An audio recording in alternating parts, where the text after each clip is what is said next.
ASUS ROG Dream League. We're live here from the Monster Energy Studios, and we have a whole new season of ASUS ROG Dream League ahead of us. 6 weeks of awesome action, and tonight we're already going to have 2 best-of-3 series coming your way. Let's see what those are. Our first matchup of tonight is going to be Hellraisers taking on London Conspiracy, who, by the way, are a full Greek team, despite their name. And that's going to be our first best-of-3 in the quarterfinals of the first qualifier.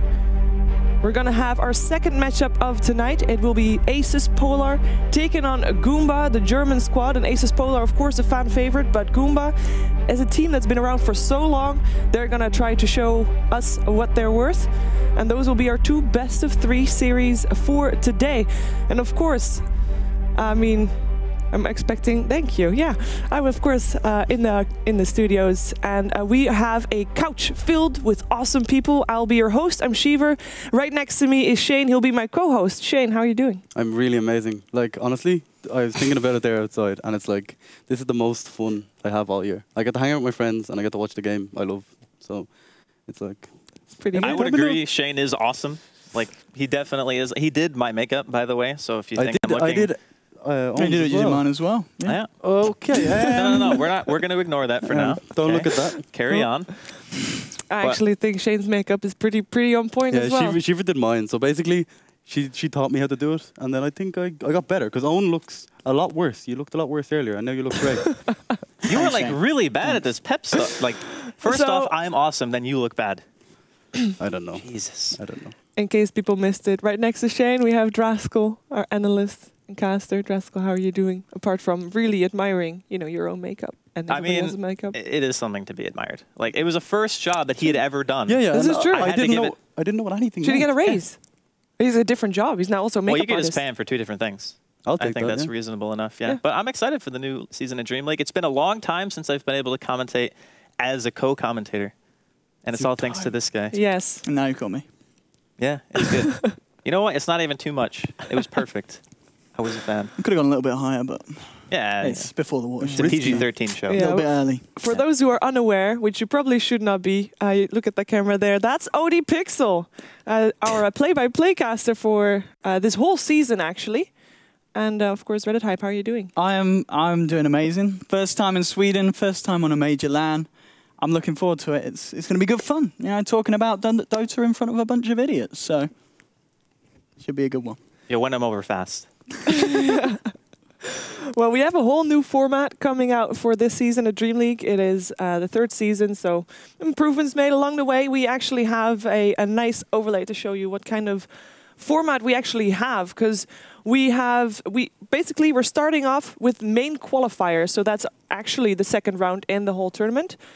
Every main qualifiers is going to be broadcasted from the Monster Energy Dream League studios. It's going great.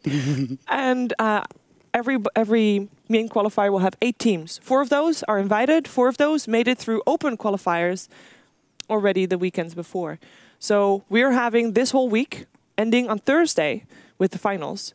We're having the main qualifiers, and we're going to start off with 2 quarterfinals today. Yeah, this kind of format. Tomorrow. This kind of format is actually really good, though, because we were talking like 2 weeks ago. Remember, we were like, should we try and qualify for the Dream League just for the laugh? But there's actually people that have done that and tried. Anyone can give it a shot, like. Yeah.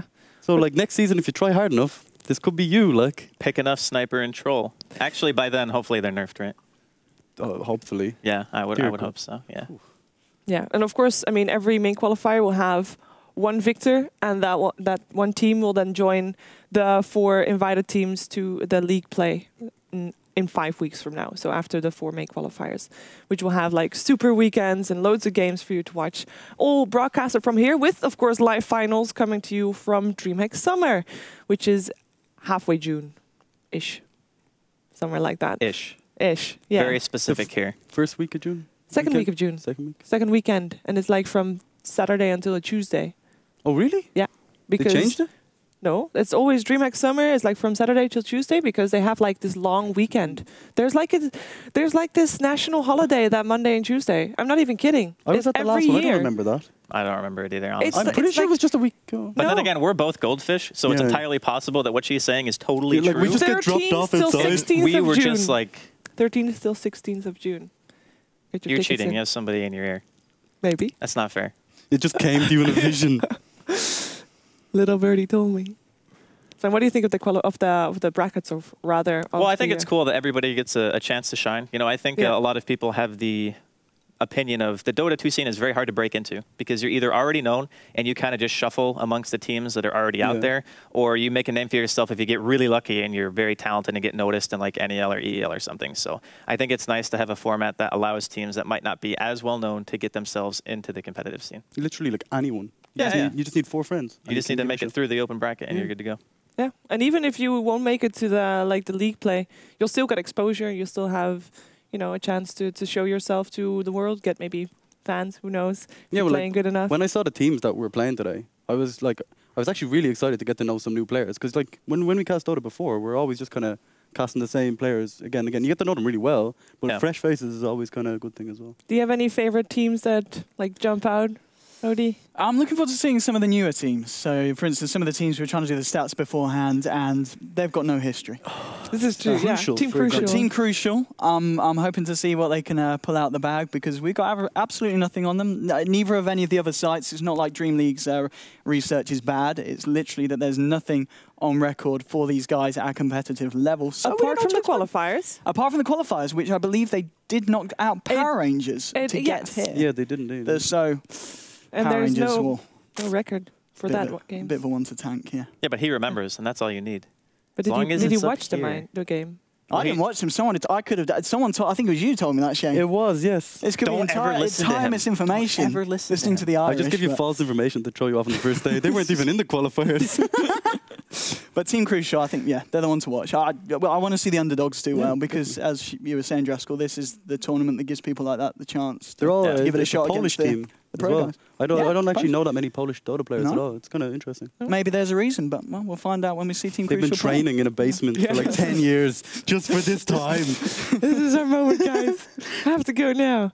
By the way, we have also got more in store than just 4 people every week in the studio. We got a bit of extra production or extra talent showing up sometimes. And actually, I'm going to kick these 2 off the couch. Well, I say these 2. I'm going to leave Shane. He's allowed to stay.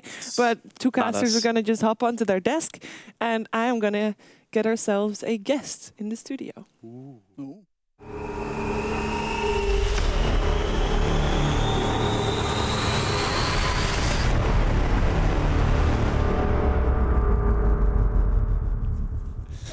And there he is, right next to me. It is Jesse. Jesse, welcome to the ASUS ROG Dreamhack. My microphone is making buzzy noises. Yes, it is. Is it mine or is it someone else's? Maybe it's mine. It stopped. All right, it's fine. So how are you doing? I'm doing fine. Yeah? All good. Nervous? I mean, this is the first time I'm doing anything like this. I've never done anything like this before. So I'm slightly nervous, but I think I'll be fine. I just point out, you look really good. Thanks. I mean, he actually did my makeup, so he's trying to take some credit here. I think I got better. Yeah, okay. like, Andy was a bit of a disaster. Yeah, 7K more makeup artist. Yeah, that's my jam. There's at least somewhere 7K more. And this is not this is not my line. That should have been your line. Yeah, I guess. Because I mean, are you still 7K MMR? Yeah, I am. Luck only though, I think. Luck only. Yeah.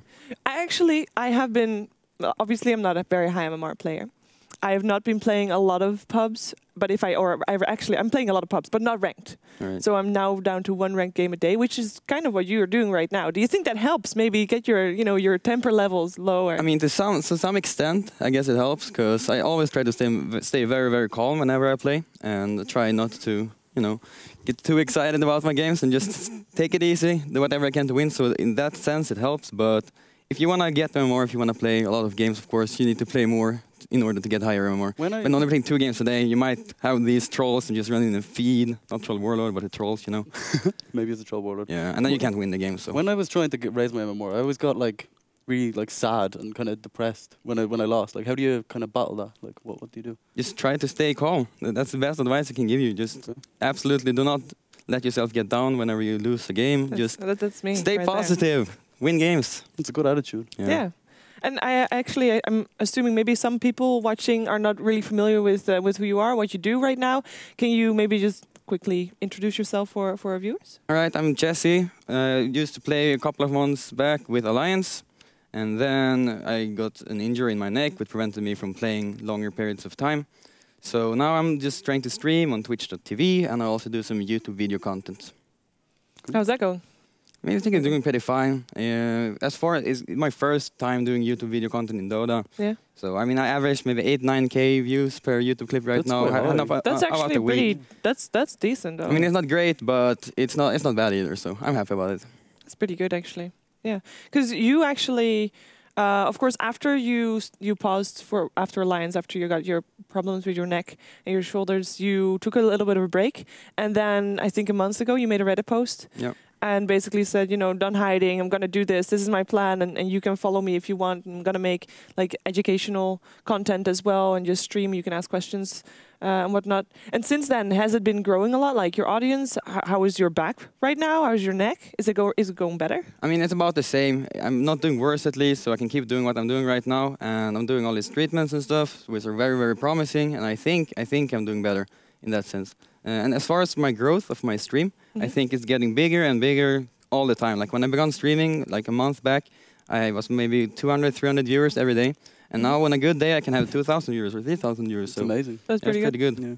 Do you have any advice for people like who want to keep their posture and that kind of stuff when they're playing video games? I have a lot of advice on that right now. I actually have problems with my wrist when I play video games for too long. They start to hurt. Like. Yeah, I think the best advice I can give you first, if you have trouble with your wrist, go and check that out immediately because you don't want that to go any further. Okay. That's what I already have. Other than that, I mean, keeping a good posture is just very regular. Like that. Straighten up, neck, chin down, and don't be so stiff, dude. Just like this. Relax. Yeah. Okay, I'm gonna sit like this for the whole event. Now I have to as well. It's refreshing. Yeah. Deep breath. Yeah.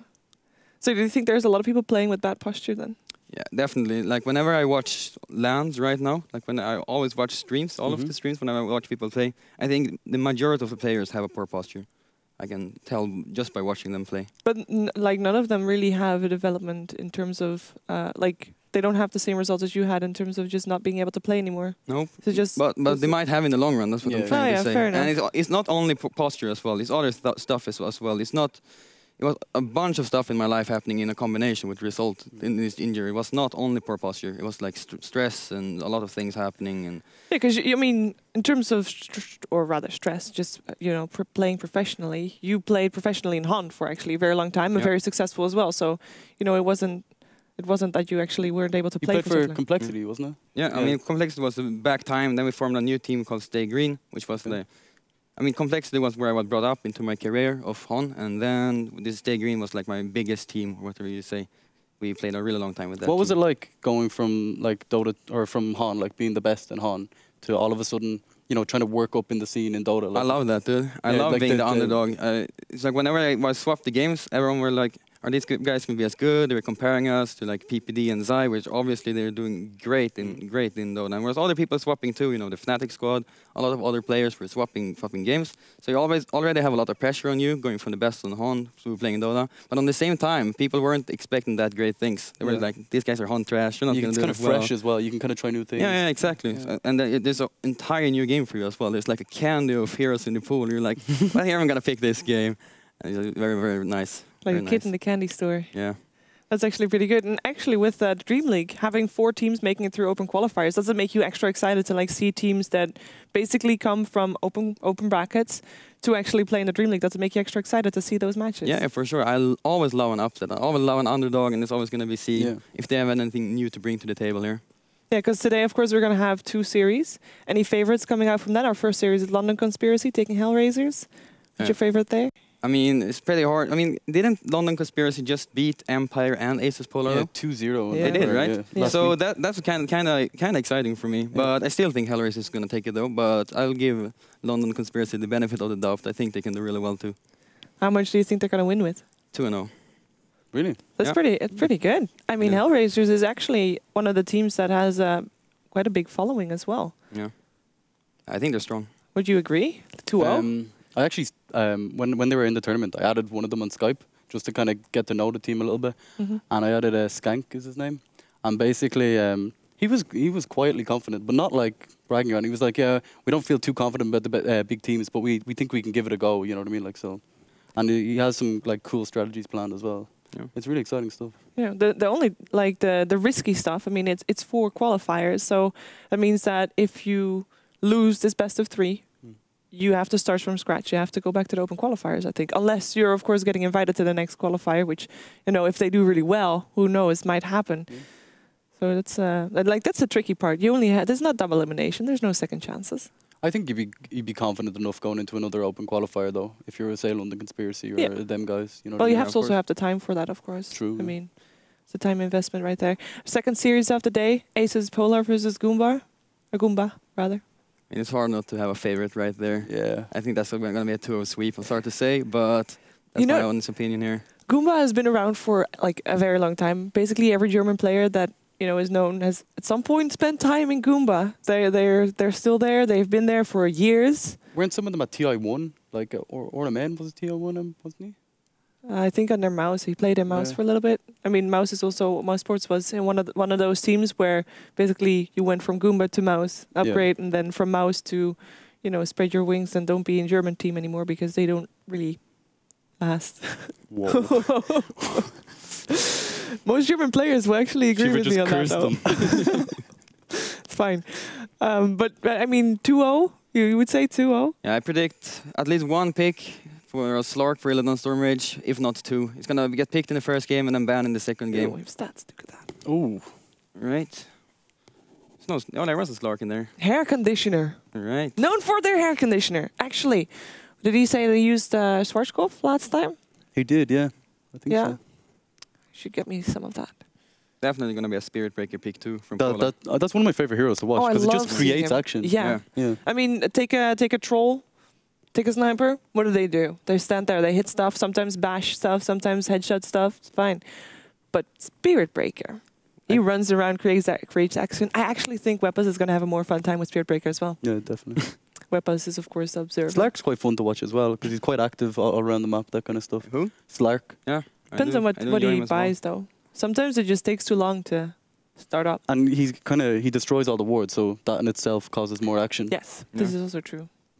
Something to look forward to for sure. Yeah, it's the same thing with Zeus almost. You can almost you always have map control whenever you pick either Zeus or a Slark. Yeah, or Beastmaster, for example. Yeah, but these heroes are just incredibly strong for that sense. With a Beastmaster, at least you need a gem, right? Yeah, true. But with a Zeus or a Slark, you always know where their wards are. Always. Incredibly strong. And in terms of heroes, anything you're looking forward to seeing from London Conspiracy? Like anything you want to see? I think they pick some Lycan and they like their Dazzle, Abaddon, like kind of defensive kind of stuff. And it's I think not the most exciting heroes to watch. But you don't pick for exciting heroes. You pick to win the game, right? I know. They always want to win the game. I think that's Viper as well, something they pick. Really? I like that hero. Yeah, you were saying earlier when I was doing your makeup. I'm a dirty Viper picker. It's not the greatest. Well, if it wins the games. I mean, obviously, you have to make sacrifices to win games. And even pick Troll or Sniper to win games. Even oh my god.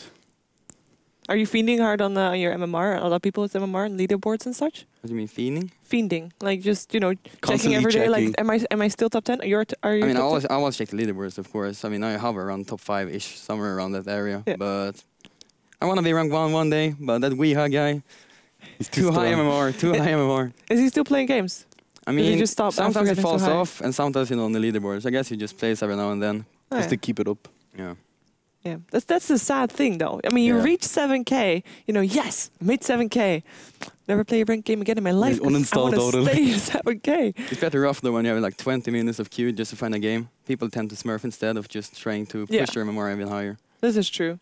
I mean, how are the games at 7K? It's also like we've seen some screenshots coming by on Reddit sometimes where it's like, what's going on in this game? Like, how are our 4.1K MMR players put together with 7K MMR players? Yeah, I don't that know. happens. Yeah, why does that happen though? Because I cannot queue with my friends who have sub 2K MMR lower than me in party MMR, but I can find them in solo queue 3K MMR lower than me. Do you find it makes you a better leader though? Because when I watch like high MMR streamers, they usually try and like lead their team a little bit. Do you ever find yourself becoming like the daddy of the team? Yeah, you kind of have to though. Yeah, but when this patch came out that you can always see the highest MMR of the team, I think that's where it all changed. Because before that, everyone's just like, I'm gonna go mid, you go there. Yeah. I was like, all right. But then that patch came out and they're like, wow, this guy is 7K MMR. You have to go mid. And they just babysit me, they TP in, they buy words, like, it's great. I love that patch. Oh, that's actually a pretty good feature. Yeah. We can actually, by the way, to go back to the match, we can actually take a closer look at London Conspiracy as we have some stats to show.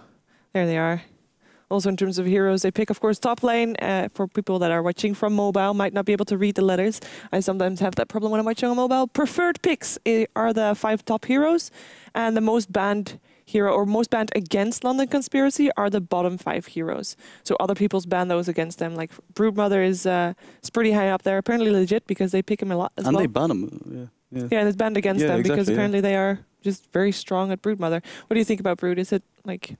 Because I'm not the biggest fan of Broodmother. I think Brood is great. I love to play Brood. I don't love to play against him, but PPD always has some like great drafts from EG. Always has a great draft against Broodmother. He knows how to play against it. Pick this Beastmaster, just let him dominate the early game, and then you have the rubber band effect, so you take him down.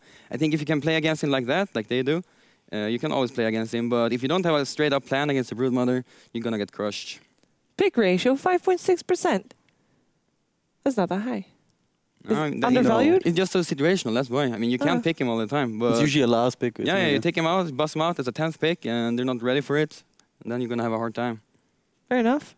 Well, not the most fun hero to watch either, so also not one of my favorites. I am very biased in that regard. I find it quite fun to watch, to be honest. Yeah, especially I agree. if people have good micro of the spiders, you can have like such map dominance. Like you can send like just a spider into the jungle, just a scout. You can also there was a game a while ago, and it was Sing Sing was playing Tidehunter, I think, and he I think it was Zai playing Broodmother, and he kept on microing the spiders away whenever he was anchor smashing, and it was just amazing to watch it. Yeah, I was going to say the exact same thing about Zai, that Ice does that thing too. When he plays against an axe, he just always dodges the calls. It's so amazing. Yeah, it's really fun to watch, I think. Yeah. Well, we're also going to take a closer look to Hellraisers, the team that they'll be facing. We'll have the same type of stats coming on your screen. There they go.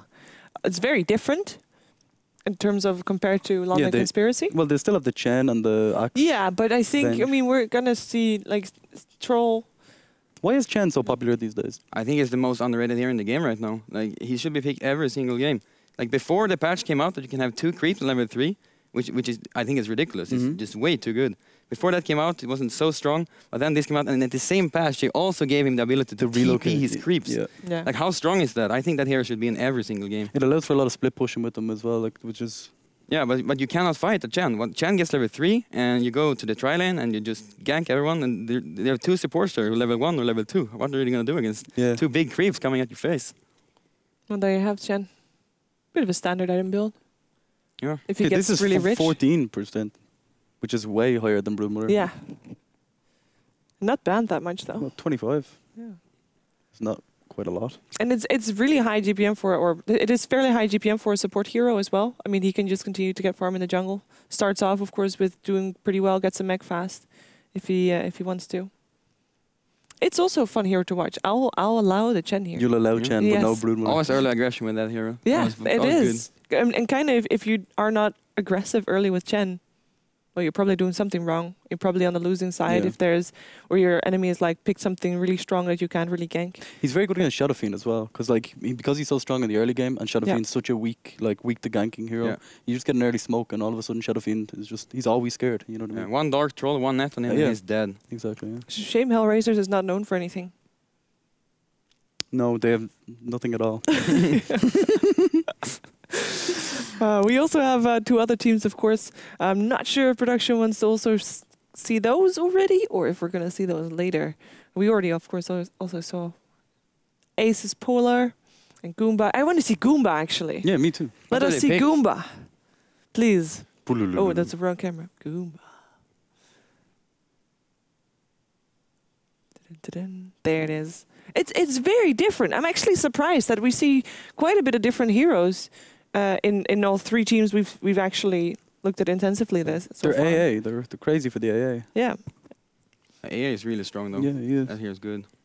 Is he undervalued as well? I don't think it's undervalued because he's still picked quite often. I mean, he's good against the Chen. Yeah, for sure. But he's still picked quite often, I think. And he just dominates every tri-lane, and then you don't even have to be in the fight. You can just be away farming your Midas and your Axe, and you just drop those ults. You can kind of see the synergy in their picks as well. Like heroes like Clockwork synergize amazingly with AA. You know, you just global kind of presence with the Clockwork hook. I think that's a good lineup right there. Yeah, I mean, it is. Not enough carry potential, I guess, but they can teamfight very well. Carrier Shaker, done. Yeah.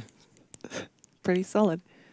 Why is Rubik making such a comeback? Like, for example, these have a 33% pick. Yeah, but Rubik has always been good, though. They nerfed him a lot, and he kind of fell off. Why did they change him? I'm actually not sure. They reduced the the damage on Fabled, and I think they also increased the cooldown on Lift for a while ago as well. It's been a long time ago. Yeah. Before I played, I think. But they did make him have an Agadim Scepter. True. So he can upgrade everything he steals.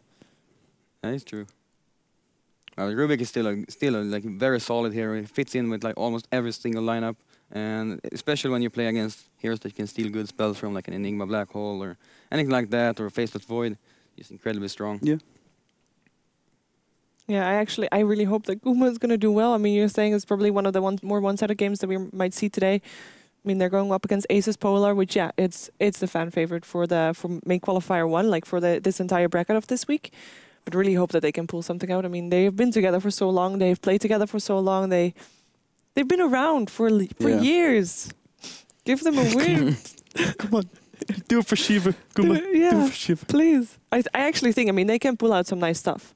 The downside is ASUS Polar is really good at delaying the games. If things aren't going their way, they'll just delay it and they'll just make the game like 80 minutes, which OD Pixel, by the way, would love. Yeah, he's over there smiling right now. But overall, I mean, it's just, I don't know, it's going to be difficult for them. But for the first matchup, I think we're almost soon should be ready. Oh, ASUS Polar. I thought we already had ASUS Polar because they're hair conditioner. Yeah, see? Spirit Breaker. And Slark. Slark. Brewmaster, though, he's like a massive hero in this kind of thing. And actually, ASUS Polar, I mean, it's not listed here. They really like to go lately for the Morphling on the offlane. Yeah. I don't know about that one. There's like 10 seconds cooldown stun. Yeah. What and is then that? 5 second stun itself. Dude, 4.25, I think. Yeah, 4.25. Well, still incredibly good. You combine that with like a Lina, you can just wave in, stun in 4.25 seconds, and boom, it's dead. It's ridiculous, isn't it? Yeah. The thing is, though, he needs a good few levels for that to happen. Yeah. But he doesn't need any items. Like, he just needs what? Like, but then again, you can just put him on offlane and doesn't die, because you have like 1k health at like level 4. The one thing that annoys me, though, is how slow Morphling is. Like, as a hero, he's like just inherently slow. Yeah. Like that's why you gotta wave. Yeah, you just gotta wave. Someone suggested, I think it might have been you, but it might have been someone else. If it was someone else, then hereby my idea. Okay. Okay, change. Morphling, from now on, is gonna be faster on the river. That was my idea, yeah. It's a terrible one. It's a brilliant one. I love it. I like it a lot. That's why you don't do the balance patches, Shiva. I don't think Morphling needs another buff. I think it's fine right now. Just go super fast on the water. I mean, he's made of water. I also said he should go faster down hills, like steps and stuff like that, because it just makes sense. You know, water flows down faster. Fair enough. By the way, in terms of predictions, you said 2-0 in favor of London Conspiracy versus Hellraisers. You said 2-1, right? Yeah, 2-1. I'm going to say 2-1, but then actually for Hellraisers. And if you want, if you want, that one. If you want, then you can also send us your predictions. You can hashtag DreamLeague, and you can send your predictions. Obviously, you can just do it by text. But there is a new feature on your phone, and Twitter can actually make you send videos. I guess it's not that new, but I figured it out today, so new hereby. And you can actually make a video saying what your prediction is. It doesn't have to be, half an hour long, just a couple of seconds. Tell us what your prediction is, and we might show you on stream. Who knows? It's going to happen. It's pretty cool. There's hashtag DreamLeague, though. That's important, because otherwise we won't be able to find you and your tweet. You can probably also tweet it at ASUS DreamLeague. Probably. They have a Twitter account, so that will work. That's kind of cool, though, that anyone can be on the show. Like, you just send in your own thoughts on the game. Like, yeah. So there's also, then, if you're going to send a clip, try to turn your phone so that it's, the right angle. Yeah, the wide angle. No vertical videos. Yes, no vertical videos, please. Well, I don't think it's that bad, but preferably. We've been told by the voice. Yes. I am also really curious about the casters' predictions, so I'm going to ask them to, when we jump over to them, they can tell us their predictions so that, can have a bit more information. I'm actually surprised that both of you actually go for London Conspiracy instead of Hellraisers. Yeah. Oh, you went for Hellraisers. I went for Hellraisers. 2-0 Hellraisers. Oh, that makes a lot more sense. Yeah. You went for London Conspiracy. Someone has to be wrong, so we have something to joke about afterwards. No, I actually have faith in London Conspiracy, to be honest. I mean, the recent matchups when they played against ASUS and Empire and beat both of those teams. Exactly. Like. I mean, when they can do that, obviously they can beat Hellraisers on a good day, that is. Yeah. Well, we're going to find out if they're going to have a good day then, because we are ready to jump over to the casters. Odie and Andy, what are your predictions for this matchup?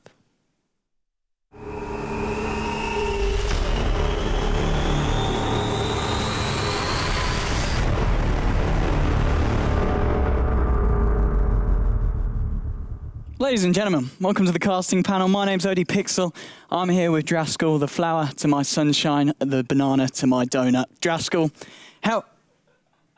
Hellraisers versus the side of London Conspiracy. It's a best of 3 series. Prediction-wise, London Conspiracy, they're sort of the underdogs. It's about 40 to 60 on popular betting websites. And, I mean, I'd like to see London Conspiracy pull it through, but there's no arguing against 3 Russians, a Ukrainian, and Mr. Goddamn from Kazakhstan. Yeah, I got to agree. I got to go with Chetsy. I think it's probably going to be a 2-0 sweep. I think London Conspiracy could potentially take 1 game, but either way, I think the games themselves should be pretty close. So looking forward to it. Well, they should be close indeed. Hopefully we'll go to a third deciding game. It's always adds a little bit of a spice and a little bit of a flavour to the series. And looks like we've still got a bit of time before we actually start. And well, let's do what they did. They talked about the game we've got later on today. ASUS Polar versus Goomba. Arguably a little bit more one-sided than the first series we're going to see. Goomba, they've been around for a while. They haven't really found their break. Maybe this is their chance to prove it. But proving it against ASUS Polar, arguably one of the stronger teams we've invited at this quarterfinal stage, it's going to be a very tough series for them. Yeah, but I think Goomba are going to win because their logo is amazing. Okay. It's a Goomba. A bit of a Mario fanboy. I just got to get behind that, you know? Yeah, I think that's a really good reason. And the fact that ASUS Polar, they still haven't updated. It still says Virtus Pro. I mean... Well, actually, didn't they get a new logo? And we just haven't updated it on our end? Apparently not. But... okay. Our other elements of production are pretty high level, so I'm sure we can be excused for one. Yeah, we're up to snuff. We're good. We had our own makeup done by Shane as well. I'm pretty sure we talked about that already. But I was the guinea pig. I was the first of many. And you know what? I don't feel bad about being a prototype. Draskell, you look beautiful to me. I mean, I got the sunshine flower reference, but you lost me on the banana donut. Yeah, let's not talk about that one anymore. Okay. Right, let's get ourselves into the draft. Look at that. And you can see the beautiful pick and ban face, and you can see the beautiful myself and Draskell. London Conspiracy, Hellraisers, first ban. Is it going to be a troll? Is it going to be a sniper? Is it going to be an axe? Draskell, call it now. Oh, God, I would probably say axe, actually. Axe first ban? Axe, I see what you did there. Decent. It's hard to say, though, because, I mean, from what I saw in the lobby, London Conspiracy had pick of side, and they had first pick. So you pick one or the other, right? You either get Radiant or Dire pick, or you get first the alternate, whether you're going first. And London Conspiracy actually opted for first pick. And then Hellraisers were already sitting Radiant and said, we're cool with Radiant. And it's, like, historically, that most teams who enjoy playing on Radiant just kind of pick more of a snowball-y type of lineup, because the laning phase for Radiant is just a tiny bit easier. You get better pulls. The off-lane's easier because you can pull Radiant off-lane as opposed to Dire off-lane where you can't, and it's harder to contest the lane. So we'll see how it all ends up working out. Indeed. And so we've got the first ban, London Conspiracy, and the Bat Rider. I mean, Gretz, he plays a pretty mean bat. Hasn't done it that much in the 6.83 patch, but arguably Bat Rider as a hero as a whole, not as popular as he has been in the past. I mean, at least compared to some of the top tier 1 bans and picks we're seeing. He got nerfed like 80 times in a row, though. Like, they took his base damage down, I think 10 or something like that. They made Sticky Napalm half as effective on creep, so you couldn't farm the jungle or lane as well anymore. I think they wanted to eliminate his ability to just be able to lane anywhere. Because before, he could go mid, he could off lane, he could just go to the jungle. I mean, you could pretty much do it all. I mean, do you think he's in a good place now? Because it was a pretty severe nerf to his terms of how he farms in the jungle, but we still see people do it, and it still works, and it's still warranting first ban material from London Conspiracy. He's still super flexible. Yeah. That's the strength of the hero, right? It's like no matter what, at some point in the game, he's going to have a blink. Most of the time, it's like pre-15 minutes if your game's going at least reasonably well, sometimes faster if you have a good start. And then the way this patch is played, going high ground is harder than it's ever been, right? Like trying to break base, getting those tier 3s, getting the first set of racks. So Bat Rider plays really well around high ground defense. You think of other heroes like Sniper, Lina, these heroes that either have wave push or just extremely long range. So obviously, if you're sitting high ground, the enemy team's trying to come up. It's very hard, right? You get those choke points. And if a bat pulls one person out of position, push over, right? You can just delay the game almost indefinitely. So maybe London Conspiracy just aren't looking to have to deal with that. I think it's interesting you talk about the hero bat, obviously very good at the high ground defense, you know, being able to turn it. That arguably has become one of the most important parts of a Dota game now, hasn't it? Because one team, they can have total map control, they can take down all the towers. Once it gets to actually breaking the base, if they take if they just take one bad team fight, suddenly the massive gold swing is going to be there with the obviously, well, not the recent comeback changes, but the way we've seen Dota develop to the point it is now. And, you know, if you haven't got strong high ground defense and you can't force that, chances are you will lose. But if you have, you can turn the game. Well, most teams actually bank on that nowadays. It's like, let's pick at least 1 or 2 heroes who can sit high ground and just be a nuisance, you know? Just make sure that if we lose somebody, we're not going to necessarily lose a tier 3 tower, because even like having glyphs after extra tier 1s fall, it slows down the pace of the game a little bit. But most teams who have a huge advantage, they're not going to be deterred by that too much. It's just going to be, okay, we're going to get Roshan after your tier 1s are dead, then we're going to go for tier 2s. And then we might need like a second or a third Roshan to maybe break the base. And that's usually the way that teams do it nowadays. So if they can't get a massive lead and you have some kind of better late game, then you just play high ground defense. And then you sit in your base for 20 minutes and then you win if they mess up. Yeah. And indeed, and well, first pick for the side of London Conspiracy, it is going to be the IO. We've got the general stats there for IO as of 6.83, but I think, I don't know if we can get them up in a bit, but the actual stats for IO regarding London Conspiracy, it is one of the heroes that gets banned a lot against them. I think we've seen 11 bans, I believe I've remembered the numbers correctly, in 6.83, and it is picked a lot, and it does have, I think it was a fairly good win rate, but IO as a hero as a whole, if you know what you're doing with it, it can be very broken, can't it? Yeah, it is a little bit game-breaking. I mean, the ability to get somebody out of a really bad situation no matter what, so like think defensive relocates. Yeah. And then you also have the ability of off-map farming, which applies a lot of pressure because you think the normal combos like Tiny Wisp or Sven Wisp, like back when Alliance used to run it, it's the kind of thing where you have to think about, they can always be there at any given time. And the kind of pressure that puts on the enemy just saying, okay, well, we can't go for this kill because we can't see the Wisp and whatever hero he's tethered to at any given time. So just having that like idle presence on the map is amazing.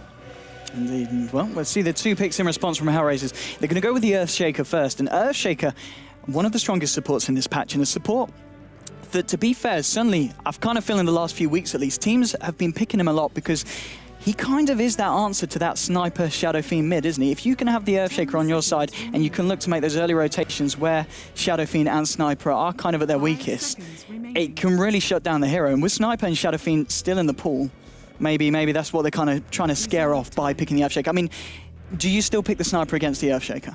I think it's not too bad because the first thing you have to remember is, sure, fissure range is extremely long, but picking a sniper, you are one of the longest ranged heroes pretty much in Dota, bar none. Yeah. So unless you're very concerned about getting ganked early on, like if you decide to go safe lane or middle, depending on what the team wants to do, then I don't think you're really like too concerned about an ES, because right now they pick ES Zeus. Yeah. So do we think it's a mid Zeus? Do we think it's a support Zeus? Could be either or at this point. We're not 100% on that, but London Conspiracy, they just go ahead and pick up a Queen anyway, a hero who does pretty well off lane or mid, and she does well against pretty much any matchup. I think maybe one of the strongest solo heroes right now, pretty much in the entirety of Dota. So I don't think that London Conspiracy are too worried about this combo. I will say that playing a Wisp against ES Zeus is a little more concerning than maybe something like I picked a sniper and now I might get ganked. I think it's worse to have to worry about fissure, like Blink Echo on your relocate, like just random stuns that can be thrown out that really disjoint like the kind of power of having that let's relocate it and let's go for a kill.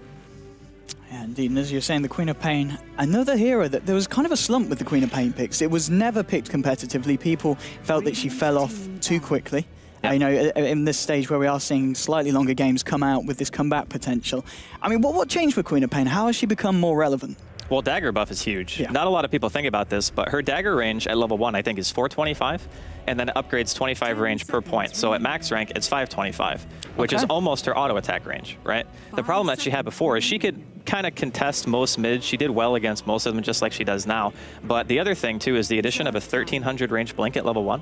Previously, I think her level 1 blink range was like 800 or 900.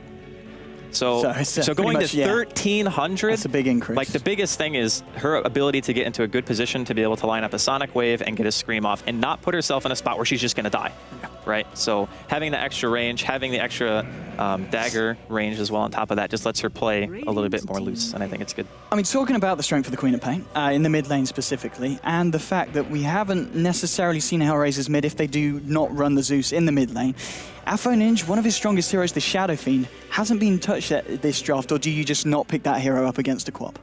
It just depends on how you need your supports to play. Like if I'm going to pick a Shadow Fiend here and I have a Zeus support and an ES, I'm thinking my Zeus is probably not going to be too useful unless there's some kind of offlane hero that I think I can effectively zone with that hero. And sure, it's nice to be able to de-ward for free. Like you don't have to buy sentries with a Zeus. But if you were putting a mid, it would be the same thing. And I think that Zeus versus Queen, Zeus is one of the few heroes who can stay far enough off the wave. I mean, obviously you're going to be using your arc to CS, so you might give away a handful of wand charges, but at the end of the day, that's not really too big of a deal. You're just looking for a hero who matches up well against the Queen, and I think you already have it. So I don't see much of a reason to put him in a support role. Yeah, and looking as the bans have progressed, following up from the bat, London's Conspiracy, they get rid of the Phoenix, another off-lane hero of Goretz. They get rid of the Spirit Breaker and the Night Stalker. 2 heroes as well. The Night Stalker, he has suddenly come back into popularity. We see teams trying him in a lot of different positions, but they just do not want to give it to Hellraisers. It's something really, I think he's got about 700 base HP at the start and 5 armor. It's a very tanky hero, and he's got a fairly good nuke, and he can really, really cause issues in the laning stages. And so Bristleback is going to be the off-laner for Hellraisers, and again, another hero does pretty well against a team with an IO in. I think so as well. And the other thing, too, is it could just be a revoke pick. So if you look at the way that the bans have gone right now for Hellraisers, they've taken out Troll, they've taken out Phantom Lancer and Tiny. Tiny obviously being the most common pairing with Wisp that you see so far. But Wisp and Bristleback can also be extremely potent as well as a dual really off lane. Yeah. So maybe they just wanted to deny London Conspiracy from being able to get that particular lane. Because looking at the supports right now, like we have an AA and a Shaker. Now, their magic damage output and global presence is pretty intense, right? Oh man, Ice Blast and Thunder God's Wrath. As soon as those 2 heroes hit level 6, I mean, IO, one of the squishiest heroes in the game, arguably. And I mean, Lion and Queen of Pain, they're not the tankiest early on, are they? Yeah, I mean, you would just get walked at against a Bristleback. You have 1 reliable stun in the early game, and Fissure is not that great at level 1. It's like a 1.25 second stun. If a Wisp is tethered to a Bristleback, your lane gets crushed. Like, you have no chance. So if they wanted to go for this kind of global-centric style, I think that taking away the Bristleback was kind of key here. And obviously, the IA just picking up against the IO in terms of the fact that IO, with whatever core it's going to be matched up against, matched with, it's going to be relying on that regen. And with the Ice Blast, it's going to kind of shut down one of IO's main bonuses with the Tether. Obviously, attack speed and such is still not something to write off. And Lycan is going to be the 4th pick for the side of London Conspiracy. I mean, that is not one of your go-to heroes in terms of IO combinations, is it? I mean, is this what are they going to do with it? Is this going to be the safe lane Lycan? I think it probably could be off-lane Queen. They could like dual lane mid, I suppose, and then pick another farming hero if you're London Conspiracy. Because right now we're expecting AA Shaker. Now that roam is okay, but you're ganking for a Zeus mid. So Zeus mid, it doesn't have a disable at all. You're relying on the Shaker Fissure to essentially get you a kill for free. So if you have 2 heroes mid, then potentially if you have a Wisp there with a bottle and a wand, you're going to be giving infinite health and mana to whatever hero he's going to be tethering to most of the time. Just an idea. I'm not sure if London Conspiracy are going to go with it, but I think that a dual lane mid could actually work very well against what Hellraisers have. And plus, the greedier you can play against Hellraisers draft, I think the better. Because if you get to a stage in the game where you're behind, you have 3 extremely squishy heroes against AA Zeus, like you were mentioning earlier. And they will explode. Like, they will not be able to do anything if you don't get ahead. Yeah, indeed, yeah. So obviously London Conspiracy is going for that early action, and still 5th ban. They do ban out the Shadow Fiend, even though, I mean, Tinker, final pick for Hellraisers. Okay, Tinker, he's been through the wars in terms of nerfs and changes. Still a relevant hero in your eyes? I think he's still extremely good, honestly, because people are prioritizing BKB a bit later into the game nowadays. It means the March early game is more effective. Like, you have to think of it as in, when does your power spike the most? So for Lycan, it's going to be when he has like a 10-second BKB and maybe a book or a BKB and whatever item he decides to go, right? Because that 10-second BKB almost makes you invincible against Hellraiser's team. They have 1 hero who does a substantial portion of physical damage, and that's Bristleback. So I think if London Conspiracy can get a decent laning phase, get their Lycan a little bit fed, he's going to be the backbone of the team. But I don't know if necessarily the Lion and the IO are going to be able to do much. I think they're just going to try to get the Wisp level 6 and try to push Hellraisers out of position. Okay, so Clockwork going to be the final pick. That's going to be picked up by Madara, their offlaner. So, I mean, with the Tinker, the Zeus, who are we seeing in the safe lane? Honestly, I think that you would want to give the Tinker bots as fast as humanly possible, but sometimes you get in a situation where you get bots before you even have like Soul Ring and Bottle, and then it's just like kind of annoying. So no matter what, they're going to be stacking the woods. Like, I can't see Hellraisers not abusing the fact that they have Tinker, because as Radiant, you can actually triple March, like 3 stacks. You can get the large camp towards the river, the medium, and the small all at the same time. So I think it would be nice to be able to abuse him in the safe lane. And plus, I think that Zeus again matches up better against Queen if that ends up being the 1v1 matchup that we see. Okay, well, we'll see as the teams do load in. Just a little bit of the stats there on Clockwork. 21% pick ratio and 6.83, which again, that's pretty high. And it is one of those heroes that Clock's always been fairly popular. Against certain tri-lanes, he can be a right little bugger, can't he? Yeah, definitely. I think, honestly, Clockwork is one of my favorite heroes to watch, just in general. you know? It certainly is good fun, especially once they pick up the Ags and we're seeing hook shots. Yeah. The one thing you have to be careful of against Clockworks too is like this kind of team with Hellraisers being very bursty. So you throw out like Thunder God's Wrath, you Ice Blast, you like Laser Rocket. Blade Mail actually hurts a lot against Hellraiser's team. So if the Clockwork gets anything out of this early game, it's going to be a little bit dangerous for them because their heroes are very susceptible to getting ganked. Like again, they have one disable.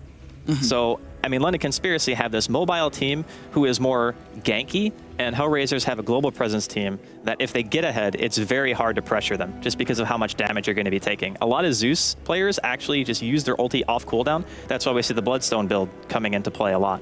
And you ulti, and they have to go back to base. Like, they can't push anymore. So you delay the game by just dealing damage to them over time. Indeed. Well, we see London Conspiracy, they're heading straight into the Radiant jungle to try and, I mean, have they got any wards on them? Are they going to try and disrupt the stacking that's going to be created? We've got just the Observer on the line at the moment, and one for the clock as well. Just probably block the pull, I'd imagine, just to make the lane a little bit easier for Madara. They're smoked up, looking for a bit of action. We do have the AA and the Bristleback down here at the moment on the side of Hellraisers, and here we go, there's the vision.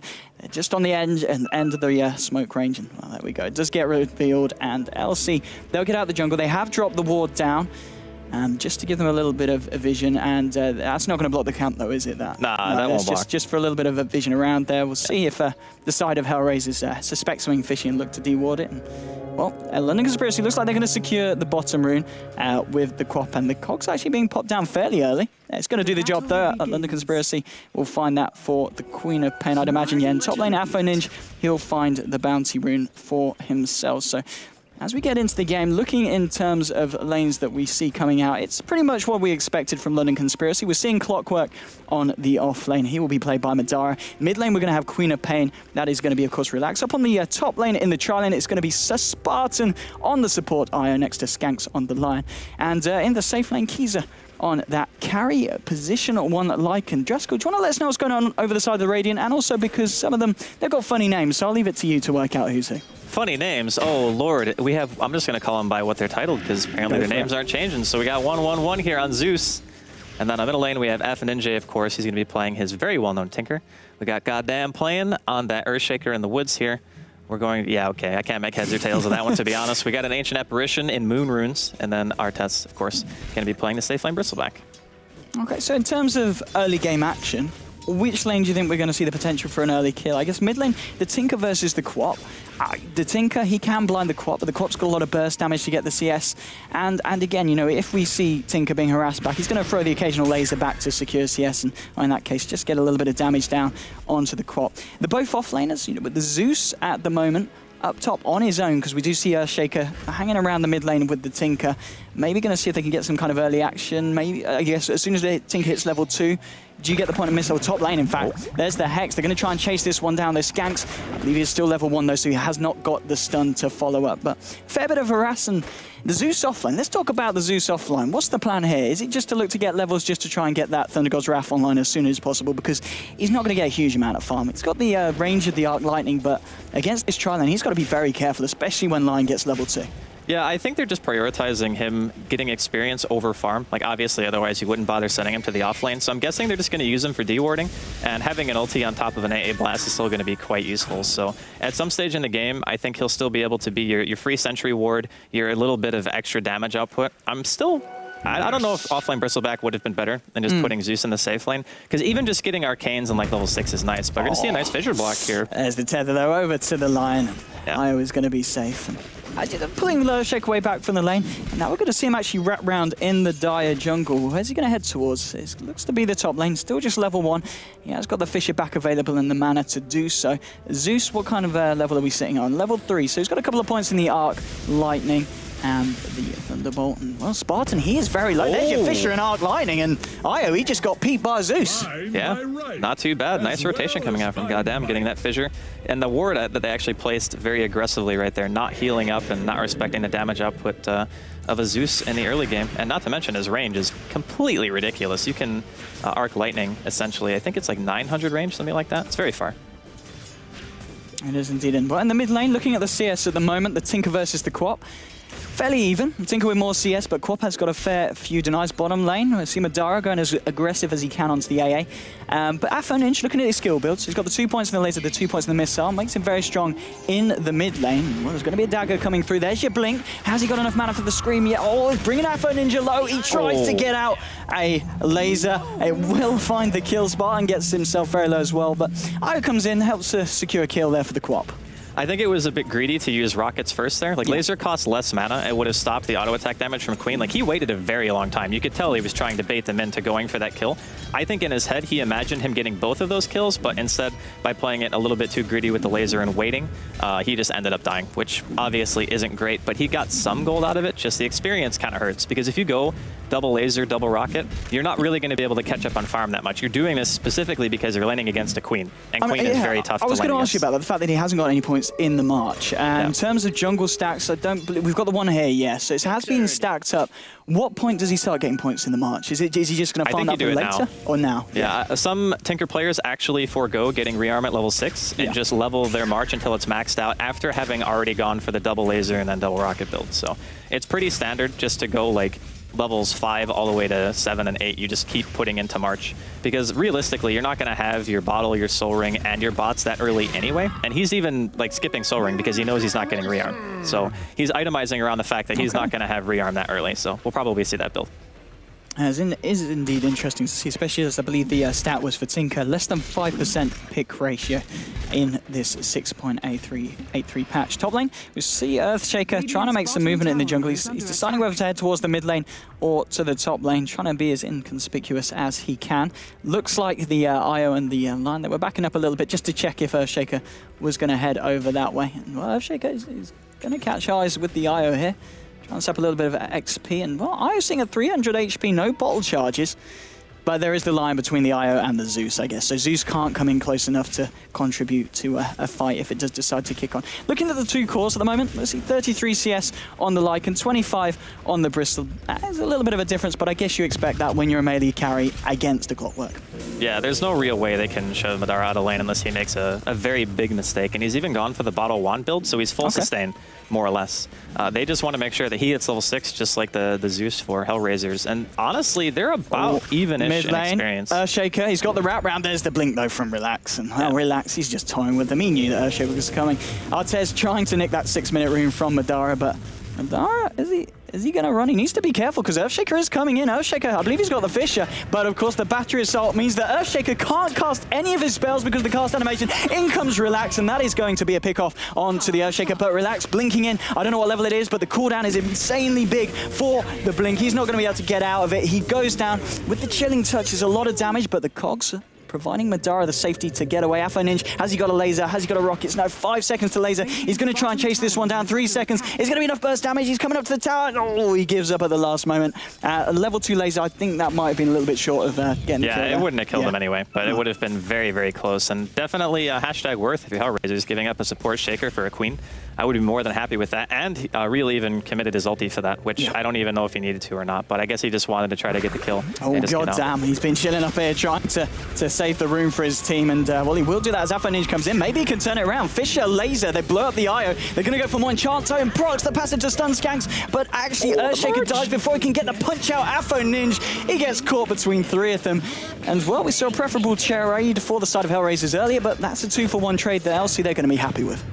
Killing the Tinker at this point as well when he's starting to stockpile the gold.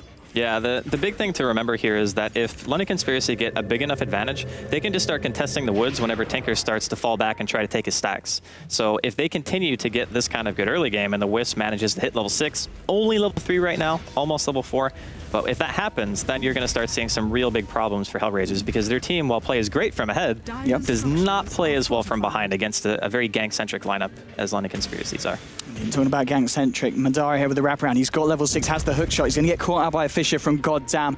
The rest of the side of London Conspiracy, they're diving free. They're blinking after the hook shot onto the Earthshaker. And Earthshaker is not a nice hero to play up against a Clockwork, is it? It's very frustrating. Battery Assault is the bane of a Shaker's existence, but this is kind of what we expected, right? They have a lineup that's built around killing, And that's what they're going to try to do. They're going to try to just get all the kills they can, maybe take down some tier 1s, look to get an Aegis up on their Lycan or their Queen, and just continue playing aggressive. Up the river, there's a little bit of a meeting there between the IO and these two, but IO's going to be safe for the time being. Tinker bottling up a double damage. Queen of Pain on the other side grabs herself a bounty rune and activates it. Treads now on the Queen of Pain, and looking at the terms of net worth, we are seeing Queen of Pain a couple of hundred gold behind Tinker, and Tinker with those stacks, we're certainly sure to see that difference get a lot bigger unless Queen of Pain starts looking for some action elsewhere on the map. I mean, at this point as the Queen of Pain, now that the lane's free, now that Tinker's gone back to farm up the camps, do you just stay in lane and continue to get perfect CS, or do you look for some action elsewhere?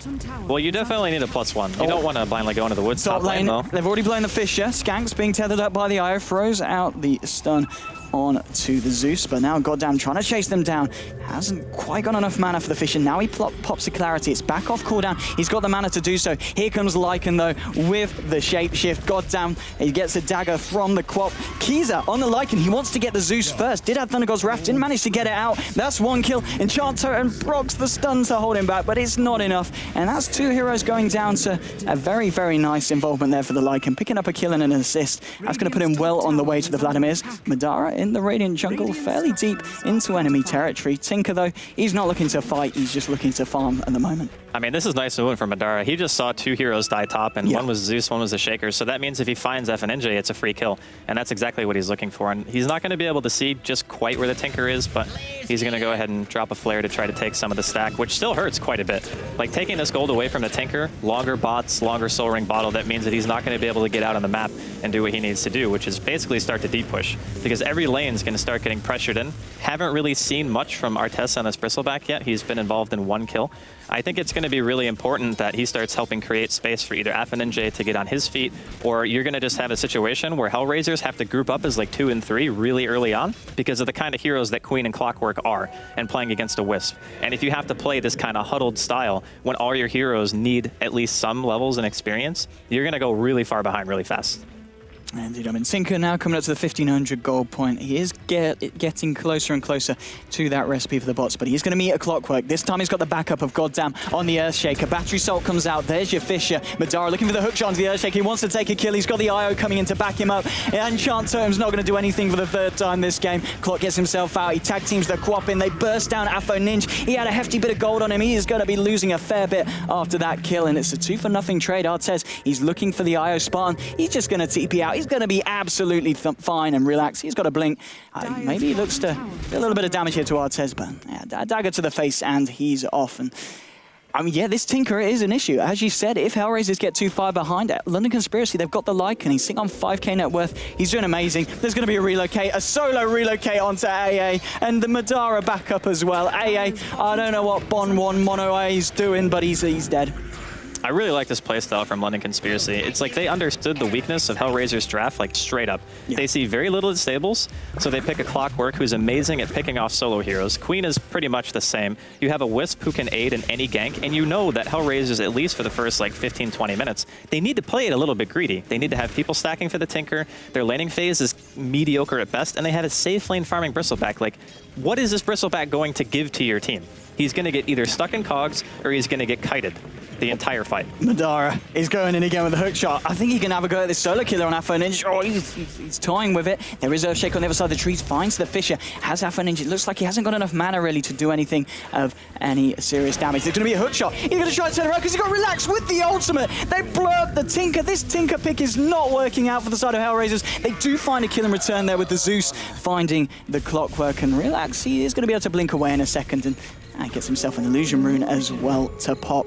Vanguard picked up on the Bristleback, but 5-11 at the moment, favouring the side of London Conspiracy.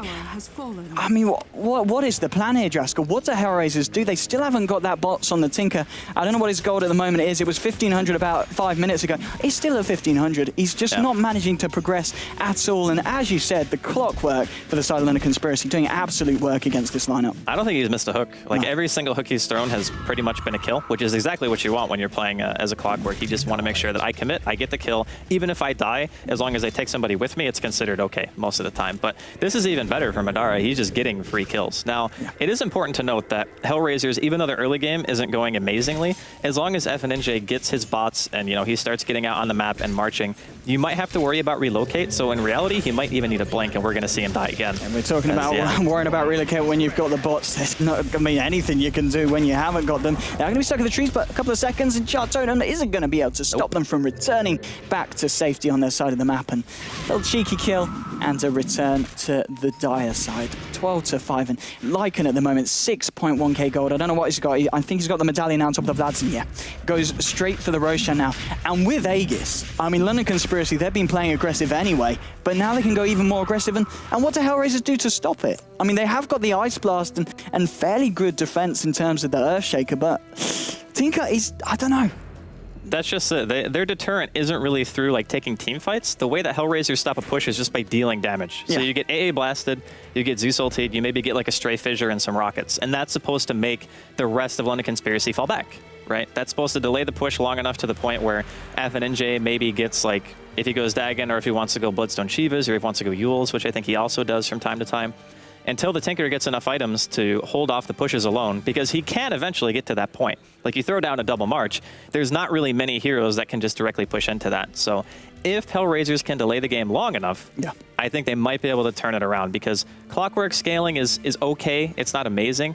And then you have Lycan, who is notorious for falling off. He's not really a hard carry, even though his ultimate is very strong. It's like, without his ulti, he's pretty lackluster in the super late game. So Hellraisers are probably going to be relying around defending their high ground or tier 2s. If they get like 1 or 2 good turnaround fights, though, they're back in the game. Because that rubber band experience in gold is going to be massive for this kind of team of Hellraisers, who rely on like AA ult level 11, you know, and 16 as well, getting the 3rd rank of Ice Blast and Zeus ulti. All that stuff matters a ton for them. Indeed. Well, we're back into the game. Let's see if Hellraisers can do exactly that. We're only 13.5 minutes in. I guess favouring them is the sense that London Conspiracy, they've only taken 1 tier 1 so far, but I'm pretty sure with the Aegis under the belt of the Lycan, they'll go for more skanks in the jungle. He's found Goddamn. There's your Hex. He's got the stun to follow up.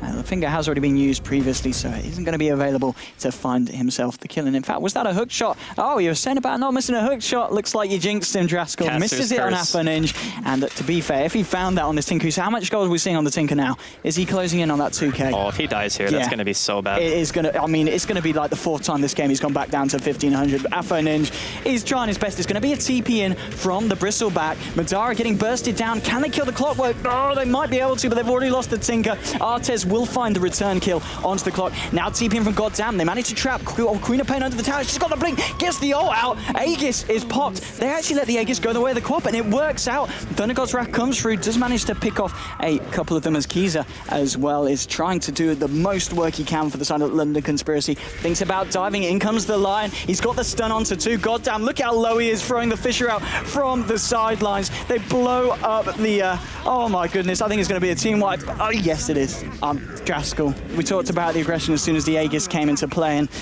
bottom lane, I mean, Tinker, if he makes a comeback from this game, then that's going to be pretty... I mean, look at that team fight. XP change, a couple of thousand, and gold change as well, coming up to 2k, and it's almost certainly going to be even more if they're able to take this tower. Most of the heroes on the London Conspiracy fairly low after that one, though, so looks like they will back out for the time being. But 17-7, you're seeing your 2 highest net worth heroes on the board on the side of the Dire. Credit to Bristleback, he's only just behind the Quap, but it's Lycan certainly getting out of hand for the time being. Yeah, and FNJ is going to be dropping here again in the middle lane. Madara, redemption hook, landing that one.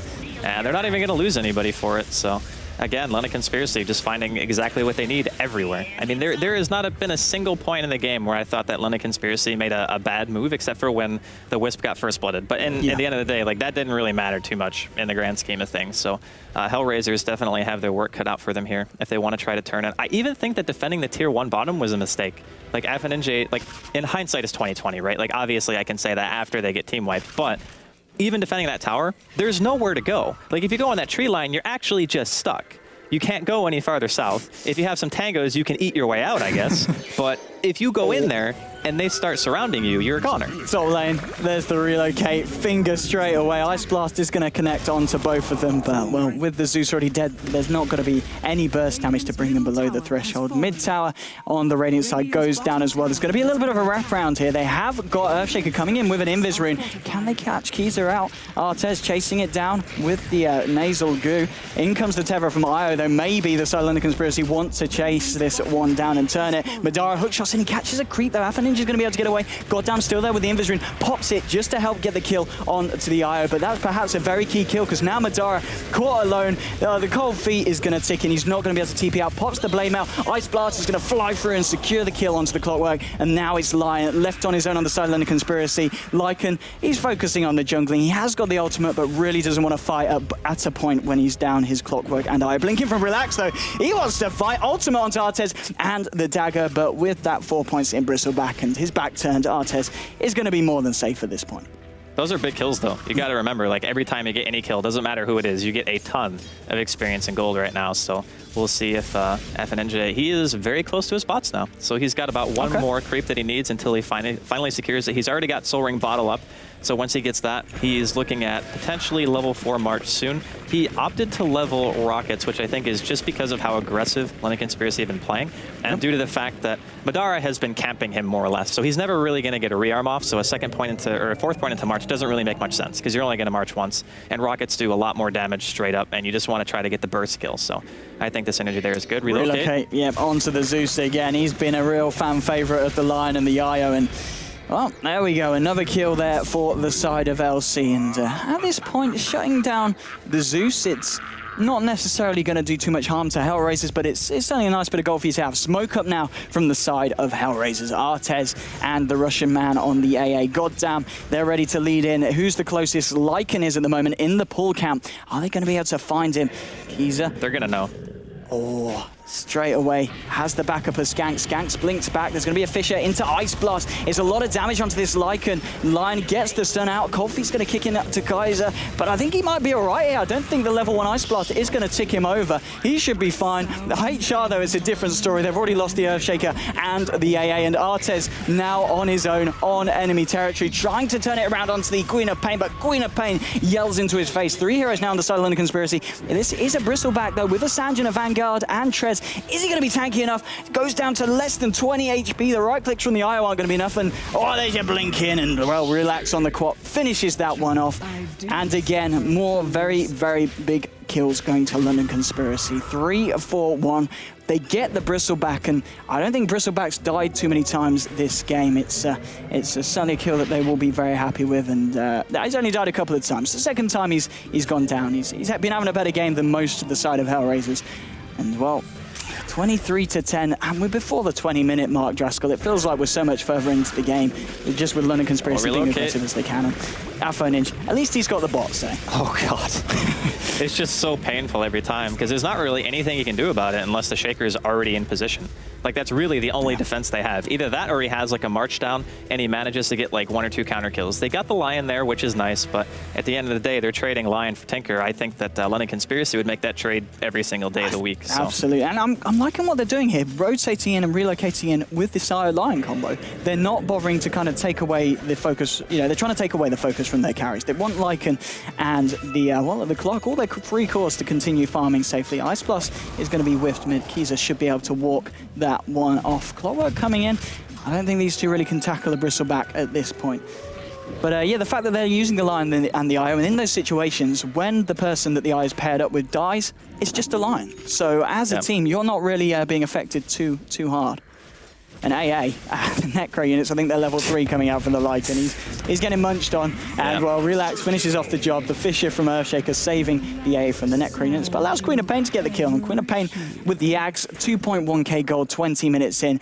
It's certainly a little bit ridiculous for the side of London Conspiracy. They're having such a good time at the moment, and we were talking about, you know, straight from the draft, the potential of Hellraisers coming back from behind, and it's not too great, is it? Well, not at the moment, but we also have to keep in mind something pretty key here, that the tier 2 towers are still standing, and not only that, but they're pretty much all at full health. So as bad as it is that Hellraisers keep getting picked off like over and over, AFNJ and the Bristleback are actually 2 of the highest farmers in the game. So Artes and AFNJ are doing great. They're 2nd and 3rd highest on CS. The Queen is pretty much foregoing farming entirely just to play all aggression, which is fine because they've been finding their kills. But the second that stops working, then you're going to start having these situations where you might overcommit to a fight, and the Zeus has opted to go for a Midas, and now he's got level 2 Zeus ulti. You're going to have your Ancient Apparition, who might eventually pick up a Midas as well, and then you're going to start having to worry about, does he eventually get Ags? And stuff like that seems like big items, but when you have this kind of a lead and you're going into high ground, it really only takes like 1 or 2 mistakes to give away one of those huge items. So if London Conspiracy can keep this kind of play, where they ended up giving their Aegis to Real, which, by the way, great choice by them for doing that, and being able to dive that tier 1 so aggressively and get a ton out of it, they can make fights like that happen. I think they take it pretty handedly. Yeah, absolutely. I mean, yeah, the Aegis that they gave to Real earlier was key, because Lycan, he's not fighting at the moment. He is purely focusing on those items. He does have the Necro, and yeah, working on that BKB now, because to be fair, once he gets the BKB, that's essentially, what, 4 heroes on the side of each other. I'm going to be able to do a huge amount about Lycan chasing them down under the ultimate form. You're going to want like Ghost Scepters and Force Staffs, and a lot of them. But the unfortunate part is, since like the Zeus goes for a Midas, the ES is probably not going to be having anything close to resembling a Ghost. Yeah, he's got no money, pretty much, at all. He's got 51 gold. And your AA is kind of in the same boat. That's why I was so kind of confused at the beginning of the game as to why they put the Zeus in the offlane and not the Bristleback. Because if you decided to put Zeus mid and AFNJ was farming safe lane, he pretty much gets his bots no matter what. And even if the support's rotated bottom, that lane isn't that strong, right? Like, you could probably fight that off pretty handedly, and then you would have a really farm Zeus who is doing a ton of damage to really squishy heroes. And Bristleback, I mean, as a farming position 1, has he really offered a whole lot to the team? Like, that's my question. Like, sure, he's tanky, but what does he do?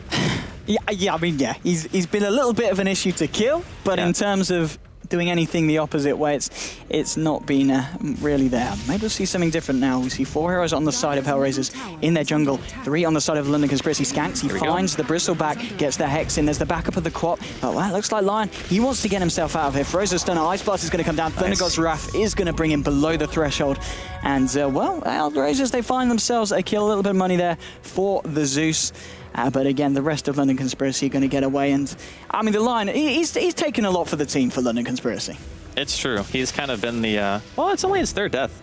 That's not too bad considering the circumstances. Like, the only person who hasn't died in London Conspiracy is Kaiser, and he's 4-0. So, I mean, a Lycan player with a Necrobook 3 right now, Vlad's a Medallion and going BKB. He's going to be hard to kill anyway. Middle lane, goddamn, in some trouble here. Yeah, in comes the AA trying to get the relax, and well, they might turn it around. But the blink out, he's no, a negative Earn Shadow charge, and the Ice Blast should bring down this Quap. He manages to find a return kill though onto the Earthshaker, who, for some strange reason, was chasing down the Quap. Maybe got a little too greedy bottom lane. Well, we see the Lycan. He tried to go in deep, but now he's trying to get the hell out as Bristleback starts to sneeze all over him. Yeah, you need to worry about those kind of picks, though. Like, you cannot afford to give away your Queen. The Queen is one of the best heroes in terms of what your map presence is right now for London Conspiracy. So if Queen's dead, that means there's only one other hero that you really have to worry about if you're a support, and that's going to be the Clockwork. And if you're just pushing out a lane, Clockwork in a 5 versus 5 is really best at just isolating heroes as opposed to killing them. But as we say, that, of course, looks like FNJ is going to be killed at the Dire Ancients, which... No, he died in base. Never mind. He died in base. It was the Lycan. He killed the book, right? That had to have been what it was. I think it was. I think he must have laid down the march, because the bottom lane was very low. We saw the Necro units being used to bring him down, and yeah, that's a little bit unfortunate there for Alpha. I don't know how many times Alpha Ninja's died this game, but it must be like, it's about, I'm going to hazard a guess at 9. Well, we might see a bit of lot, action here. 9. Oh, bang on. To be honest, he's still got like 4 staff, he's got Bottle, Soul Ring, bots, and he's got 1,400 gold. So let's consider for a second that he's died 9 times. And it's 23 minutes in and he still has that. Like, that's impressive to me. So the fact that he's going to be able to continue to get anything, like if he wants to go Ghost, if he wants to go Blink after the fact, or if he wants to just go something like Bloodstone, just to be able to spam lanes a little bit more, like, that's still fairly impressive.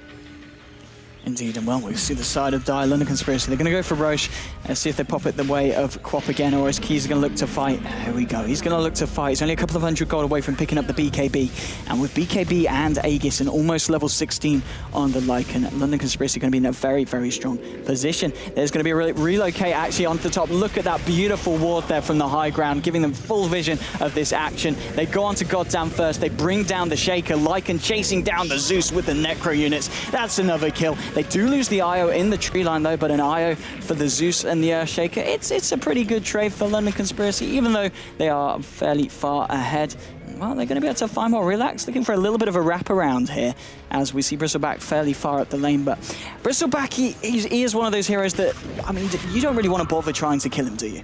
Not really. I mean, if you can help it, you want to bypass the Bristleback entirely, and you just like run past them with BKB Lycan, or Madara hooks to the back line, or you blink over him. Like, that's the way that you just say, we don't care about Bristleback, we're just going to kite him.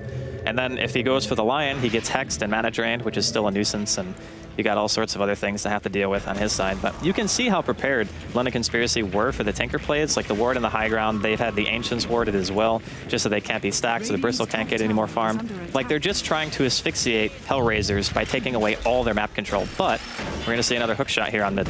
Yeah, Mafo Ninja's maybe in a bit of trouble. There was the Fisher in return. Totler's going to force himself out, pops the blade now. Cogs go down. Artez trying to navigate his way around. Madara's going to try and TP. Are the stacks enough? Yes, they are. They do find a kill on the Clockwork, and Bristleback's going to be fairly happy with that. Trying to work on the BKB himself. Has the Ogre Club, the Mithril Hammer, and about 300 that he needs for the recipe. And mid lane Quap is going to blink away. 29 to 15. A little bit. Hellraisers, they are starting to climb back, aren't they? It's looking a lot better than it did a good 10 minutes ago.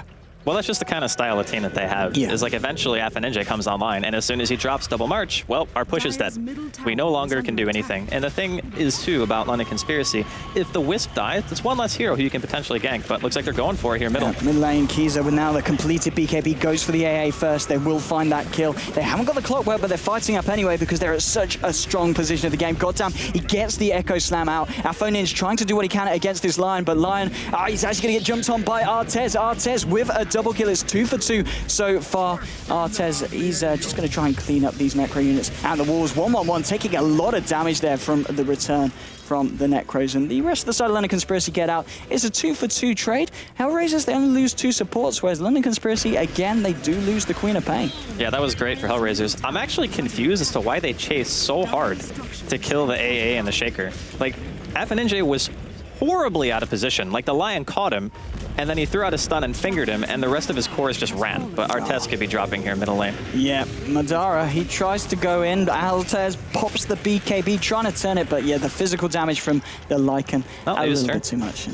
And they managed to get themselves out, at least no more casualties on either side. And net worth, we are seeing London Conspiracy, they did get to that 12k point, but now 27 minutes into the game, it's reaching close to 4k, and it's definitely reaching a point where Hellraisers, with the Tinker, farming as well as he is, he's on 10k at the moment. I wouldn't be surprised if this game goes on for another 10 minutes. We could see him top of the net worth board, couldn't we? That wouldn't be a shock at all, to be honest. Like, the thing is, I think he's going straight Hex, because he's got an ultimate orb right now, which I think is really nice, because if you get relocated on, for example, and it's like Lion or like Queen or something, you just Hex the thing that isn't the Wisp, and then you just TP away. So relocate ganks kind of become a non-factor. You can do a little bit of similar thing. We've got an instant replay here on the fight in the mid lane, and as we can see, as you said, they ignore Artez, which is what we're talking about the best thing to do. They burst down the AA, and then they go for the Earthshaker. You see this fight on the side where Ninja and Skank's dealing with each other. Tinker would have been a very nice kill to find in that situation, but they really wanted to commit on diving, looking for the other pickups. And on that note, they lose the Lion, and Tinker gets himself out. Yeah. So you feel a little bit of mispriority in terms of who to go for. I mean, that Lycan was still ulted. He could have easily just turned and killed Ninja. What's a Bristleback going to do against a BKB shapeshifted Lycan? Like, he can't stop the Lycan from killing the Tinker. That's the biggest thing. So, yeah, I don't know. It's a bit weird, and honestly, I don't think London Conspiracy can afford to make too many more mistakes like that, because Ninja's Tinker is amazing. Like, it's really, really good. Yeah. So if you let him get a Hex and a Blink Dagger, you're going to be really sad that you let him get those 2 items, you know?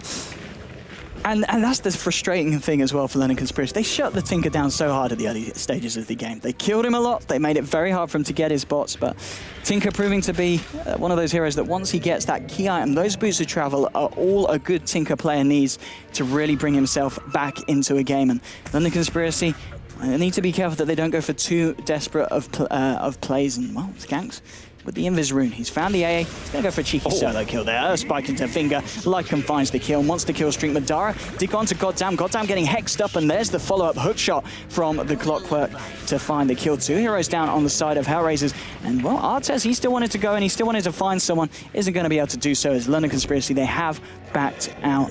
Well, bottom lane, Kiza with the eye. Going to try and push down this tier 2. TP in from Artez. Kiza, he wants to fight. No, he doesn't. He just wants to go for the tower. Ignore the bristleback. Why not when you can get yourself some map objectives?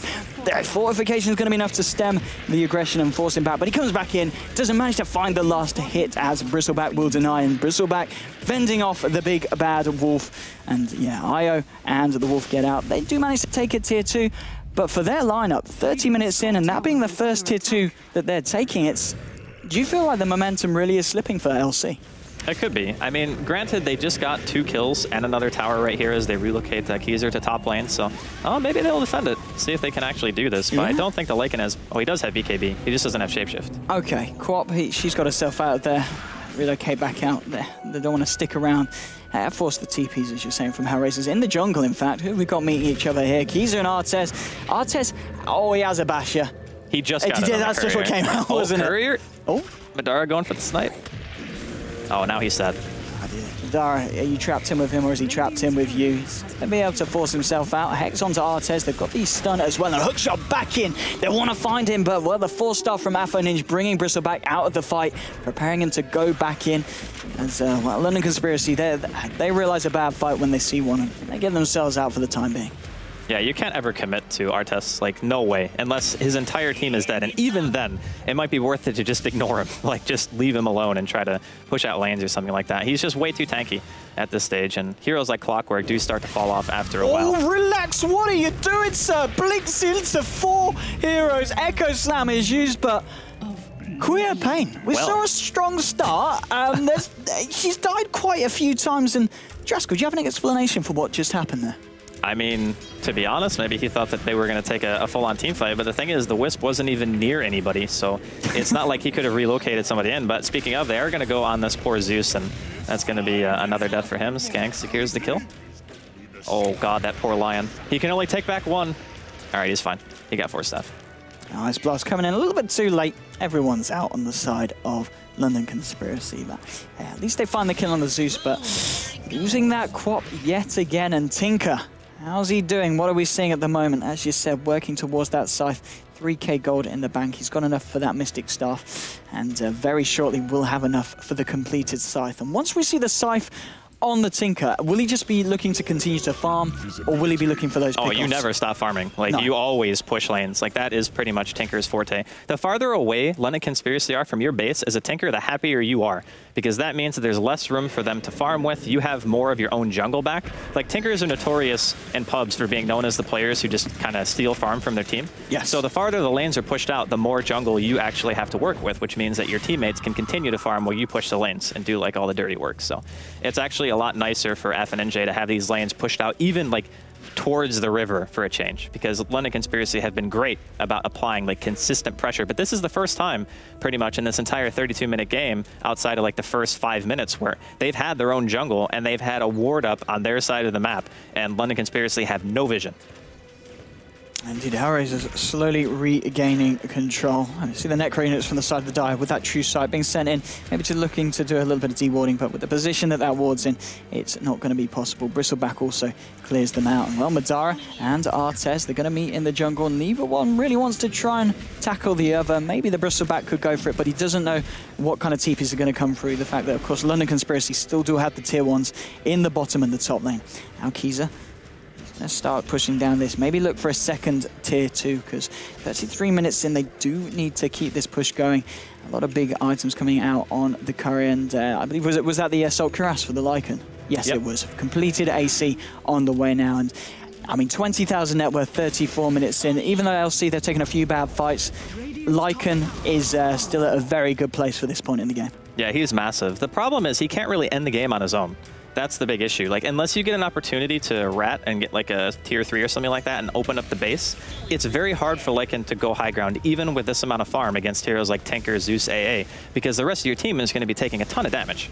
you can't like face tank March because only one person on the LC has BKB, and that's Keyser. So I don't really know how he plans on ending the game unless they take a really good team fight. But you can see Hellraisers feeling a little bit of confidence here, realizing that Roshan is probably up, which in fact it is, and it's going to be cheese on top of that. So the next point of contention, I wouldn't even be surprised if Hellraisers tried at least to stop London Conspiracy from doing Roshan. See Madara trying to stop Artez, popping the cogs down.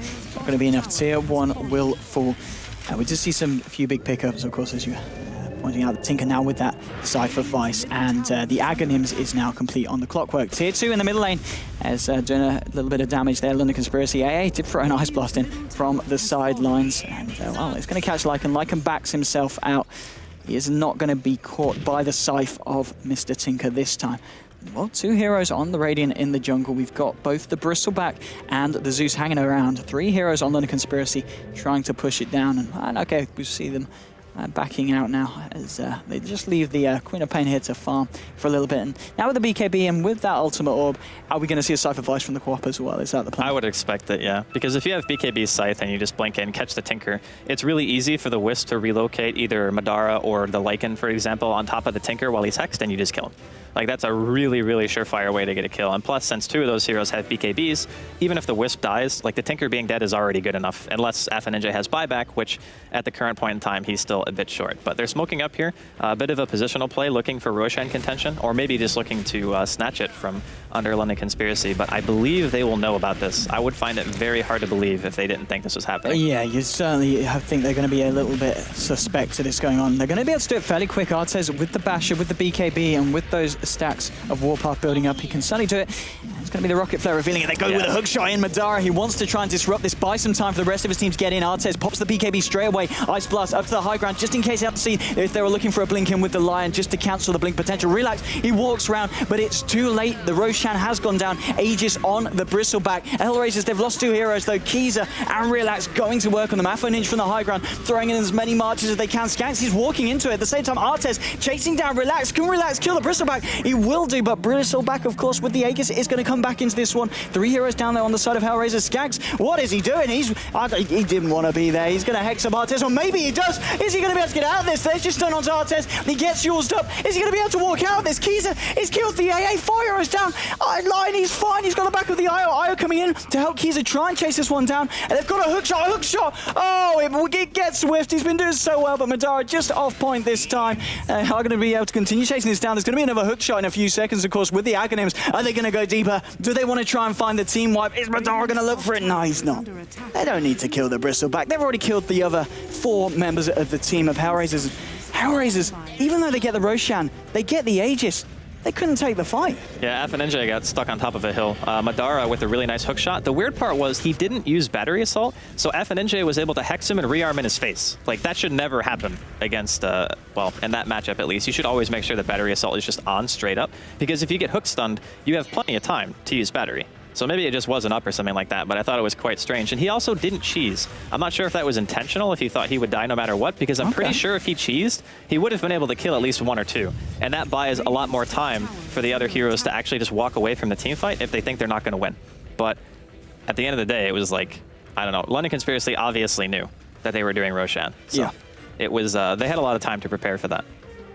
Yeah, they really did. The initiation then, even with the BKBs popped by Hellraisers, when you've got this Lycan coming in and nipping at your heels at this point, the amount of damage he is doing is pretty major. Now with the Boots of Travel complete for the Lycan as well, we're going to see him have this rat potential also, and be looking to push out as many lanes as he can, because that is going to be an issue as this Tinker gets more and more online. Madara now, he's got the Invis rune. Is he going to be able to find something? He knows that Zeus is there on the sidelines, and Zeus, he's going to get caught by the hookshot, gets hexed straight away by the side from Ninja, so he can't cog anyone in. Relax has popped the BKB and blinks in as well. Now he's going to blink out. He's found the Zeus, but, well, Lion's already gone down on the side of the Conspiracy. They're going to back up the rest of them. And, well, bottom lane, Keyser with the Boost of Travel. He's ready to go for a bit of rat. Gets the tier 3, and he is going to get out as well. It's not really the best of time for him to fight. They'll relocate on the IO. IO's now in the neighborhood, but they want to keep it safe. Keyser returns to farming. 24k, wants to keep himself at the top of that board. Artez walking in, gets himself a bash. Relax is just going to be able to blink out. Was a little bit low on mana, but I mean, Do you think that is another issue with the side of Hellraisers at this point? When you're playing up against a Quap, an IO, and a Lycan with such big mobility, in terms of lockdown, what have you got? You've got the Earthshaker and you've got a Cypher Vice. Is that enough? Well, and if you're defending your base, it usually is. Because, again, it's about having to engage inside of Marsh or having to deal with Zeus spam or an AA blast and stuff like that. So in some cases it is. But in open fighting, like outside of the map, like when you're not standing on tier 3s, it's very difficult to lock heroes down and kill them with just a batching Lycan. Although, of course, as I say that, Artest is going to force a BKB from Keyser here, just from a first hit bash. But once he gets Abyssal, it could be nice. Base dive here from Real could end up costing him 6 seconds left on the relocate. Yes, Sark pots the BKB as soon as it comes off, and Afoninj gets caught by a hook shot there from Madara. Io, he's back out, goddamn TPing in. The BKB is going to run out on the side of Laz. Oh! He DC'd. That's very unfortunate. That is incredibly unfortunate. Do you think as soon as he saw the Earthshaker and he knew the BKB was running out, he would have got himself out there if he was out? Obviously he would have blinked, because I'm pretty sure he like TP behind. That is... I mean, do they let him go? It's not great because honestly, the Wisp is already gone, so he can't even tether him to get him out of that. Like he's gone. It would be some serious manner if they let him walk away from that. So I think at this point, Hellraisers they'll. I mean, you know, you can't expect them to do something like that. It's. How can you? I don't know, man. I mean, that AA still has Ice Blast. I'm thinking that guy gets an Ice Blast to the face. That's what I'm thinking. I think you're right. I thought they would have. I think he was still BKB'd when the Wisp went back, so he couldn't tether. So then he couldn't actually take the Queen back to base, because otherwise it would have been fine. Like Real would be sitting in the well right now and be like, yeah, okay, whatever, just pause, and no one really cares. But that's unfortunate. Yeah. If they lose the Queen now, it's like it's quite troubling, because that just means that LC can't continue to push, and the Tinker's dead, and that means that FNJ might not have to force spy out because Keyser's already gone. So he's like gone back to his side of the map. But yeah, interesting game so far. It really is. For a first game. London Conspiracy, they showed a lot of strength at the start. They had a bit of a rough time in the where Hellraisers have kind of come back to a certain extent. I don't know if we can have a look at the actual net worth graphs in terms of what kind of swing. So we did see that swing. It was about, you know, about the 25-minute mark where Hellraisers, they did bring it back to about the 4K point. Now it has gone back to London Conspiracy with the quick push that they have been able to maintain and continue. Yeah. But the game has kind of reached a very stable point. We're not seeing London Conspiracy continue to make huge breaks, and it's getting to that key point of the game that we were talking about, to be fair, in the draft, where it all comes down to high ground defense and just the odd good team fight for Hellraisers, and then we could see a big swing. And with the AA and the Zeus, what kind of items have we got on the AA and the Zeus?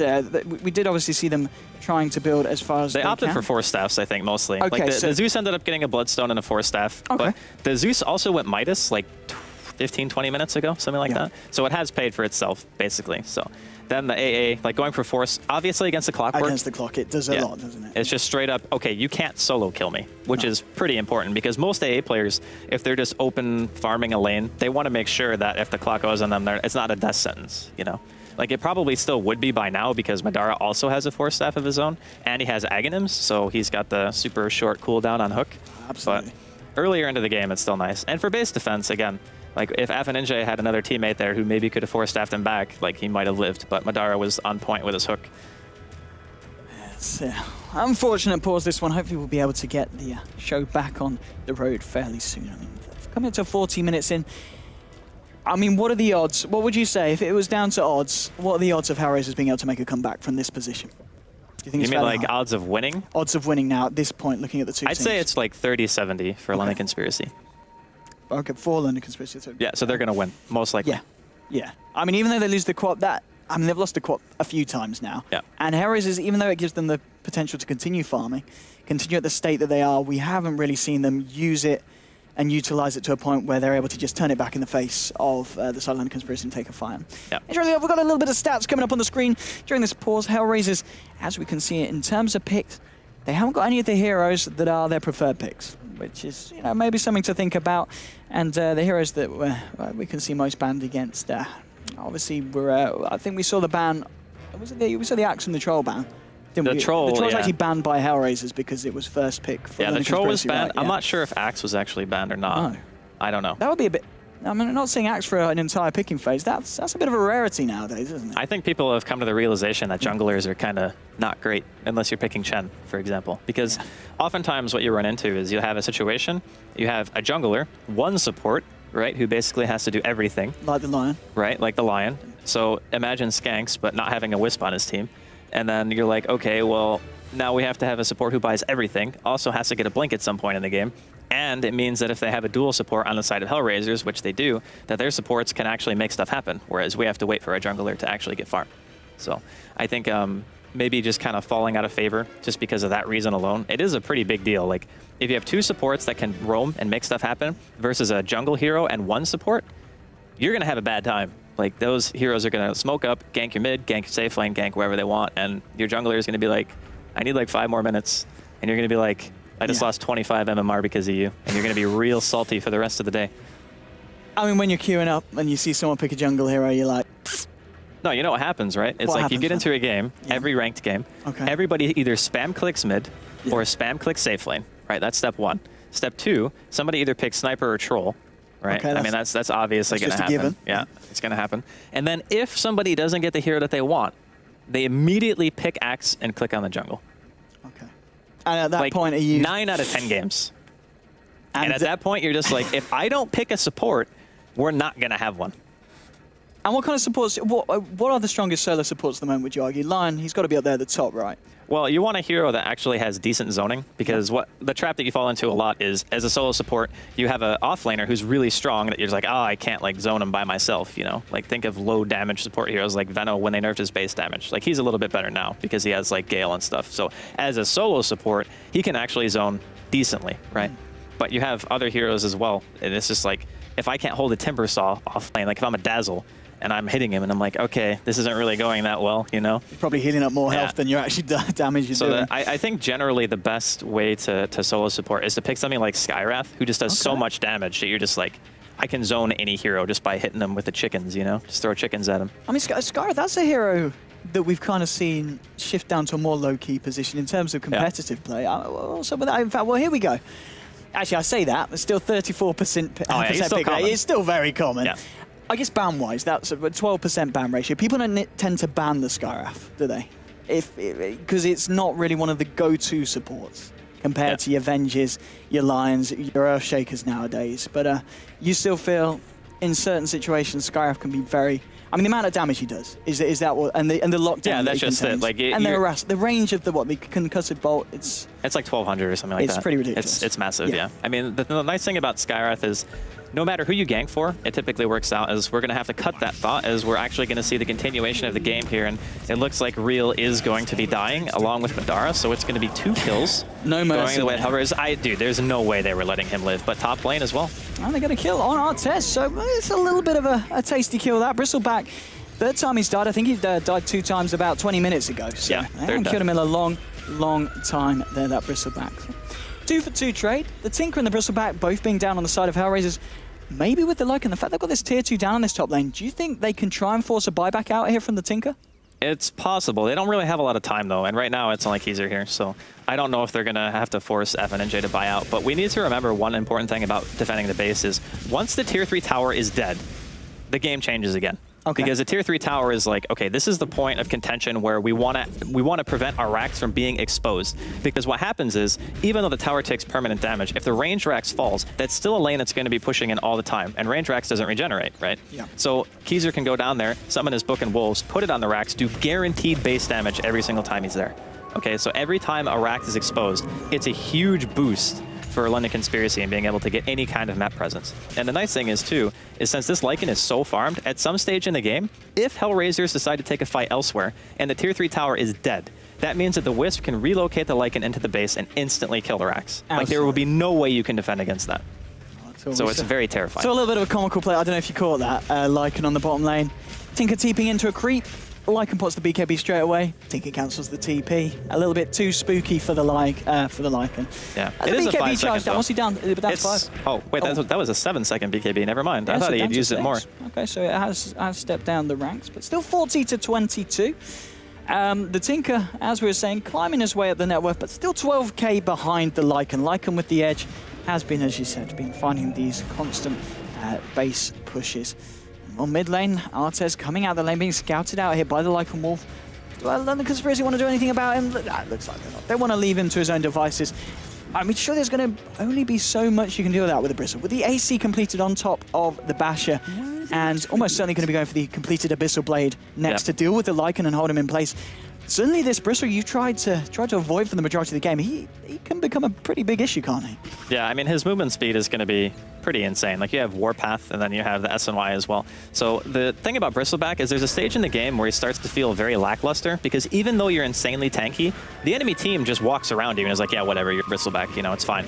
But the later the game goes, you start to kind of demand the attention of the enemy, and here's that relocate that I was talking about. They're going to hit the racks a bit. It is backdoor protected, so they're not really going to get much done, but that's just what they can do. Like, this is another option that's opened up to London Conspiracy due to the fact that Tier 3 Tower is dead. So imagine when Hellraisers, if they manage to defend their base a few times, they push out. Well, Rat becomes even scarier, and Artes is going to get hooked here at bottom lane. I think they were just doing it for harass purposes.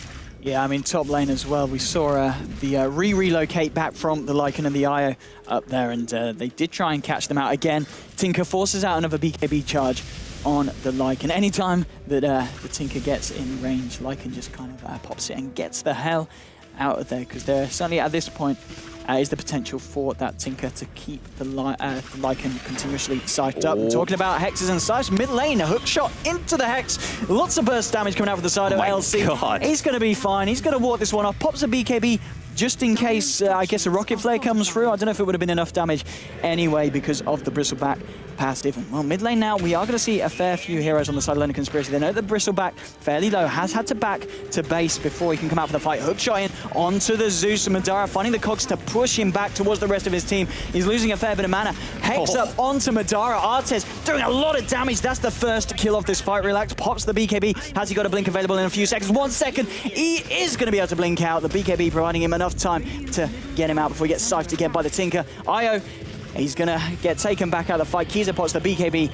and the shapeshift to escape, but looks like Io is going to go down as collateral here, as he will return to the Radiant side in a second, and there we go. Scythed up, a few punches. Tinker's going to find the gold on that one. Two heroes down on the side of London Conspiracy. They try to push. They do manage to take half the racks, though, and that's, as you were saying, even if they're losing team fights at this point, even if it's just a couple of heroes, the fact that they're getting the objectives is well worth it. Yeah, they'll be happy with that. Yeah. To be honest, I really like the way that Madara played that, because normally, like, you go in, you cog, but he actually walked behind the Zeus and got him a few times. Kizer here, he doesn't have BKB or shapeshift. He is goner. Oh, it says Affinage blinking in, and well, the Queen of Pain ult is going to allow them to find a return kill on the Zeus, but losing the Lycan. Oh, bash? The bash. Oh my. Skull Basher go for a 3 for here? with the attack speed. I don't know if he has the mana. No, he's got to go back. He Queen of Pain's again. DC'd again. Unfortunate. He's dead for 70 seconds, so maybe we're going to see him just play on this. Yeah, I mean, he does have buyback, though. Madara is going to be forced to pop some defensive cogs here, but Artes does not really seem too deterred. There are no creeps to teleport to there, but Skanks could be in some trouble as well. Wait, where did he TP to? Oh, he TP top, I guess. I mean, well, Hellraisers, they're certainly using this opportunity to take down a few heroes on LC, and I think this is Madara down as well. Affinage just constantly chasing them down with the Blink Scythe. That's a lot of gold in his pocket. Now third highest on the net worth, and look at the golden XP change, 2k, well, just over 2k in terms of gold and XP. Swinging the way of Hellraisers after that fight, 28 to 41. Hellraisers, they're going to think about doing Roshan. Now, with this Bristleback, they can do it very, very quickly. Double damage as well. 4 heroes down on the side of London Conspiracy. This is going to be an easy Rosh for the side of Hellraisers. Well, with the Aegis on them, there's still 30 seconds before a couple of heroes are back. They're probably not going to be able to force out buybacks, but they should be able to take a couple of tier 2s here, shouldn't they?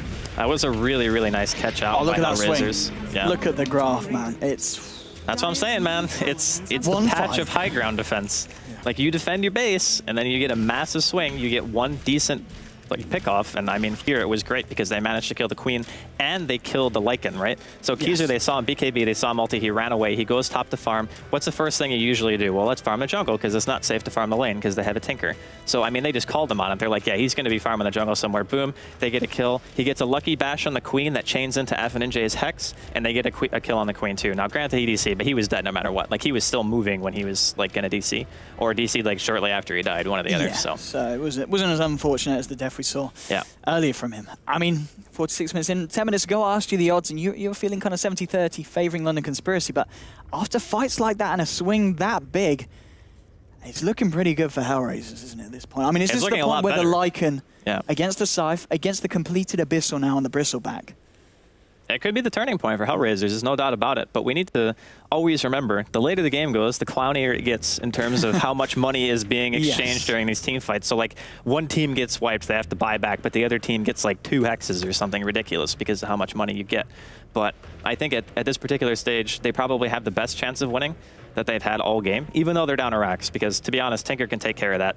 No big deal. And sure, it's a little bit less farm, but it just means that the lanes are still going to be pushed out, which is nice for Hellraisers. What London Conspiracy still can do is if they're not feeling as confident in taking these direct engagements anymore, they just play the rack game, you know?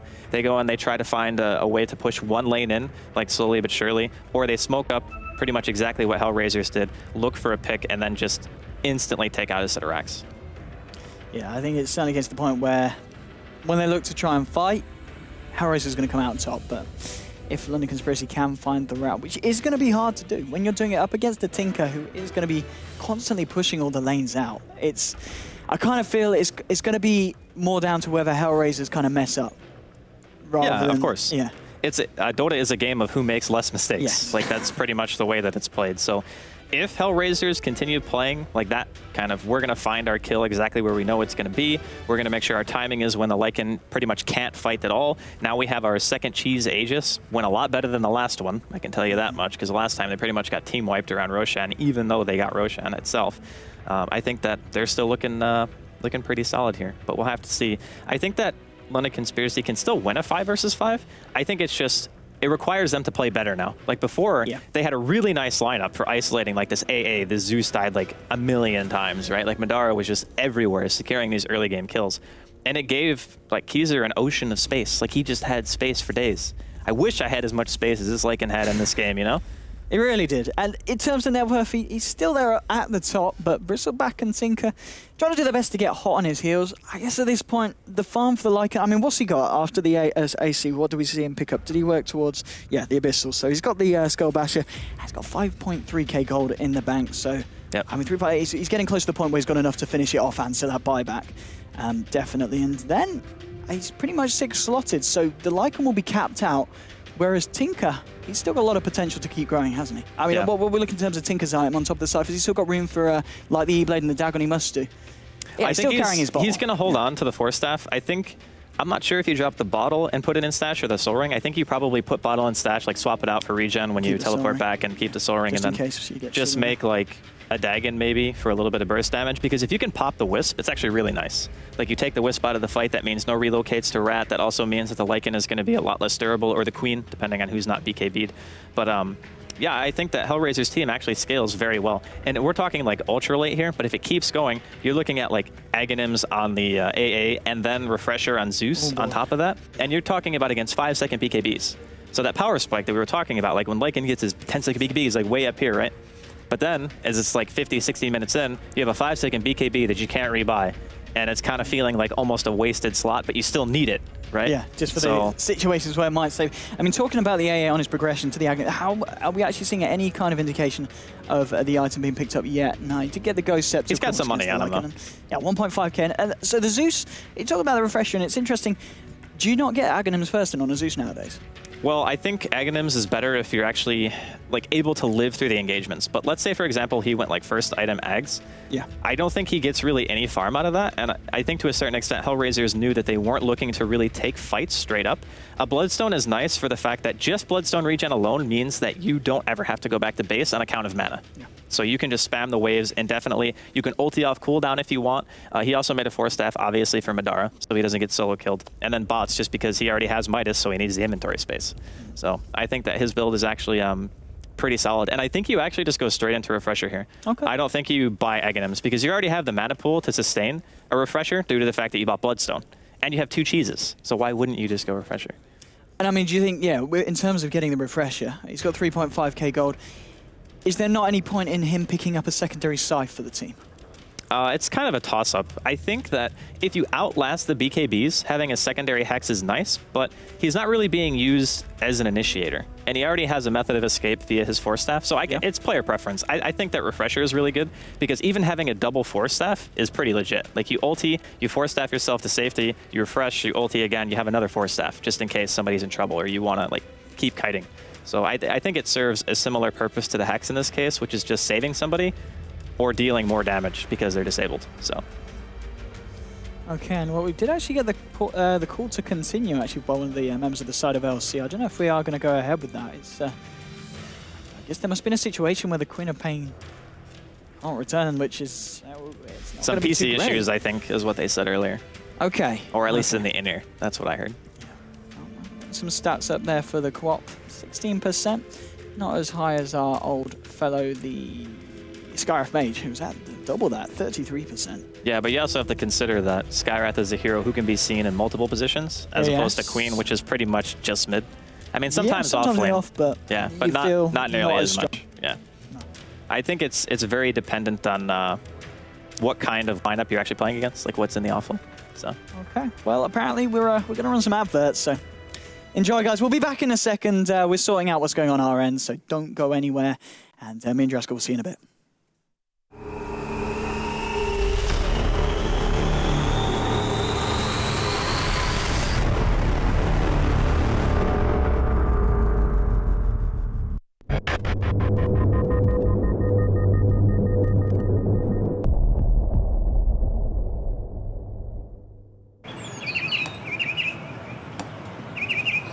Hey, birds! I'm Edward, and I'm a tufted titmouse. I'm a pretty standard bird. Decent flyer, okay at nests. But my forte, a little thing called productivity. Look, I get it. We all have to work, tick things off the list. Emails, notes, presentations, expenses.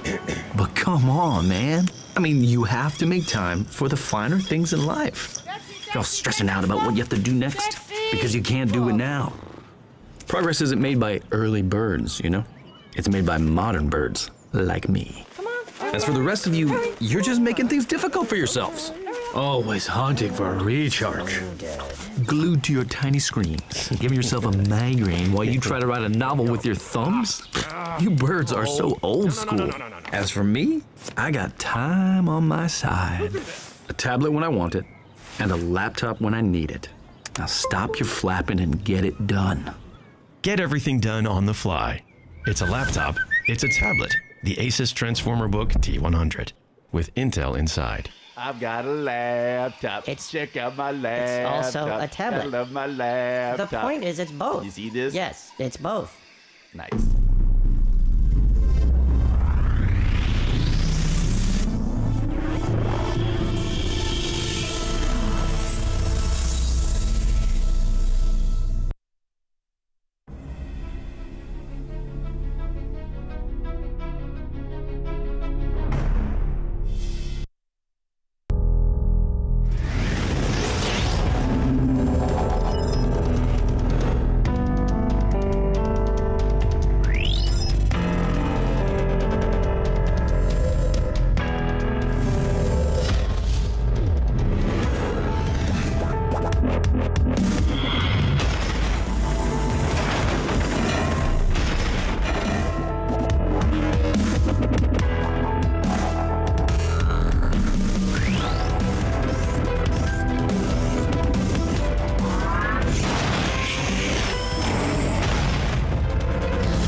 We haven't come back yet. We are back. Oh, we are back. We are back. We are okay, back. cool. We are back. We're back in game, but we're not back.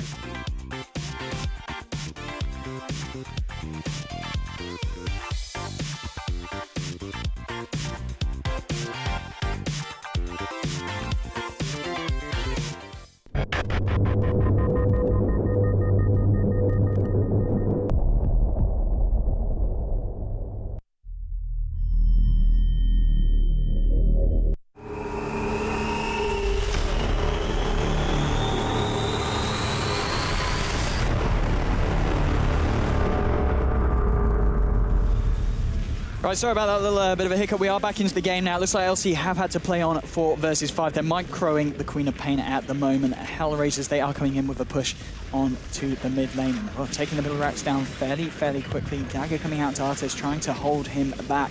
And that's getting low to the march of the minions. You've got to hope that someone's microing him well enough. And seems like they are blinked him out, but now in comes Shaker. They're able to finish off half the racks. Hook shot in from Madara, trying to break up the fight. Artis, BKB's up though, he's doing a lot of damage to the line. He gets Yules up. Io on the other side of the fishy, he's going to be able to get away. Zeus goes down, buys back straight away. Buyback from Lion as well. Now buyback from the Tinker. They all want to keep this fight going. Kiza is doing so much work now, goes ham on the Zeus, who did just buy back. That's a pretty big kill. Artis though, is he going to be able to find this? Lycan comes in with the bashes. Lycan summons the wolves. Skanks gets scythed up by Afo Ninja, who's beginning to die. Blinking again. They should be able to blow up the Lion this time. The Hex is going to make it a little bit tricky, or maybe they can kill the Tinker, and they can. Okay, and Tinker did buy back, so that's 2 heroes who die back in that fight for the side of Hellraisers. And well, they've just lost the bottom racks there in return, so even a player down. Hats off to London Conspiracy for taking that as well as they did. Yeah, I mean, honestly, double dieback, not great. I mean, they get the racks, which I think is nice just for having it tinkered, because now you've equalized which lanes push out. Like, bottom's going to be pushing in, but your middle lane is always going to be pushing towards the enemy base, which is nice. And again, Real has not been able to reconnect to the game, so they're just playing it 5v4, and somebody's microing him. So whoever it is, props for making the plays there. He had a really nice ulti, to be honest. Like, when he DC'd, he got a sick ult that hit pretty much everyone on the side of Hellraisers, and because of that, they were able to kill Afin and Jay. So all in all, a very impressive team fight from London Conspiracy. As we saw, there was the big swing, but now a little bit of a swing going back down to London Conspiracy, but it's going to be hard for them 4v5. In the jungle at the moment, we are seeing the Lion managing to just blink out. Oh, Ancient Apparition forces himself down, trying to find the kill. Kiza is there, picking off the back lines of Hellraisers. Ghost Scepter from AA is going to stop the damage for a little bit, but there's magical damage coming in from the Quap. That's 3 heroes down on Hellraisers, and 2 heroes that are pretty key for high ground defense that can't buy back. Yeah, that's really troublesome. However, the Tinker's up in 30, so I think it's going to be fine. Zeus is up, Bristleback is up. Those are 2 very tanky heroes, although I would say everything on the side of London Conspiracy is off cooldown. They're going to throw out an ulti here. Hits on 2, and they want to commit. Yeah, Artez popping the BKB, trying to clear out these Necro units. They will do so indeed. Madara, he's got a hook shot coming back online in a couple of seconds. He gets bashed up. He was going to go straight for the tier 3. Hex now on to Artez. Gets fingered as well. And there's your hook shot. Cog's actually keeping him in. Relax has popped the BKB and was trying to fight against the Zeus. And, well, they are not going to be able to find the Bristleback. Bristleback's going to be able to find them. Takes down the Clockwork. Lycan is getting out of there. Tinker trying to chase down both the Quap and the Lycan. Relax very, very low. Oh, he walks into the line of sight of Tinker. A rocket finishes him off. And wow, is Tinker going to be able to find the Lycan? BKB pop, but it's only 5 seconds. Lycan, he needs to get a bash, or he's got the Abyssal, of course. Will hold him in place. Can Afo do anything in return? He gets the Cypher, but it's not going to be enough because Io has come in as backup. Io might pay with his life as the stacks do build up from the Bristle. And now London Conspiracy, 3 heroes down. Hellraisers only down the Tinker. This is going to be a pretty big push coming from Hellraisers. And no buyback on the Io and the Clock. That's something they can buy back on this Quap. Goddamn, trying to chase down Skanks. And, well, Artez actually just runs straight in there. Gets used up, held back. Will be able to provide enough time for the team members of LC to get back. And, well, Artez heading down the mid lane. Looks like he might just go straight for the tier 4s and straight for the win at this point.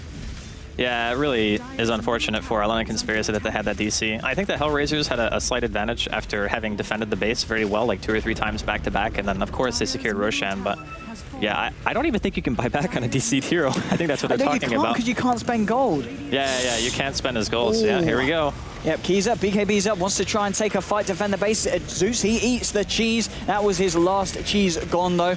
And when they try and chase him down, the fight actually also happening to the north as F1 blinking in, scything up onto Skanks the Lion. Unshadowed Charge is digging down as well. They take down the Lion. They have lost the Earthshaker. Looks like London Conspiracy, they might lose Madara as well, and indeed they will. It's a double kill for Artez, and 37 to 49. Tier 4's going down. Have they got any fortification? I don't think it matters anyway. Marching Machines is going to try and keep the remaining side of London Conspiracy in the base, or not. In fact, well, Lycan comes out, tries to fight. BKB's on Artez. Artez is not going to save him from the bashes. He does go down. They are onto the Ancient. Half damage has been done so far. Relax coming out to clean. Oh, they get the bash! Oh, the 4-star into the instant bash there, rocking with the passive. And now Artez, wait, he bought back into this. He needs to be very, very careful. It's a very, very delicate stage of the game. Relax. He gets relocated out. He's going to be fine. He's he going to be able to get the ult top before he gets past? Yes, he does. He's going to try and run away. 4-star from Tinker, bringing Artez into the fight. He can't find another bash on the Keyser, but it doesn't matter. Keyser's going to go back to best. He's going to get hit by the Ice Blast, but it's not going to do any damage, and he's not below the threshold, so he's going to be okay. Madara coming out, trying to defend, trying to do something about Artez, but Artez, he's just going for the base. It's going to be game over, and a very, very unfortunate end to the team. London Conspiracy, who for a moment there, 4v5, it looked like they had potential to come back. It was, I don't know, it was unfortunate though. I think had the DC of Real not happened, it probably would have been anybody's game. Yeah. Like, honestly, because when you get to late game in this patch, like 52 minutes in, anything can happen. Like, you lose one team fight, one person whose key doesn't have buyback, the game is just pretty much over at that point. And there was even that defense where, the Tinker and the Zeus both die-backed, and it was like 100 seconds. I think, honestly, I don't want to say that DC won Hellraisers the game, because it feels like it's taking away a lot of credit from them. They did come back from a pretty bad spot. But yeah, they were already in a bad spot, came back in a really big way, had some really nice team fights, and FNJ's Tinker continues to impress. He, under pretty tough circumstances, managed to get a pretty nice inventory at the end of the game. Absolutely. I think, as I asked the question at the beginning, is Tinker still relevant? Certainly under control of the right hands, proving to be...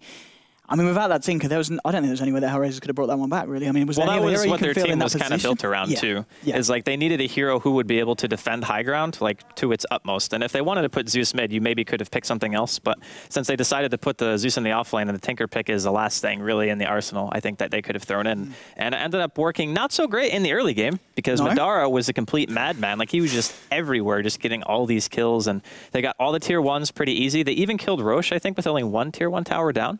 They did get it pretty early. After that, it was just snowball. And then 1 or 2 bad fights, and all of a sudden, Hellraisers looked pretty solid. I mean, it really does feel like that game is pretty much the current meta summed up. You know, a couple of bad fights. You've got a hero that's going to be able to carry you through to the late game, as they did in the form of the Tinker. And you're golden. Maybe it would have been a little bit harder if London Conspiracy did still have their full roster connected. But even so, it was certainly looking very good for Hellraisers at the end of the game. And well, that is game 1 done and dusted. I'm not too sure on the schedule. We're probably going back to... No, we're not. I'm getting a shake from Shiva. She is saying, no, not back to us. So, back to commercials. We love playing commercials. It's much more fun to watch than our panel over there. That's a bit of a flame, actually. Sorry. But just run an advert.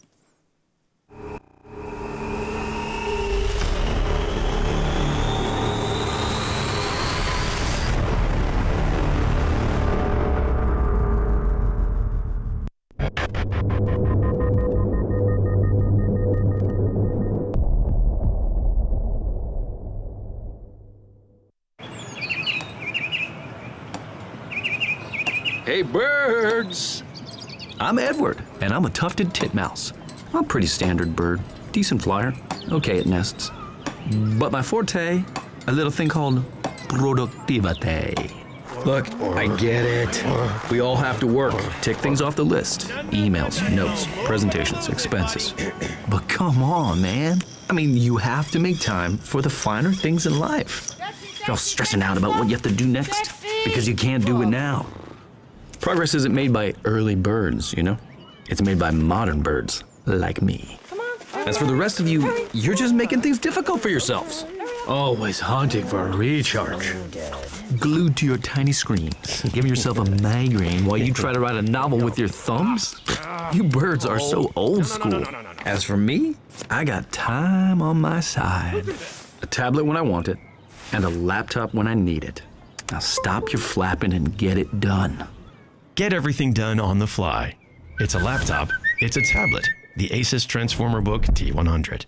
with Intel inside. I've got a laptop. Check out my laptop. It's also a tablet. I love my laptop. The point is it's both. You see this? Yes, it's both. Nice.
Welcome back to the ASUS ROG DreamLeague. We're here, of course, still in the Monster Energy Dreamhack studios, and we just witnessed the game. Now, we're going to disregard the ending of that, because that was very unfortunate, and as the caster said, it could have gone either way. Still, at the end, it was not a done deal at all. But, Jesse, you said from the start, even when Hellraisers was not doing great, was actually not doing great at all, you said Hellraisers got this. Yeah, they had a lineup that you kind of can just base defend with forever, which is really good in this patch because of this whole rubber band thing that we keep talking about constantly. So if you do not break the base and you do small mistakes here and there, like Queen of Pain blinked into his death a few times with no vision, if you do stuff like that and you're up against Tinker, AA, Earthshaker, like all of these heroes are playing ASUS even, they're all scaling very well into the late game, plus they're very, very good at defending their base. So you just cannot do any mistakes against that. They could have run away with the game and won earlier, but since they didn't, they're always going to be a rough time. Yeah, at the same time though, like you have to give it to Madara on the Clockwork. Like he played like amazingly. Like he really made space because Aya would Lion and Whisper pretty greedy supports, and like they could do whatever they wanted, and that allowed them to do the support relocate thing, which was like really powerful at the start. Yeah, Lion and Blink Dagger super early. Yeah, all because of Madara's space on the offlane and Clockwork. He played really good, but like Clockwork kind of scales off quite heavily. Like the Force Staff and Tinker kind of all of a sudden he wasn't as effective, and they could kind of control him a lot more in the team fights. Yeah. But yeah. Would you say like still picking Tinker into an IO? Obviously in the end it worked, but it's not optimal for sure. Not optimal. No. I think the Lion and the Wisp created so much space in the early game. They played like perfect in the start of the game.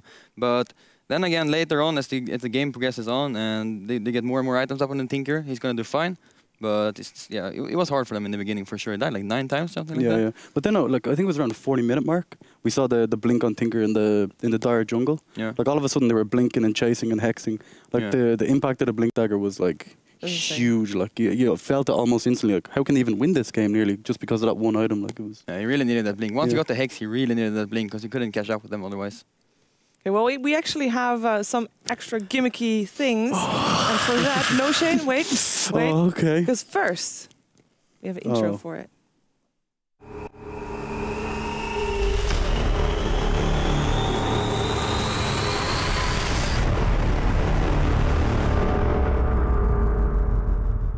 Okay, so basically we have this awesome thing. It looks like a television. It's not a television. No, it's an art thingy. So I can draw in the game, and I can draw like whatever I want. So say I want to like point at Roshan here. Look at this. I can like draw a little arrow and say that's Roshan. This is like the most amazing thing. I even have these fancy buttons. That's what fell down earlier on the show. So I can like remove the fan. So I can say, Scriff, can we rewind a bit here? Can we go back a bit? No? Maybe a little bit. Come on. More? That's as far as we can look. But this is the most important part. Okay. Look at the ping. Look at the ping on the minimap. We can see here. Look at this. Boom. They're pinging the courier. So what they did was they saw the courier cross over the river, and that allowed. Well, Clockwork actually ended up sending a flare. Oh yeah, there it is there. Yeah, but they only sent that flare because they saw the courier in the first place. Yes, but he didn't send the flare to the pit. He sent it to the secret shop or behind the... Yeah, but it flies by the pit though. Yeah, but I think that maybe Hellraisers was planning on showing the courier to maybe Shiva, mislead would you like position. to draw on my... I have the drawing on the board. So maybe they were just aiming to have the courier like fly around here just to make people think that they were on that side. But because Clockwork was located here... You may draw on my board as well, Jesse. Clockwork was located here and his flare actually went that way. Well, if he was anywhere else on this side of that, they wouldn't have seen the pit. They would have not seen anything with the flare. Yeah, but the reason why you don't send the flare just straight to the pit is if you send it further away from the pit, like all the way here, you get vision up here as well. So you don't only see the pit. Otherwise, you're just gonna stop at the pit here, and you're not gonna know what's going on over there. If he wasn't at the place where he was, he would have still sent the flare to where he sent them in to begin with. I don't think so. No? Like the courier flew by here, they ping out the courier here in the middle lane. Of course you're gonna have to scout the Roshan somehow. True, but the angle of the courier was not from Roshan. Okay. The angle from the courier was from the secret next shop. gen if that's the case, but I think they just fucked up by sending the courier by there and. Yeah, that gave the whole thing away because they smoked into the pit and there was no way we could have known they were in the pit at all. So that one flare. Yeah, I think it was still strategies, next level mind games right there. Okay, here's our next clip. Now this is just as they're pushing the base near the end, and we can see The BKB. Oh, I just want to. Okay, this is very. I can't. Okay, slow it down. Slow it down. Easy, Tiger. Calm down. Okay, there we go. We're in slow-mo now. Okay, so there we go. Here we see Queen of Pain, who's actually disconnected. I'm not sure. I'm trying to figure out who. Oh, we can see Skank. He's micro. Look on this fisher. That's gonna come right here soon. I mean, maybe it's later actually. That was a pretty good one. Thanks. You're pretty good at this drawing thing. You're gonna see it.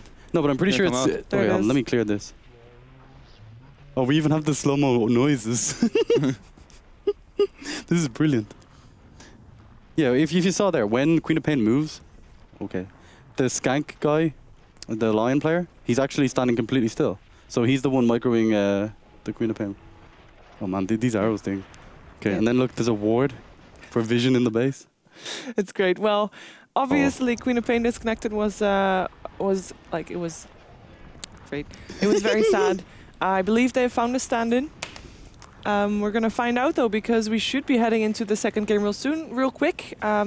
Obviously, we're still on point with predictions for Chessie. Do you want to change anything about your prediction, Shane? I said 2-1. Yeah, it's still going to happen. London Conspiracy, yeah. They played really well. Who did they get to stand in here?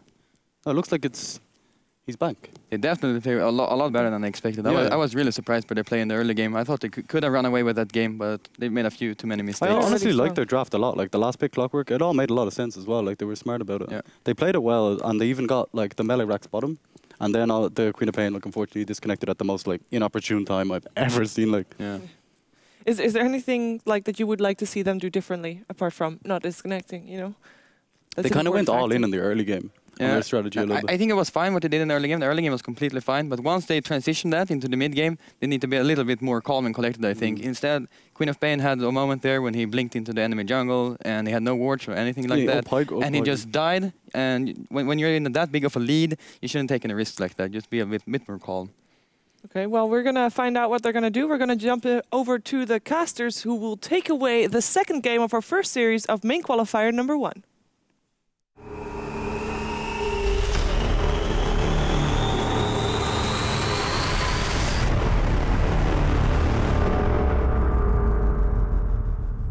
Hello, boys and girls, and welcome back to the casting panel. I'm ODPixel, I'm here with Draskell, and we're just about ready to hop into Game 2 of a series that's had a little bit of unfortunate circumstances in the first game. We did see Hellraisers, of course, take the first one in what was a very big comeback, but it did get to the point where London Conspiracy definitely still had a shot. But Hellraisers, the Tinker, I mean, do you ban the Afro Ninja? What do you do about the Tinker? They had the perfect lineup, surely, to deal with the Tinker. They had the Clockwork. They made the successful ganks, but it really just seemed as one of those heroes that if they can't finish the game by a certain point, Tinker is always going to come online and he's always going to be an issue. Well, that's kind of the patch. They were playing around 6.83, right? You just say, okay, we're going to pick a team that's extremely hard to high ground against, and then even if we get totally thrashed for the first 20 to 25 minutes, which, let's be honest, it's pretty much what happened, they can still pull it back as long as they rely on the other team to make even like 1 or 2 mistakes. So, for example, Chessie mentioned it, the Queen blinking in, high ground, no vision, dead.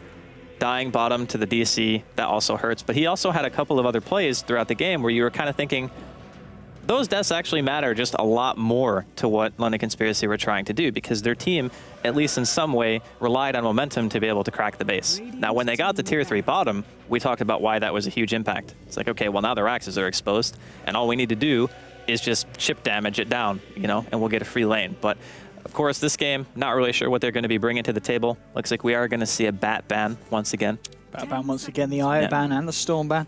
Also a hero that we saw banned out in the first game. And I mean, the IO for you, the IO that we saw London Conspiracy play in that game that we just saw gone, do you think that was IO being used to the best of its ability, or was there other things that they could have done, potentially more rats, or? I don't think it was poorly played. No. I think it was a very good wisp. I just think that hero has such a high skill ceiling in terms of what you can accomplish with it. There's so much you can do. Yeah, I mean, honestly, it's insane, like how well you can actually play the hero. But obviously, Hellraisers give it enough respect to just, you know, we're not going to want to deal with that again. If you plan on picking Tinker, then it's great to ban out Wisp, because then you just have one less hero that you have to be like, oh man, well, I either need a Blink or I need a Force Staff to be able to get away from relocates. If you don't have to worry about that, FNNJ can have a grand old time playing whatever he wants. So we'll see if they want to get their hands on that hero again. Yeah, we'll see if they do decide to run it again. And, as we can see, the ban out on the Storm Spirit. Storm Spirit, one of those heroes, 17% pick rate, 23% ban rate. Still very strong in the mid lane. Do you feel, has the game kind of shifted to a point where he's not relevant, or do you feel just because of the power he can have in a late game situation, Storm Spirit is still a hero that you need to be very, very aware of? Oh, absolutely. I love Storm. I think he's maybe one of the best snowballing heroes. Like, you think of Storm and TA, I think, are two of my favorites in terms of you can either go mid. Most often you're going to see TA mid, but Storm can also safe lane. So what you do is you use him as a position 1 for quite a while, and then you transition into a position 2 who can also kill basically anybody as long as you have like an Orchid, for example. So one of two things tends to happen. The enemy team is a couple of squishy heroes, and they get picked. And then you picking them off lets you snowball. The second scenario is the enemy team just starts clumping together, because if they can't see you and they don't know where you are, then off-map farming becomes very good on a Storm, and you can try to assume map control by making them play together, and then they just get less farm because there's not as many people like solo farming lanes. So I think either way, you're getting a lot out of the hero. Again, another hero that's great against Tinker, because if you see him teleporting in, you can just be sitting in fog, and then you just ball on his TP, and you can just try to kill him that way. So there's a lot of things that's great about Storm. His biggest weakness, in my opinion, is if you're not good at the hero, he can be a very weak laner if you don't know how to play the matchups. So. Okay, yeah. I mean, there's certainly, when you're in the mid lane, like before against you hit Queen, level 6, it's not nice, is it? Yeah. I mean, you don't have great attack range. You can use Overload and abuse it against some heroes, but I mean, if London Conspiracy are going to be running their Queen of Pain again, you don't want that matchup. Like, Storm gets annihilated against Queen, so. So especially, the Queen of Pain that made some questionable plays later on, and to the point where they did obviously have technical issues. But at least to start with, it was some very, very, very strong quap playing. AA is going to be the first pick again for Hellraisers. They had it in the last game. It wasn't that Aghanim Zaya we saw. It was more the kind of let's save our teammates, get that 4-staff and such online. And coming in with the first pick AA, I mean, is that something you want to do? Do you not sometimes want to kind of keep that pick back and wait until perhaps they fall into picking like a Witch Doctor or a Dazzle, and then being able to kind of have a support that you're going to render a lot less useful? Or, I mean, is it going to be banned out, basically, the AA? I don't think they would ban it if I was London Conspiracy. They showed that during the early game, they understand exactly how to play against those types of supports, right? Like, Madara had a sick game. So I think that they're probably not going to ban it in the first 2, not over heroes like Troll or Bat, for example. But I think if you have a game plan in mind, and you say, okay, our last strategy worked out really well, even though we could have played it way better. Like, let's be honest, Hellraisers could have played that last game a lot better in the early game, and it would have been probably an easy win. But it didn't end up going that way. So I think that Hellraisers say, don't fix what ain't broke. If we can manage to pull that game back, just imagine what we can do when we're actually on our game. Indeed. Well, Axe, the first pick in return for London Conspiracy. Follow it with a Vengeful Spirit. And Axe, we were talking about in the first game, we weren't too sure if he did get banned out. First pick Axe, when the Troll's already been banned out. Sniper, do you think we could see Sniper this game? Well, I think Sniper is always a possibility. I think he's very annoying to play against his Axe, because a lot of the time you have like this Blink Dagger initiation hero where you're like, yeah, I can just catch the Sniper. But the reality is shrapnel range is completely insane. Yeah. So if he knows you're coming, he just throws one down, and you walk through it and you're like, okay, well, I can't blink. And sometimes if the Sniper is paying enough attention, you can just consistently keep his blink on cooldown. And that's good enough, right? Because you're basically eliminating a hero from the team fight. So I think that it can work both ways. If the Axe catches the Sniper, then it's really bad for him, obviously, just like it would be for any hero. But if you're paying attention and you have great positioning, then Sniper is like one of the de facto like best late game heroes you can possibly have. Okay. Queen of Pain is going to be the choice, though. Second pick for Hellraisers, so this time they want to give it a go themselves. And we're talking about the Sniper being very good with the shrapnel there. The poison duration from the dagger is fairly long on the Queen of Pain, isn't it? And you're talking about the range. So that's a lot of time that if you catch the Axe out at the start of a fight, once you're at the mid game and he has got that Blink Dagger, he's not going to have a great time at kind of rejoining it. If you manage to dagger him without getting called, though, I would be surprised. Okay. Because even at max rank, like 525 range, call range is like 325, 350 or something like that. So it's a pretty thin line you're walking between getting called and dying or getting a dagger off. So I think either way, like, Queen is still really good in pretty much every situation. And the nice thing is, if Hellraisers decide they want to put another hero mid, right now it's Avenge as a support and an Axe who could either potentially lane or jungle. We don't exactly know yet what London Conspiracy want to do, but they do pick up a Puck who I would say, prior to Queen's buffs, matched up decently. Now I think it's like maybe slightly queen favored. Or like totally based on the player's skill, and whoever's the better player just wins the matchup. Yeah, so fairly even. Yeah, it was slightly favoring the quad. I would say like 55-45 queen. Okay. And I mean, so the Hellraisers, they've got the AA, a hero that if he's paired up with the right support, we could start to see rotations in the mid. But when you've got a Puck and a Queen of Pain, do you really, I mean, can you make rotations to the mid lane, or are those kills going to be too elusive? They pick up a Lion. With the Lion and the AA, can you look to help out the quad, or do you feel you just let that lane be and you focus on the other lanes? I think if you do manage to catch out a Puck, it would be a surprise. Yeah. Now, what London Conspiracy could do is just play greedy and go like, okay, we'll just do the Axe jungle. Lion AA roaming is still kind of strong, but if you have Sniper mid, the Sniper can stand so far away from the creep wave. Like, you can stand either like at your tower, still be able to hit creeps in mid, or if you know the gang's coming, you just play a little bit defensive. And that way, you know that your Axe is going to be getting farm. If they decide to leave the safe lane and let Puck get his solo EXP, then he gets coil a little bit earlier, right? So at least you're gaining something for nothing. Now, this is all theory crafting, of course. We don't know exactly what they're going to do, but the option is open if they wanted to run it that way. Okay, Spectre is going to be the 4th pick for the side of Hellraisers. So with the AA and now with the Haunt, we are seeing a bit of global potential. And Spectre, I mean, pretty much as soon as he gets that level 6 online, as long as the sniper's not already started to snowball, it's not nice to play up against, is it, as a sniper? Not at all. It's one of the few heroes who has a gap closer that is literally the entire map. So you could be sitting in the well and the sniper could be in his well and he could be like, sup, I'm right on top of you. And a lot of the times that can be enough to force a reaction out of London Conspiracy. So the way that they've built their team says to me that this is a protect the sniper strategy. You got swap, you got coil, potentially could be an Aghanims coil at some stage, which is ridiculously annoying. 4.5 second stun if you break that coil, right? Through BKB. It's like, yeah, through BKB. It's essentially getting Mirana arrowed in the face every time you break it. So, but for really for multiple heroes, it's... Yeah. And then, of course, you have Axe, who is very, very good if he can find a good blink initiation. So I would say that both teams are fairly well-rounded. I kind of like London Conspiracy's team a little bit better because I think it's easier to play. Okay. I think that Hellraisers have put themselves in the position where they had last game, but on the other foot, right? So Hellraisers had the bad early game, good late game. Now I would say that London's Conspiracy have a really good early game, and they pick Tusk on top of this, which means that they can just force the fight like super hard, and then they can just try to take team fights from there. So we'll Indeed, see. Yeah, if they're able to force the fight early and tackle down the Spectre before she does get too scary, it's going to work. And Tusk, he's definitely going to add to a lineup of heroes that are very good at forcing the fight at the earlier stages of the game.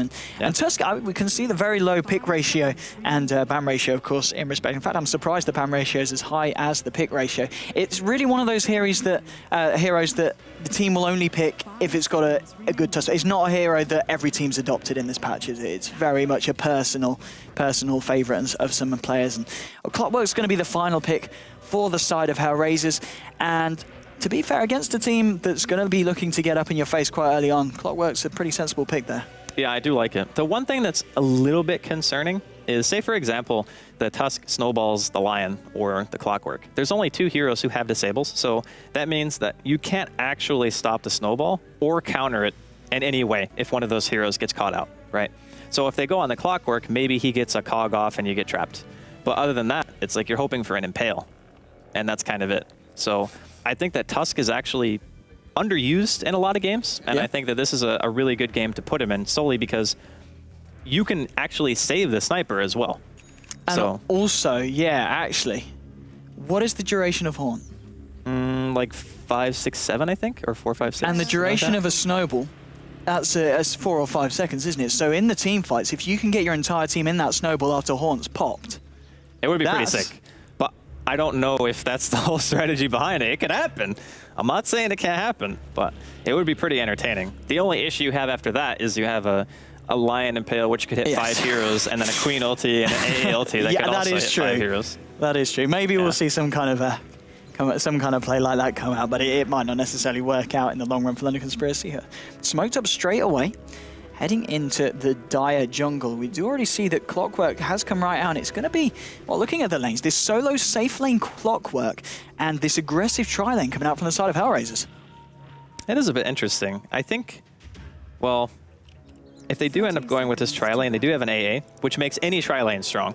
because you automatically have 2 ranged heroes. So you have Lion and AA. You have Chilling Touch, which means that your harass is going to be insane. And Venge isn't really that strong of a laner. And then you have a Tusk. So Tusk as a support, not really super great. You can see London Conspiracy here looking for the standard 4-man snowball into First Blood, which they're unfortunately not going to find. And on the flip side, the Puck is getting very close to finding that there is trouble at home. I mean, Chilling Touch level 1, you're not going to survive a team fight. Well, not a team fight, just a solo pickoff, but level 1 Chilling Touch, more than enough, and well, that goes the way of the Queen of Pain in the mid lane. So we were talking about the mid lane 55-45. I think that's shifted it to a good 60-40 at least in terms of starting off. Being able to get your bottle that much sooner. I mean, it's 2 or 3 CS that he needs now to be able to get it, but they do put the sniper mid, which I think is the better call. Okay, if Atheninja decides that he wants to go in for harass, he's going to have to risk that he could get headshot. Like, shrapnel is still a lot of damage if you're just trying to walk straight out of it and, you know, potentially you blink too far, maybe take a stray tower shot or 2. You have to be really careful not to get greedy against this hero because he will punish you so hard. I mean, this aggressive trial from London Conspiracy, do you think they were expecting the off-lane clock, or do you think the intention was to go against the Spectre with this? Well, I think the best situation that you could possibly get if you're London Conspiracy is shutting down the Spectre, like, clearly. But they're kind of sacrificing just using the Axe, who's just farming by pulling to the small camp, so he's getting the creeps from the camp and the lane creeps simultaneously. It also means that they're going to push the tower way faster than what Hellraisers can do, unless they start finding a way to creep cut, which against the Puck is going to be really hard, because it's not really feasible to lock him down. So I think if London Conspiracy play it right... Correct. Oh, the snowball from the high ground. Cogs, I don't think it's going to save you, no magic missile. And the call, more than enough. And yeah, wrecked. Yeah, really good awareness there from London Conspiracy. Instead of just going straight for the clock, they knew he was going to walk down the river, so just waiting for that high ground advantage position. And yeah, as we were saying, even though it's not against the Spectre, there is the potential to kill this clock quite a few times. Yeah. Bottom lane, talking about kills, Relax, he's been hexed up. They do have the Chilling Touch, and well, he has got illusory orb for a couple of seconds, so I think this is a dead Puck. He tries to hide in the tree line. Dread might go down in return to the tower. He's killed by the Radiant, though, so Hellraisers will be happy with that pick off on the Puck. And well, looking at the mid lane matchup, what are we seeing? 8-7 on the Sniper, 3-4 on the Queen of the Pain. So, talking about not putting the Puck mid, it certainly worked out for London Conspiracy in terms of the mid lane. The fact that Puck's dealing with a little bit of a tricky, aggressive tri-lane is the downside for them.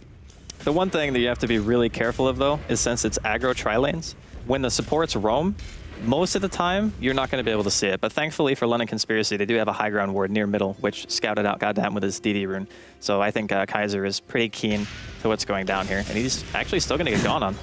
Yeah, they've got the Hex and the stun. And oh yeah, we thought he was aware of it, but... maybe he just thought he was a little tankier. I don't know. Or he didn't see the DD. But I would imagine he would have seen all of that. But maybe just a bit of a misplay. I mean, top lane not going great for the old Clockwork. He heads into the tree line, TP's out. I'm not sure where's he going to head now. Is he just... I mean, can he really make anything happen at this point? Can he go and assist some kind of action on the bottom lane with the tri-lane? I think even if he walks into the sniper with just boots, they might be able to kill, if he manages to get behind him. But if the sniper dies twice with a ward, I would be really surprised. So maybe this was a tactical death, right? Okay. Like he dies, so that Gorak wastes his time. No, I'm kidding, obviously. But. Well, we'll see if he's able to do anything. Goretz, he's going to have the backup of the Lion as well, moving towards the mid lane. Top lane, that is going to be a very, very quick tier 1 going down, of course. I mean, aggressive tri-lane with the creep skipping in from the Axe. You come to expect that Kiza. I think he knows that he hasn't got vision. There's going to be a TP in, yeah. London Conspiracy aware that Hellraisers committing a couple of heroes to join the action mid as Tusk comes in. He's not needed top anymore. Axe, level 4. 3-minute tower, casual. And a lot of gold on this Axe. I mean, with just the character ring of protection. Bottom lane, Relax getting low. He's able to jaunt out to the orb. One more punch, though. Artes chasing him down. Should be a kill there for the Spectre. Dread keeps himself alive. He's going to be able to salve it 4-2. Bottom lane going great for Hellraisers, but the other 2 lanes not so much, and they have lost a tower, and Axe is going to have a very, very quick blink dagger this game. It's the difference between the aggro lanes that we spoke about a bit sooner. It's just the simple fact that an Axe can creep cut forever, as long as he doesn't get harassed by a ranged hero, and obviously Gorak was up there solo, so Clockwork versus a creep cutting Axe, not really the trade you want to make, and we are going to see a snowball here. Oh, just catching the line as well. It looked like he was maybe going to get away from that one. Needs a couple of headshots to get the slows down. Shrapnel What a spell. It goes down top lane. Actually, no, where did the clockwork go down? He died top. Axe, yeah, top, yeah. Okay. And that was without Axe even being level 6. So basically that was just a call and a Venge stun, and he was dead. We're 4.5, well, we're coming up to 5 minutes in. Axe is what? A couple of 300 gold off a Blink Dagger on top This of is like the most farmed I think I've ever seen an Axe. Yes. Like, this is completely ridiculous. And to be honest, Hellraisers can't really do that much about it unless they want to rotate both of their supports away from the farming Spectre, which is not really the ideal move that you want to make. I mean, at some point, either Madara is going to cut the tier 2 tower and kill that as well, or they're going to find a way to deal with him. And either way, they're going to be sacrificing something. Because again, if the supports move, then their Spectre's not farming. And if they don't move, their tier 2 tower could just die, and Gorek's game could just go down farther in the tubes. Indeed. Well, Hellraisers, they do get the D ward there. Realize that Sniper was away every time they went for rotation. Top lane, there are 3 heroes on the side of LC. They go with a snowball. This could very well be the Blink Dagger gold that Madara needs. And how much is he sitting on now? 5 coming up to 6 minutes in. And that is your Blink Dagger on the Axe on top of your Tranquils. This is, I think this has got to be, it's got to be a record, perhaps. I mean, this is a ridiculous time. Well, with Tranquils and a TP on top of it. And he has extra gold. 300 gold more. So yeah, I would say this is maybe one of the most farmed Axes I have ever seen. I mean, what does he do now? Does he stay in the lane, just hope that people come up there and look for kills, or do we see him focus down onto the Spectre now? I think, honestly, whatever they decide to do is fine. If they want to kill the tier 2, I think that's okay. I think as long as they actually have something going for the Axe, then it's fine. Like, if they're pushing a lane and pressuring a tower, that's good enough. If they want to rotate and kill the Spectre, it's a little bit harder, because you have to walk all the way up the lane. Like, Artes is doing a pretty decent job of controlling the lane anyway, and I think there was also a pull, so it's pretty hard to get into position to kill him without being noticed. I mean, there we go. 4.2k net worth indeed. Oh, here we go. Oh, yeah. Power Rangers bottom. Power Rangers? Which, for those of you who don't know, is just a lot of TPs to one tower. Oh, okay. Because it's a lot of different colors. Oh, here comes the snowball onto Artes. Well, Coldfeet's going to be thrown down by Dread onto the Tusk. Artes getting very, very low. Madara gets hexed up. In comes the ult from the Quap, catching the Axe. Puck very low as well. Blink in from Afo Ninja. Wants to find this kill. Will find it. And will LC, that, a little bit of an underwhelming first use of the Blink Dagger there. Yeah, I think the Ice Shards actually missed on the Spectre. Otherwise, they might have gotten the kill. What level was it? I think it was level 1. Okay, so never mind. It wouldn't have killed him either way. But that was a bit unfortunate. They weren't all on the same page. I think the snowball initiation worked way better than even trying to blink in. Because when you blink, you're immediately attackable. But when you snowball, there's a stun, which means that the Venge or the Axe can always get their spells off. Yeah. So long as you target the right person. But again, that was a hard gank anyway. Like I said it even before they went in. It's a hard position to gank from. Radiant's bottom tower. Indeed, 6-6 now on the board. Top lane Goret's trying to find something. Didn't have the best of starts. Sitting on 1.5k net worth, and level-wise as well, hasn't hit 6 yet. So we'll be looking to get that hook shot online. He leaves the lane low, lets Artes have a little bit of farm up here. And so we're seeing the phase boots, the bracer. What kind of build would you expect? Are we going to see this phase drums diffusal on the Spectre? What are we going to see him go for the Radiance? I think Radiance is necessary against so many natural blink carriers. Oh, he's going to dodge the call. That is a really big mistake. He's out. Like, that should have been a kill. And maybe the side of Hellraisers can find something off the back of it. Skanks getting caught out here. Magic Missile onto the Quap, but, well, Goretz is trying to chase that down with a Battery Assault. Meanwhile, Afo Ninja did go in on Madara. Ice Shards is going to catch them both out, but there's 4 heroes here. They get themselves on a snowball. Venge did go down just towards the south top lane. Snowball onto Artes. The Axe blinks out and he TPs away. Leaves the Tusk to die. And yeah, again, we're seeing London Conspiracy use a pretty favorable advantage just in the wrong way. I mean, are they just trying too hard here? What's going wrong for them? Well, nobody was visible when they went for that, right? So they had already left bottom lane entirely. They have 2 wards up right now. 1 lane ward that doesn't see TPs, that's about to fade, and it just died right now. And the other ward is just a river ward that sees the rune and a little bit of the lane. So I don't really see why they felt like they had to go that hard on the Spectre. I think you could just take tier 1s for free. Like, Gorak at that point, I think maybe he hit 6 during the team fight, or maybe he was 6 a little bit before that. But if the Clockwork doesn't have hookshot, then it's like, how do they defend towers, right? So I think maybe they're just prioritizing too much on killing the Spectre and should focus more on revoking the map control. Like, get the free tier 1s. You don't need to team fight. See if they do anything like that in the mid lane. We do have 4 heroes on the side of London Conspiracy about. Madara was cleaning up a very, very tasty stack of Ancients. Afo Ninja linking in a Magic Missile. Are they going to be able to follow this up? They get the Ice Shards. Afo Ninja, it's only a level 1 blink, so it's got a fairly long cooldown, but it's going to be alright. Goddamn is not, though. He goes in for the stun on 2, but the snowball comes down, hits him in the face. It's going to be a pick off there for London Conspiracy. Maybe they look for more Afo Ninja. He's able to blink out, and was that the... Yeah, it was unfortunate dream call there from Puck. It was a little bit of a biff. It happens, though. I mean, when you think that the blink is going to be up at any given point, sometimes you get a little bit antsy with your skill usage, and you're like, ah, should I drop it? Should I not drop it? And then you do it like a split second late. So it's probably what ended up happening there. So, I mean, if they would have killed him with the coil, kind of debatable. I don't even know. Like a 1300 range blink is actually so far that he might have lived even if the coil landed. So either way. Not the greatest thing, but on the bright side, Keyser is starting to pick up his farm a little bit. He's second highest in terms of overall CS, and the Axe is still leading by a gigantic margin.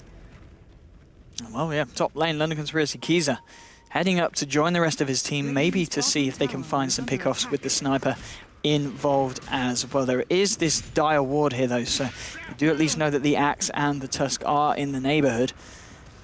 Spectre in the jungle heading towards the mid lane, because at the moment in the mid lane it is this Puck on her own, and there's a wraparound in fact from the Quap as well. Relax, he's going to try and orb out, jaunts out. Where's the Queen of Pain? Can't quite find the range for the dagger. It doesn't matter though, because the other dagger, Spectral Dagger, allows Artez on the Spectre to close in on that. Keyser with the shrapnel trying to chase down the Spectre, but he haunts out and he haunts up to the top lane, because maybe this is a kill potential here. There is a snowball available for Spartan, but it's only probably going to prolong the inevitable. The Frozen Sigil will slow them down a little bit. There's just done onto Goddamn, punches the line up in the air, but it is going to mean another kill going to Artez. Madara just a little bit late with the call, trying to look for the kill on the line rather than prevent the Spectre from getting the last hit on to the Tusk.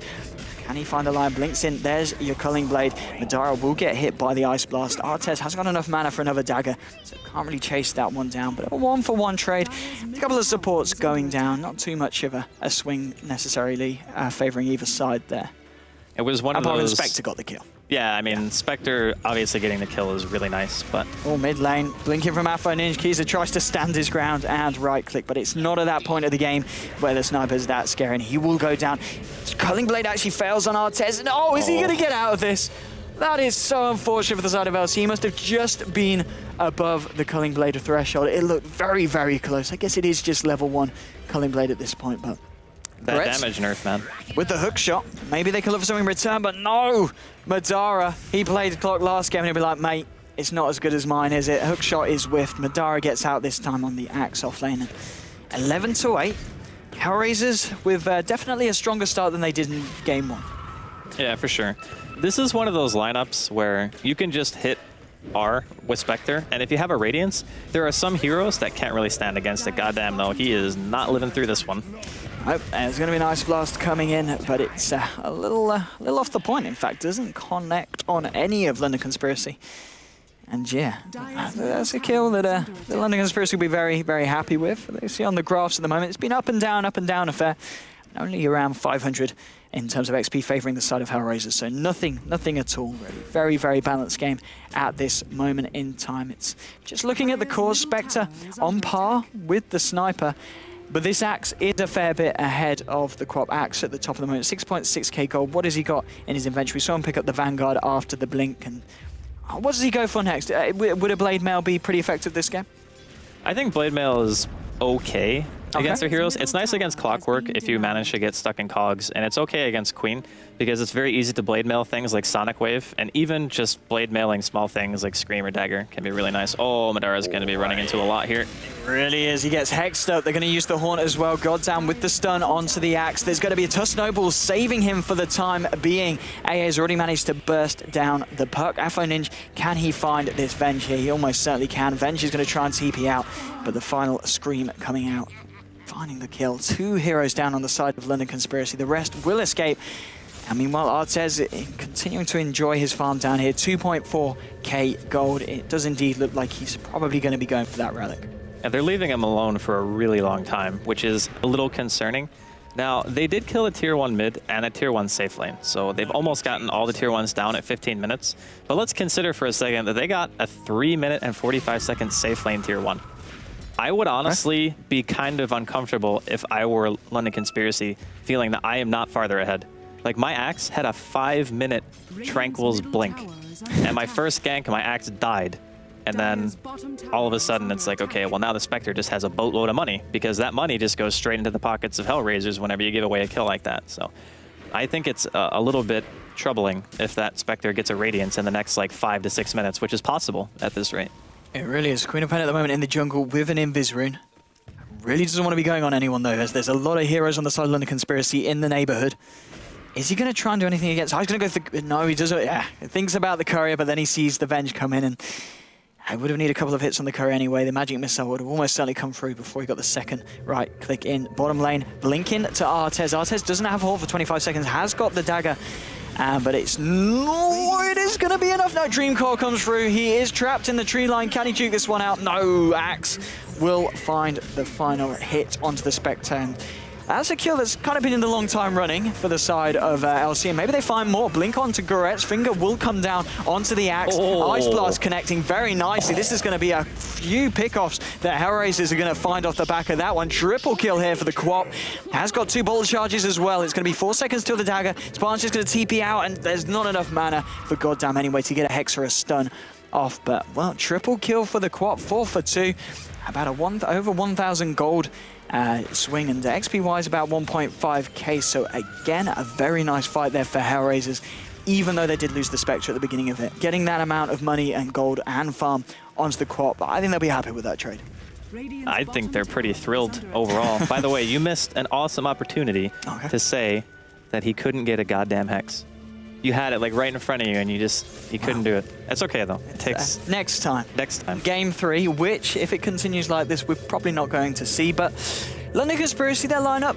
Talking about the high ground defense, they've got the snipe, they've got, I mean, their whole draft is going to be pretty good. Artez is going to get caught out here though. There's going to be an Ice Blast that's going to pass over the Axe. The spins coming through, Spectre will go down. They find the Venge in response. Now they're trying to deal with Madara. He's trying to chase down Dread. Hook shot from Goret stops him from getting the AA, and it's 2 for 1. Spartan, he's going to snowball, goddamn, looking for the stun or the Hex. Hex is going to be good enough for the rest of his team to get in position to bring down this Tusk, or maybe not. Sigil, punch.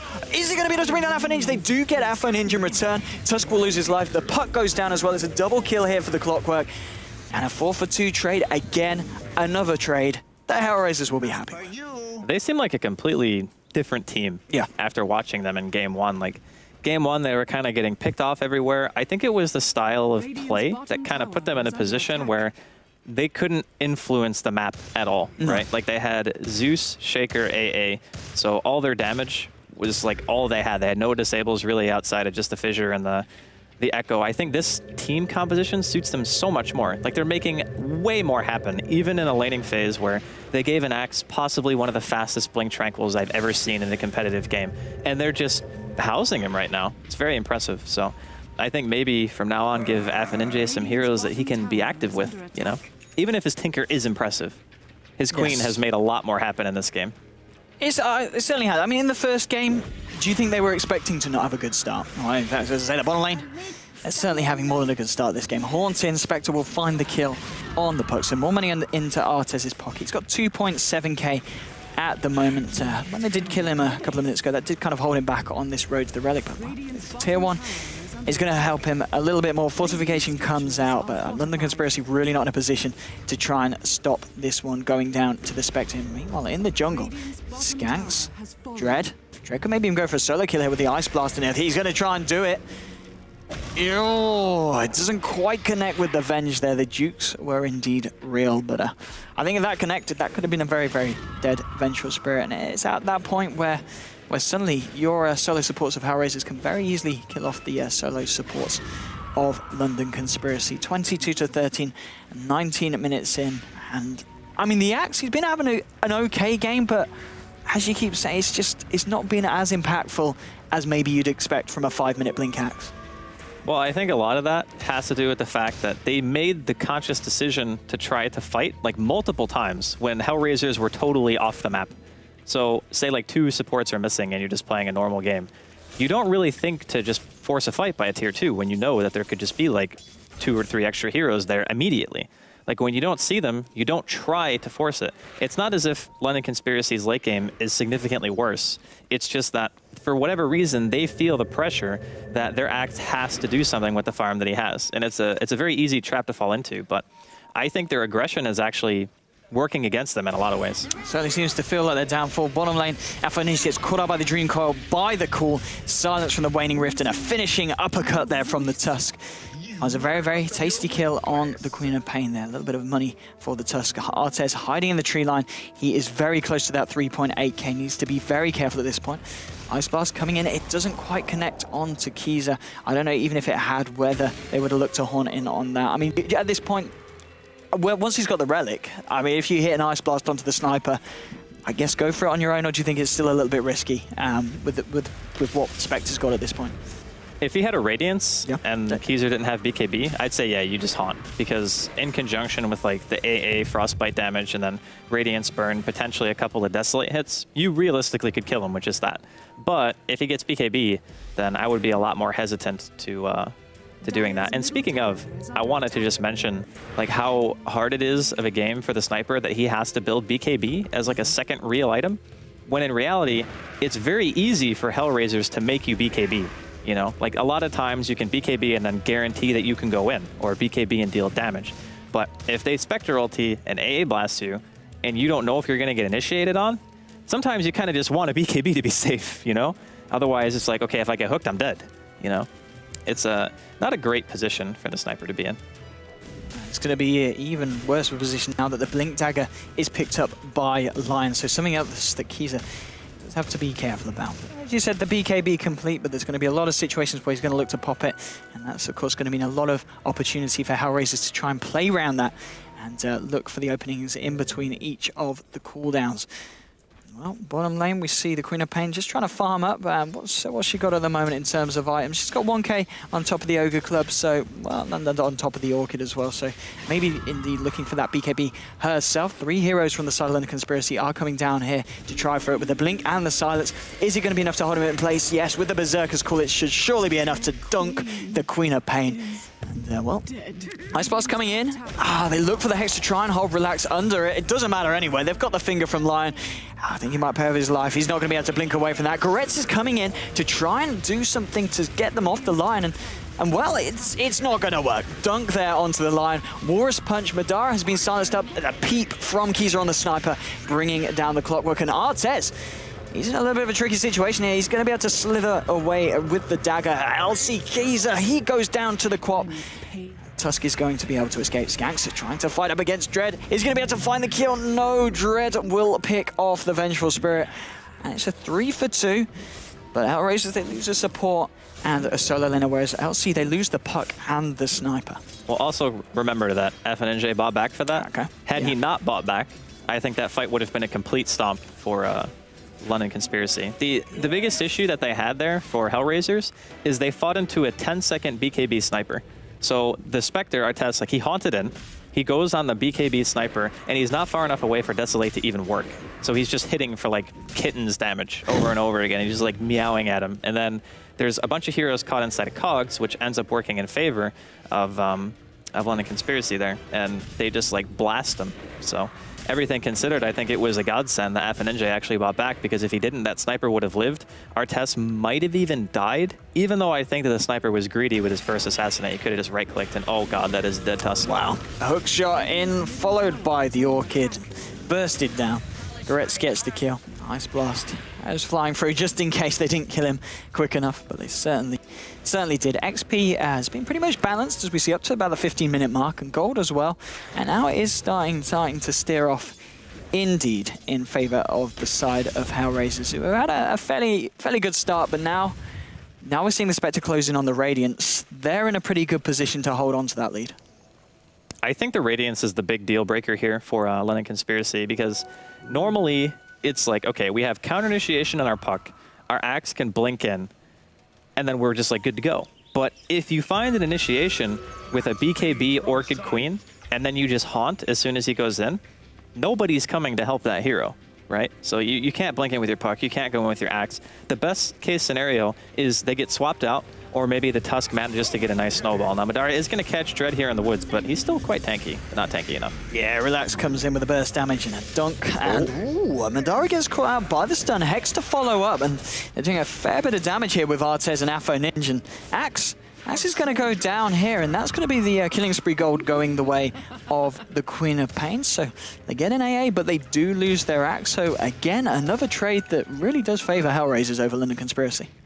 It's kind of, again, I think that London Conspiracy feel this need to, we need to do stuff, you know, which to an extent is correct. And bottom lane, going to see a haunt. Snowball's going to protect the Tusk for a little bit. And maybe long enough, yeah. It was pretty much for the entire duration with the actual time it took for the Snowball to roll out. Goretz there with a very nice force staff indeed. Not a lot a Tusk can do to control it, but Skank's coming in, has got a swap available. Can he find the range for it? We need a headshot to slow him down. I don't think he's had any more shrapnel charges, so wasn't able to slow him down. And Hellraiser, they're going to look to kind of go back in this. Nah, it's just Clock standing on the sidelines. He's got the cogs, so he's very safe if they decide to go on him.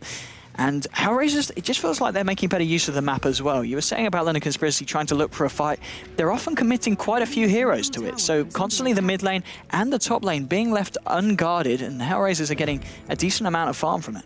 It's one of the strengths that you have when you have this AA and Spectre, is no matter if you have like one hero or three, you're going to take damage from the other two heroes that aren't at the fight no matter what. So you're either going to see a Haunt, or you're going to see an Ice Blast, or you're going to see both. And when that happens, it just means that your team doesn't have to play this compact style like we're seeing London Conspiracy, who just have to go everywhere as 4 or 5. And Madara, again, getting caught out here. And stuff like this, like, you can't let it happen. I mean, if you look at the map, not like a single hero was visible from the side of Hellraisers until he got jumped on. Like, even the middle ward barely sees across the river for London Conspiracy. It's just, they're getting antsy, they're getting out of position, and Hellraisers are just smacking them down every single time.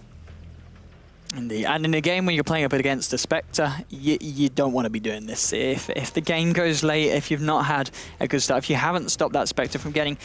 I mean, what was a relatively good timing on the Radiance? That was after, of course, the phase boots and the bracer. It's going to be hard for Kiza to kind of carry his team through, and he is kind of the main focus now for the team. He did have to get that BKB early on, so it did stint his damage growth. He has now got the ultimate orb. We obviously see a fair few different builds with this sniper. Is it just going to be the straight-up Skadi, would you imagine?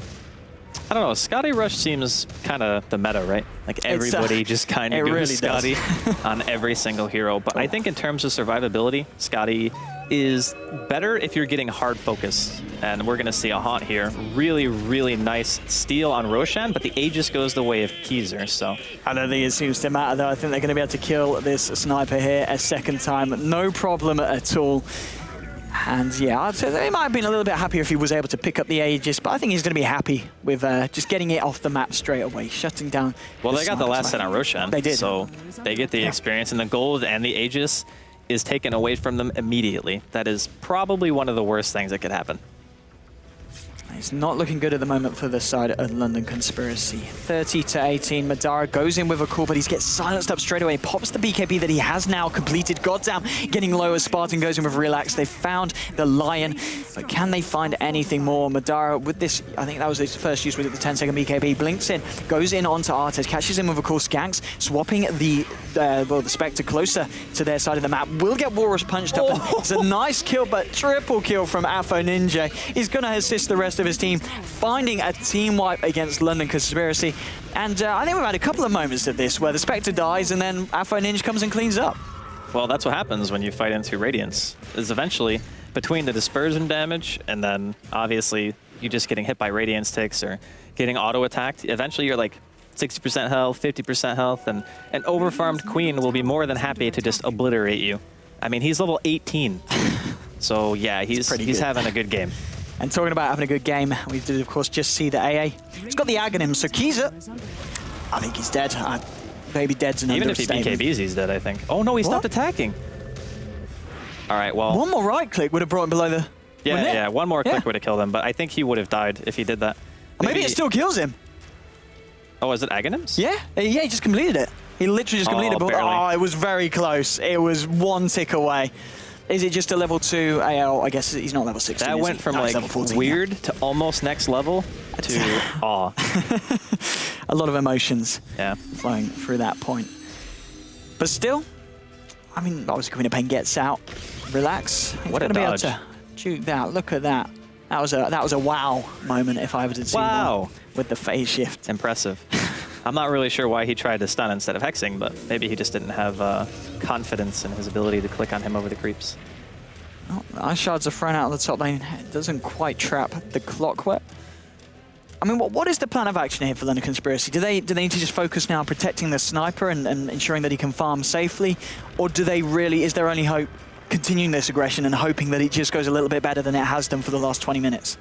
Well, it's important to remember that Keyser is still like top of this CS, like 181 at 30 minutes. Not spectacular, but also consider he's died 5 times, and Hellraisers have been bringing it to them just as much as they've been looking for their own fights. So I think defending, again, tier 2s and high ground, that's the game you play. That's what Sniper is best at, is sitting back, being able to just unload a ridiculous amount of damage without being in range of basically anything. Now, Hellraisers have a couple of tools to deal with that.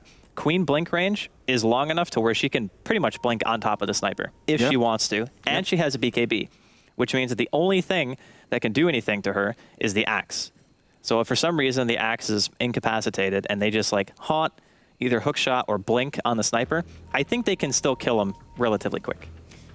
Yeah, indeed. Yeah, talking about the high ground, Hellraisers, he said they've got a lot of stuff that can help them break it. The Ice Blast, the hook shot, even Lion blinking in. Maybe that's what they, you know, if they throw the Lion in, the axe goes on it, maybe they're trying to make it so that Queen of Pain doesn't get Berserker calls.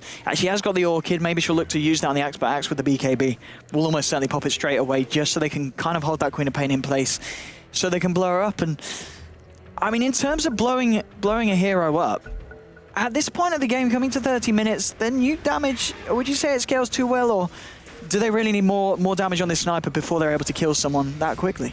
I think they have the damage. I just think that they need a little bit more time to put it out. Whereas Hellraisers have a Queen and an AA Blast and a Finger. Like, they can kill you, boom, like straight up. Whereas London Conspiracy, if the fight drags on a tiny bit and they manage to bring down the Spectre, then I think in a drawn-out engagement, it could work out okay for them, so long as the sniper isn't one of the first ones to die. Well, might see an engagement down here. Blink from Madara catches out Alpha Ninja. Artes throwing the dagger onto Spartan. Tusk with the Ice Shards is going to trap. God damn it, he full staffs himself over. There's going to be the Orbin from Puck to find the kill. Meanwhile, Artes, he's picked off the Tusk. He nearly finds Sniper, but Sniper getting swapped out by Skanks. Goretz is going to try and chase this one down. I don't think he's going to be able to close that gap. No, he's not. Ice Blast hitting onto Axe, and with the Radiance burn damage, he tries to get the dunk out on Artes. I don't think it would have been enough anyway, but 2 for 1. Skanks, he gets out. Artes nearly finding him as well off the back of that fight, and Relax, he's left to head to the side shop to pick up a TP. But again, 2 for 1 trade and another fight that London Conspiracy themselves, they chose to start that one. But I think it was down to the vision. No vision in their own jungle. They didn't quite know what Hellraisers were up to. Well, the really nice play coming in there was from Gorak. He isolated not only the supports, but he found the sniper as well. And then he made Skank swap the sniper out of the fight. The sniper was at like 20% health, so it was a good save by him. But after that, if your sniper is not always just hitting something in a team fight, you've kind of already lost. So they don't even need to really kill him. They just need to make sure that his BKB is down, and there's no way he can show his face in the fight anymore. And that's like all their sustained damage output is just out the window. Because realistically, you're only going to be called for like, what, 2.8 or 3.2 seconds, I think it is, at max rank. Yeah. And that's only once every 10 or so odd seconds. So I think trying to deal sustained damage if the sniper is gone is just a no-go. Like, you need to just run at that point. Indeed. Well, mid lane at the moment, we're seeing Puck out on her own. She's going to blink back. They do have a ward here. I do know that Dread is hiding in the tree line. 36 to 21. What can the London Conspiracy do? Here they come out. Are they going to look for any kind of play? They pop the Sigil out. Do they have a smoke of any sorts on anybody at this point? No, they do not. They're just going to choose to walk it through their own jungle. And Hellraisers, they seem to be more the wiser, just hanging back. They don't want to walk that way. And if they did, they would be coming in from the high ground, so it would have been okay for Hellraisers. And this ward now that London Conspiracy do have in the jungle means that they do know where Hellraisers are, that they just managed to pop down. And they did see them smoke up as well. So you'd expect London Conspiracy to be very aware of this and really play it safe for the next half a minute or so. The thing is, what is happening right now is super obvious, even more so now that Dread just scouted with an Ice Blast. But if the Spectre is the only one showing on the map and the other team are gone, you kind of know where they're going, right? Like they're either sitting in their base or they're going for the Spectre. And speaking of getting caught, Skanks is gonna be on the wrong side of the gank here. Although truthfully, that's the best person to die. Like you want the support to die. It certainly is. Madara, he needs to get out, blinking into the tree line. Is his TP on cooldown or something? I'm surprised he hasn't got straight out of there. No, he has got it. He's going to be rocket flared out. They go for the hook shot onto the Tusk. Find the kill on him first. And there's your TP out. They're not going to be able to cancel that one. Axe will escape. But they lose the Tusk. And we were talking about, when you're saying Venge being one of the supporters, you'd be happy with. Tusk is probably second on that list, isn't he? Yeah, I think anytime there's like a 4 or 5 man smoke and you lose a support, that's like the best case scenario, right? But they did lose 2, which the second best case scenario. It wasn't great. What they referred to that, by the way, is being a pile die. Like you tank the gank, right? Yeah. So usually like, oh well, I just found 4 heroes that were smoked. Guess we just got some extra time, right? So absolutely intentional, I'm sure, from the Venge. And, well, they lose a tier 2 off the back of it. Only the tier 2 standing on the mid lane for the side of London Conspiracy. And it really is going to be all about what they can achieve on that high ground defense. But oh, in the jungle, Kiza's going to BKB, TP out, nothing to cancel that through the Magic immunity. And they're not ever going to have anything like that. I doubt we'll see something like a Basher come out on the Spectre. So BKBs and TPs could be the order of the day in this game for the side of London Conspiracy if they want to start to look out at pushing the lanes back. That only works if Gorak is the first one in. Like if he's the one who hooks you. Of course they got the hook shot. Yes, that's the one thing. Yeah. That's the one scenario in which BKB will actually save you. Otherwise, if Gorak just holds it and he gets like blinked on by a lion and then has to pop BKB, there's a high chance that he's going to get hooked if he starts to TP. So there is ways to get around it. It was just unfortunate for Hellraisers that the first person who could initiate just happened to be the only one who can stop BKB teleports. Here we see London Conspiracy smoking straight from the base. Hellraisers is going to be aware of this. They're kind of split up at the moment. There is no Horn available. And the Ice Blast, of course, with that very low cooldown, is around Haunt. Yeah, 60 seconds still before the Haunt's back online. Maybe this is the fight that London Conspiracy have been waiting for. I mean, if they can get the jump onto Afro Ninja, there's your Ice Shards flying through. They don't want to fight, though. They back off. BKB straight away from Afro Ninja. The ult onto all 3. Ice Blast is only going to connect on Spartan. Swap out onto Madara, trying to keep him safe. Venge almost certainly will go down here. Afro Ninja trying to get the axe, but Axe BKB's TP's out. Tusk throws himself into a snowball, but it's almost certainly going to be his grave as they hex him up, and they do bring him down. And again, it's the 2 supports tanking a smoke, but this time it was actually their smoke. So maybe not what they hoped for there. It's not supposed to work both ways, but I mean, at this point, I think London Conspiracy were just trying to find some kind of foothold, because if you look at their vision, it's kind of all defensive. And when that happens, okay, so the enemy team is on your side of the map. You see them, maybe you get to push out one lane. You start like ratting a tier 1, like bottom lane, for example. Tier 1's still alive. The other thing that can happen is you actually get caught in your base, and all those wards are doing is letting you watch the enemy team farm your woods. So it's like, oh great, well they're farming our woods and we're stuck in our base. It's not super awesome. So it's kind of a really hard situation for London Conspiracy. Again though, we have yet to see any real base contention coming out from Hellraisers. They'll probably just go back for Roshan as it has respawned. And we'll probably see some kind of engagement around there, because honestly, if the Spectre gets like a heart and an Aegis, that's a really hard base to defend, because what can happen is the Spectre dies once, Aegis, dies again, buys back Haunts. You basically have to kill 3 Spectres if you want to defend your base. Not easy. Unless you want to use buybacks. Especially with the items that, I mean, what's the sniper got now? Did he manage to finish anything up after? Yeah, so he did get the Scardy. Yeah. Which is, as you were saying, one of the flavors of this current period of Dota 2. But is it enough? It's just not enough, is it? Against a Spectre with a heart. Damage-wise, no. Like, he needs a pure damage item next. Like, he can go for Daedalus, which I think is the best choice, as the Spectre isn't even started on his progression of a Butterfly, which he might buy a little bit later on. He also might opt to go for a Diffusal Blade, but I think that crit is the biggest bang for your buck in terms of damage. Like, just a Chrysalis is one of the most cost-efficient items for pure damage in the game anyway, and you need to be able to kill people. The alternative is saving for buyback and hoping that throwing your bodies at the enemy is enough to get them out of your base. So, we'll see what happens. Because he doesn't have enough for a buyback or a Chrysalis right now, as he just finishes Scotty. Now, if HR are paying close enough attention and happen to see that, they might just force this super hard. Yeah. Top lane, Relax, trying to do what he can, pushing this top lane, but yours will remove the silence. And is he going to be able to get out of this one? Has got an orb and has got the blink. Blink straight out, TP's Alpha Ninja trying to get lucky there.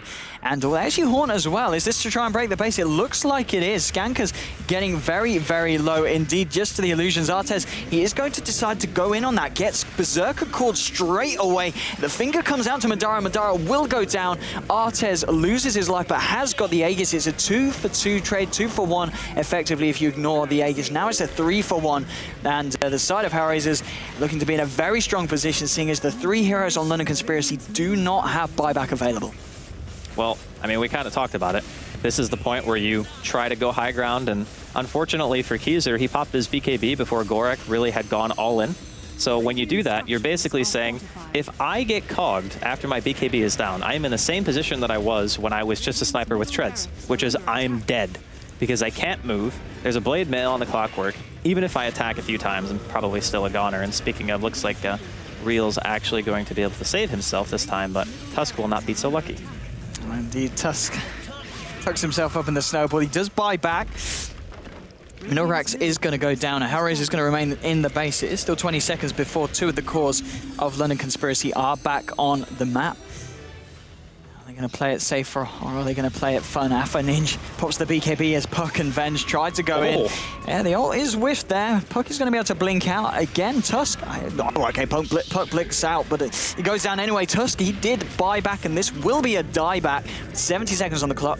Talking about buybacks, though, Puck returns to the game. Artez finds the kill onto the Vengeful Spirit. Is he going to go down here? He doesn't have Aegis, and he doesn't have Horn. He will get dunked. Garet's hook shots in on very low health. Gets dunked as well. It is a double kill for the Axe. Relax, he's brought back, and he is trying to fight up against Dread and Alpha Ninja. Madara, he goes out of that, forces himself back to the high ground. Alpha Ninja blinking in on the Puck. Dread, he's getting peeked by the headshots, gets an Ice Blast on. I don't know, it didn't connect onto the Axe. No, it didn't connect onto the Axe. It was just a little bit too short. And Alpha Ninja just stands there and says, guys, what happened?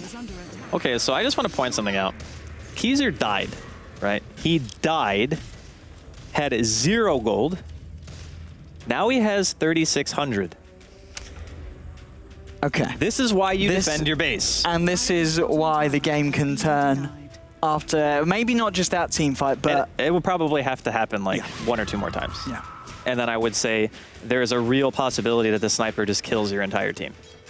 Like, that's scary. Now, granted, they went really hard, like way more so than they needed to, just given the fact that they had the Aegis. After it went down, they decided to fight around another tier 3 when they knew that the sniper was going to be alive in like 5 seconds.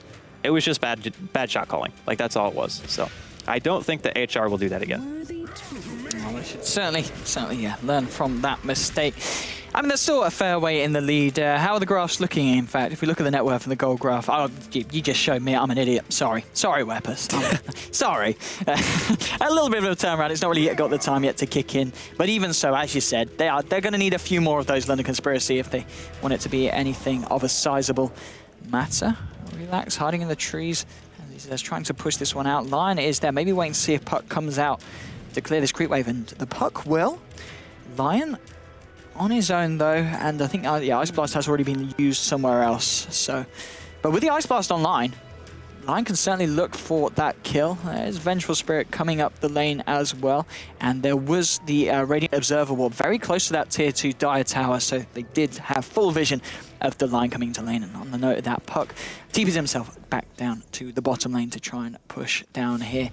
Also in this lane, Axe in the jungle. Artez on his own, but with that butterfly... I mean, what do you think about the butterfly over the heart? Is it because you realize the sniper's not going for the MKB? Well, I think, honestly, having a heart means more damage that's guaranteed to be dealt through dispersion. Yeah. So normally the way that most Spectre players think of it is, the beefier I am, like just flat out raw HP, the more damage I reflect, I already have a Radiance. And the butterfly helps with the base push, but they've already shown that on an equal-footed fight, when they're not diving, they can just smash, right? It's not really that hard. So do you need the damage output? It's not bad. I just think that Heart probably was the better call, especially when you have illusions too. Like, he just popped Manta, made me think of it. It's like, if you have Heart Manta, the illusions are tankier. You can push out lanes a little bit harder. Just little things, you know? Indeed. And, oh, here comes the potential push Artez. positioning himself, has the Horn. Ice Blast, I imagine, will be back very, very soon. And there it is, yes, back off cooldown now.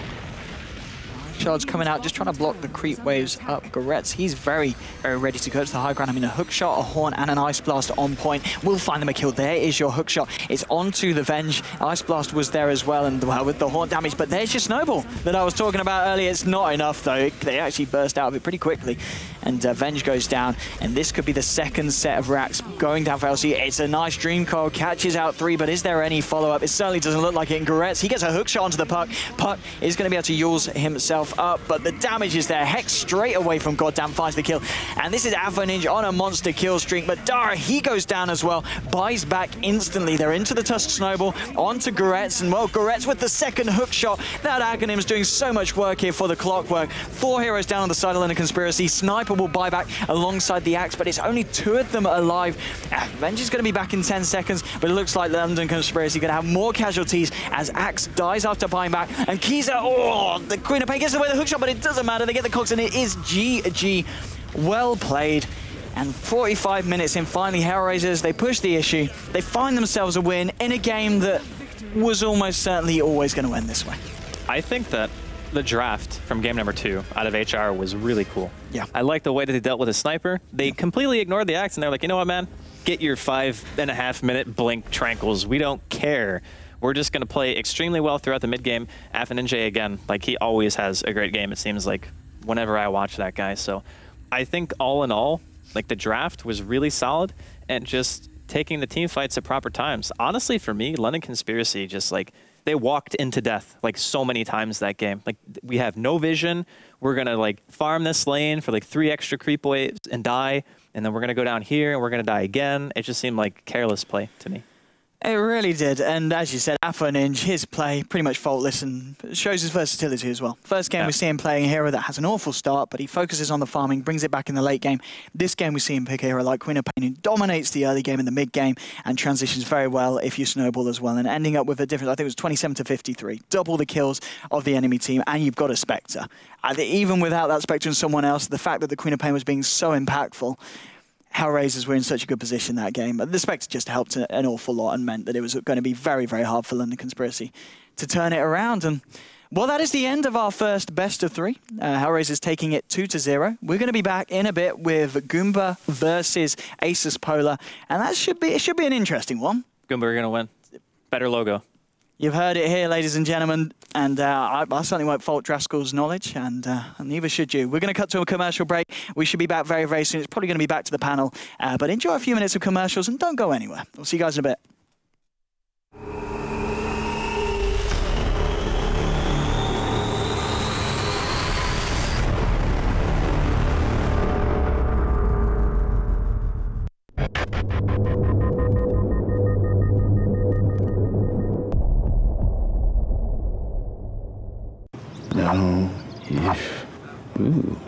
Hey birds, when it comes to romance, successful wooing relies on perfect timing. See? So when you need to be quick, forget about slapping your big sausage thumbs around. My T100 is a tablet and a laptop, optimized for romance. Oh, just the way the ladies like it. It's a laptop. Oh. It's a tablet. The ASUS Transformer Book T100.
welcome back to the Monster Energy DreamHack studios. We're here with the panel, and we just had, of course, 2-0 series. Hellraisers won. Congratulations, Jesse. Yeah, easy betting. Easy betting. Oh my easy God. rares. I'm gonna message you whenever I need my rares better. You shouldn't. I'm losing all of my rares right now. No, but I mean, it was especially the second game was pretty one-sided. What did you think about the game? Good. Yeah, it was a pretty good game. Honestly, I think Hellraisers, they just kind of played it right. They just waited, basically, and London Conspiracy had a kind of clock on them, and you could kind of feel it, like they were kind of panicking.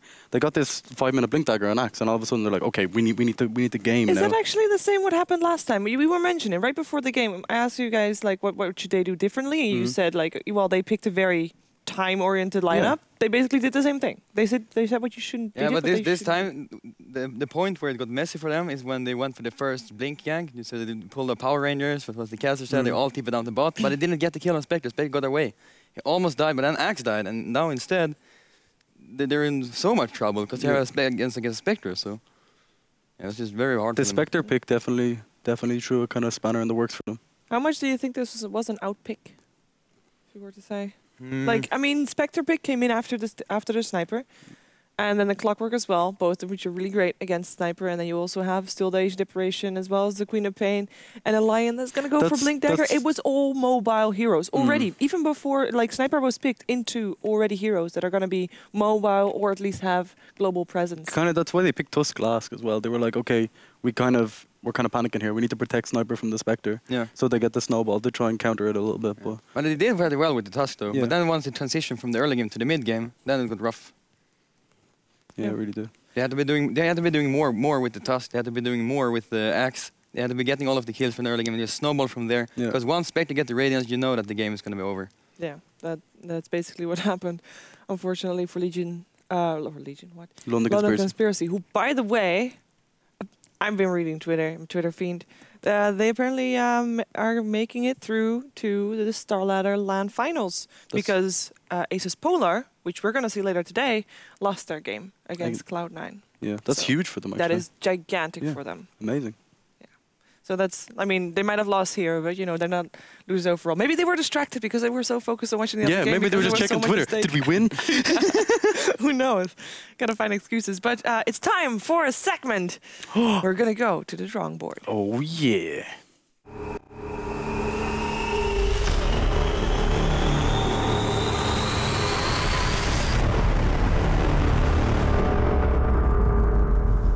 Okay, so basically here it's 15 minutes into the game, and we can see on our... They can't see. Okay, we're going in. No, keep a pause, Griff. Let's keep a pause for a second here. And let's have a look here. We can see, like, up here we have the net worth. We can see that London Conspiracy are miles ahead. But all of a sudden they're kind of like, they're looking at the draft and they're like, okay, Spectre is farmed. Like, he's going to get farmed eventually. He's a Spectre. And they're like, okay, we need to all go bottom. We need to push a tower. But as you can see here, we have Afro Ninja kind of ninja-ing it behind them. Oh, that was good. Yeah, that's very clever. Probably the best thing I've ever done. Okay, and if we play it, we can see that, okay, I'll just remove them. Oh, God, I'm getting good at this. All of a sudden, they're all pushing together. Oh, the quap. Yeah.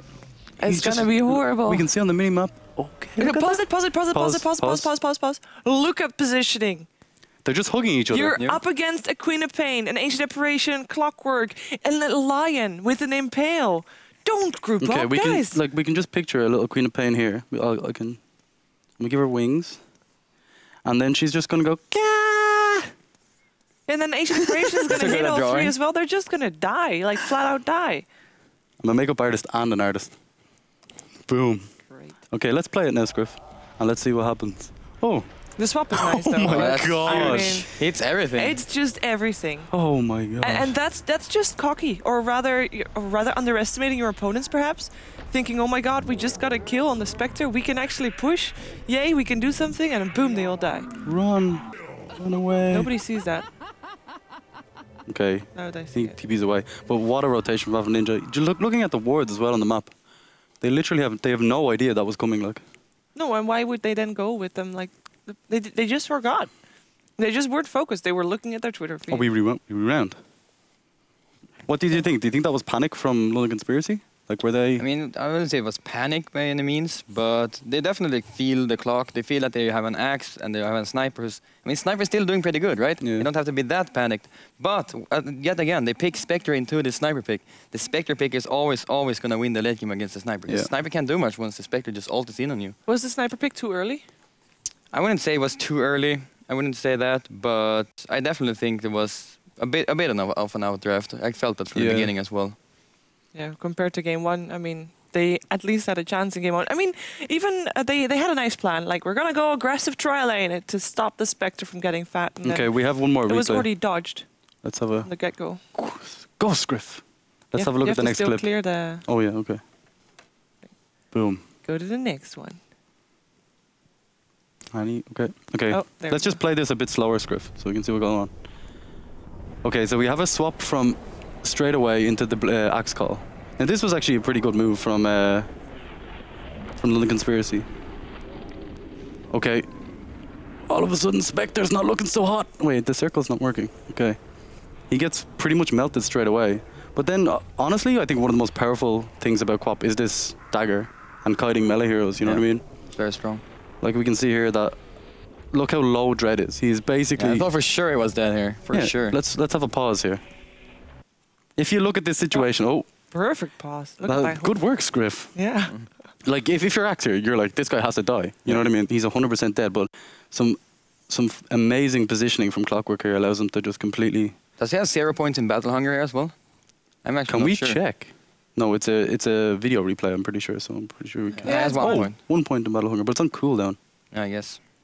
You used it on a Quap, I think. What a hook. Or maybe on the Spectre. I don't know. But amazing positioning from Hellraisers again. Like, in both of these clips, we see them just always outplaying them with positioning. And this kill that they got on the Spectre, by the way, it actually resulted from a smoke gank. It was London Conspiracy. They smoked up, and then they just basically ran mid, something that they could have done without a smoke as well. Oh, that was a pretty nice snowball, though. They're going to lose more heroes here as well. Good hex. Okay. I mean, it's nice effort. I mean, but this is...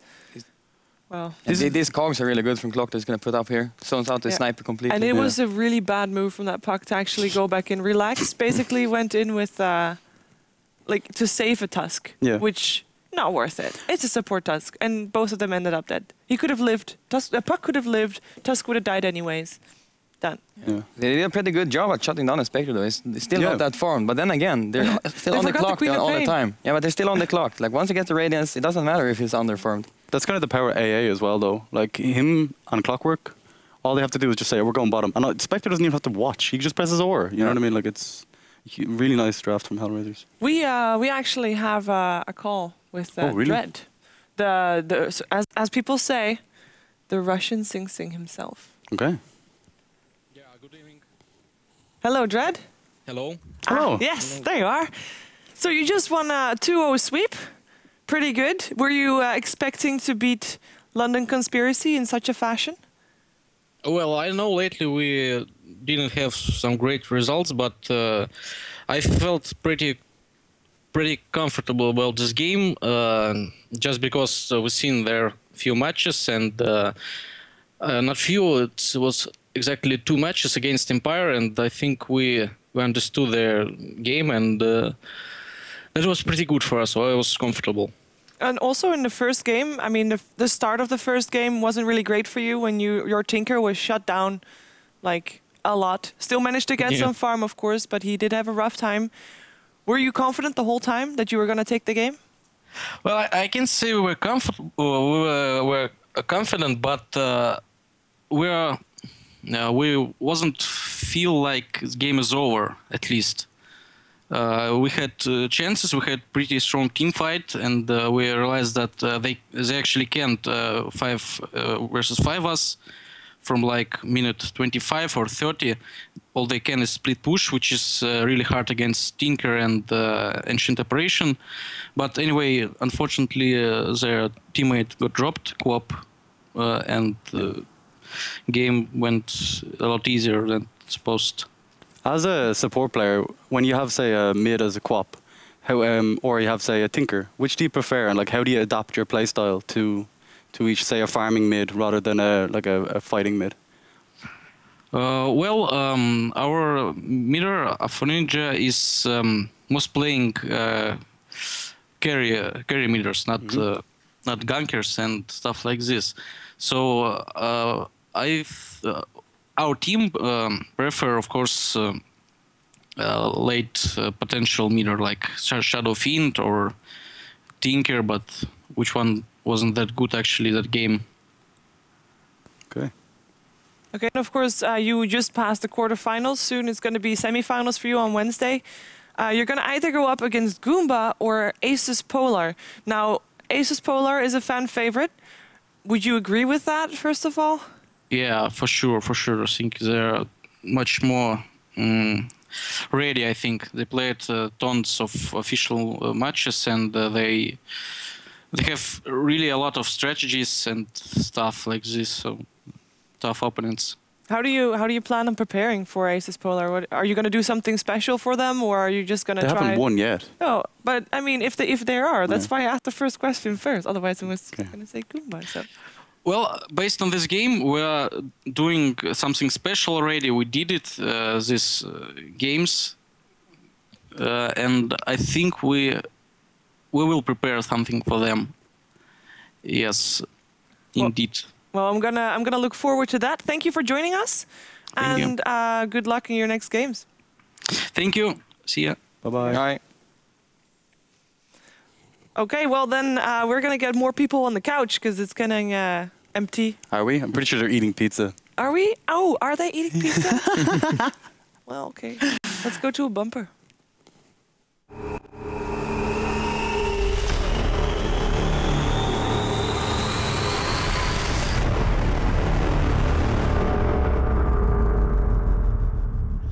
Well, we tried.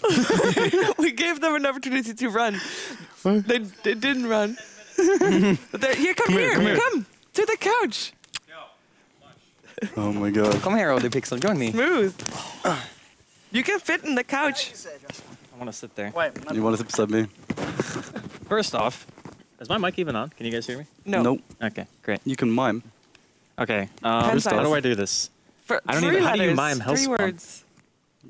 I don't We know. want to have sound for Horns? the He said passers. I had 10 minutes. 30 seconds later, I'm supposed to be on stage. It was a quick 10 minutes. No, that's... Oh, but I was going to say, because this is about the time that, like, I'm looking at the clock. I have a clock. And this is about the time where you're supposed to be here, so good. I was lied to. Yes. You really were. Should have asked me first. I'm always right. Always. But we just had a series. First series of the qualifier. What's your impressions on the 2 teams so far? I think London Conspiracy impressed. Like, I haven't seen much of them in terms of like their actual games, but I think it's a squad of very talented players, and I think a lot of the mistakes that they made in the games were just maybe not nerves necessarily, but maybe just inexperience, because a lot of the times where they were dying, like especially in the second game, I They were felt just like on tilt? all these deaths, well, not even on tilt, just like not making the right calls at the right time, like having a hero who's safe or offlane farming, like the Axe. I think it was Madara who was playing at that game. He was farming like 3 extra creep waves with no vision anywhere on the map, and it's like, what do you think's gonna happen? You know, so just small stuff like that can make. Honestly, a big they difference. played amazing in game 1. I thought, like the first. Yeah, like, they played way better. Yeah, it was really, really impressive. Like, and they could have taken a game off anyone with that kind of style. I think. Yeah. But they just feel so pressured though in all of those games because they don't have the better late game, so they're always on the clock to do something, and they're always trying to make stuff happen. And when you're put in that spot, it's very much easier to make mistakes. Yeah, it's very prone to mistakes indeed. Is a lot going to come down to drafts? To draft more flexible lineups, if I can call it that, that can actually do things in more stages Pick of better the game. late game. Yeah, But more late game. exactly. That's the patch. Just pick Basically- better late game. Basically that. Yeah. Have some buyback heroes ready. The thing is, that was a really good example of HR like timing their push really well. Like pushing when they had Aegis and a potential buyback on the Spectres, so 3 Spectre lives, right? So the third death, obviously, you haunt in. But that's like the really good timing where it's like our push is actually so strong that you can't stop it. And that's more or less what happened, even though afterwards they kind of went a little ham and died, but that was okay. I definitely felt the panic though when I was watching London Conspiracy play. Like you could see it, like even in the first game when the Lycan just like charged down mid past like half, like just left his whole team. You know, he was like, we need to get kills and push. Like you could feel it in their play style. Yeah, well, that was the first series. It was a 2-0, even though time-wise, actually, we're still behind schedule despite it being a 2-0. A little bit. It's only 7 minutes. I love that clock over there. It's just so amazing. It does mean that we're going to head over to our second series very soon. It's going to be Goomba versus ASUS Polar. I mean, you're saying they're going to win, Andy, because, I mean, that's the best logo I've ever seen. Best logo? It is pretty good, yeah. I mean, everybody's going to go into this thinking that ASUS are going to, you know, stomp. But got to vote for the underdog, right, Shane? Yeah, I'm done there with Andy. 2-0 Goomba. All right. Slightly I was going to say like 2-1 at least. Nope. But Shane's just like, no, 2-0. Actually, ASUS Polar, they just came off a pretty tough loss. Like, actually, just an hour ago against Cloud9 in a best of 3 that actually went, like, late. And with that loss, they're denied to go to Star Ladder. Like, they're not going to attend LAN. And that's a big loss, of course. Yeah. That might be playing in Goomba's favor. Yeah, I mean, anytime you have a bad day, it's really easy to kind of like get into one of those downward spirals. You're just like, oh, you know, I don't really want to play. But it's a team of experienced players. I would be really surprised if they went into another series against a team that they should beat and be like so beaten up on themselves that they can't like beat Goomba. No offense to them, of course. I'm just saying, like, ASUS Polar, you're like, they should win. Yeah, but ASUS Polar, they play so many tournaments as well. I don't think one single tournament loss is going to bum them out for the next series. They're going to come in and they're going to be strong. Yeah. Okay, fair enough. Well, we're going to still talk for a bit as we have a surprise. What? Soon. Not really. For you, it's not a surprise. Oh. No. I was looking forward to a surprise. What's going on? That's fine. I was very excited there. Like, what's happening? No. But in terms of Goomba, I mean, Jesse, how do you go into a match like that? You're saying you love playing as an underdog, right? That's what you said. Yeah, that's what I mean. You just... But you're not expected to win, so you have everything to win. You just go into the game with the mindset of let's do this, let's just win, and then you win. That's how you have to do. Is there like typical types of drafts that you go for? Like, is there like, are you going for the tiny early game push, like all in kind of thing? just stick to their own draft. Yeah, you should do what you feel comfortable with. You should not just go like we have to pick this, we have to pick that because we're playing against this team. You should always stay in your comfort zone and do what you do best. Like, I mean, ASUS Polar, as I said, experienced team. They love drawing out games. Actually, previous season, they were the team with the longest games. Like, we had 72-minute games or first days already. Like, that was them, you know. They actually still do that a lot. ASUS Polar is the team of long games, in which case, I mean, experience comes into play a lot more than in shorter games. Is that going to be something that Goomba is going to try to take into account somehow, Odie? Maybe? I don't know. I think, as you said, because Goomba are in such an underdoggy position against ASUS Polar, it's going to be more on the mistakes of ASUS rather than the skill of Goomba, which I know sounds bad, but it is the case. As you said earlier, Dota, it is a game that it's more about when it gets to a certain point on how much the other team messes up. And, I mean, Goomba, I think the odds earlier was something like 14 to 85. It wasn't great, but I don't think they'll let that get them down. As you said, I think it will play on them a little bit, that they have been denied, obviously qualifying to Star Ladder. It was Cloud9, though. Comparing, playing up against Cloud9 and then against Goomba, it's going to be a little bit of a different experience. Different things are going to happen, of course. It's a different skill level, at least, but... I don't know. I think Goomba Gaming as well. They haven't really had the chance to prove themselves to a certain extent. They get a little bit unfortunate in their drafts. They get to a point, and then they'll get someone like ASUS Polar who comes along, puts them in their place. But maybe DreamLeague, this is the place that Goomba can go in, and I'd like to see them at least take one of the games from the series. The place where dreams come true. I was going to say that, but I left it. It's a pun. Just making sure people know. Actually, let's just forget about that. It's time for a surprise. Oh.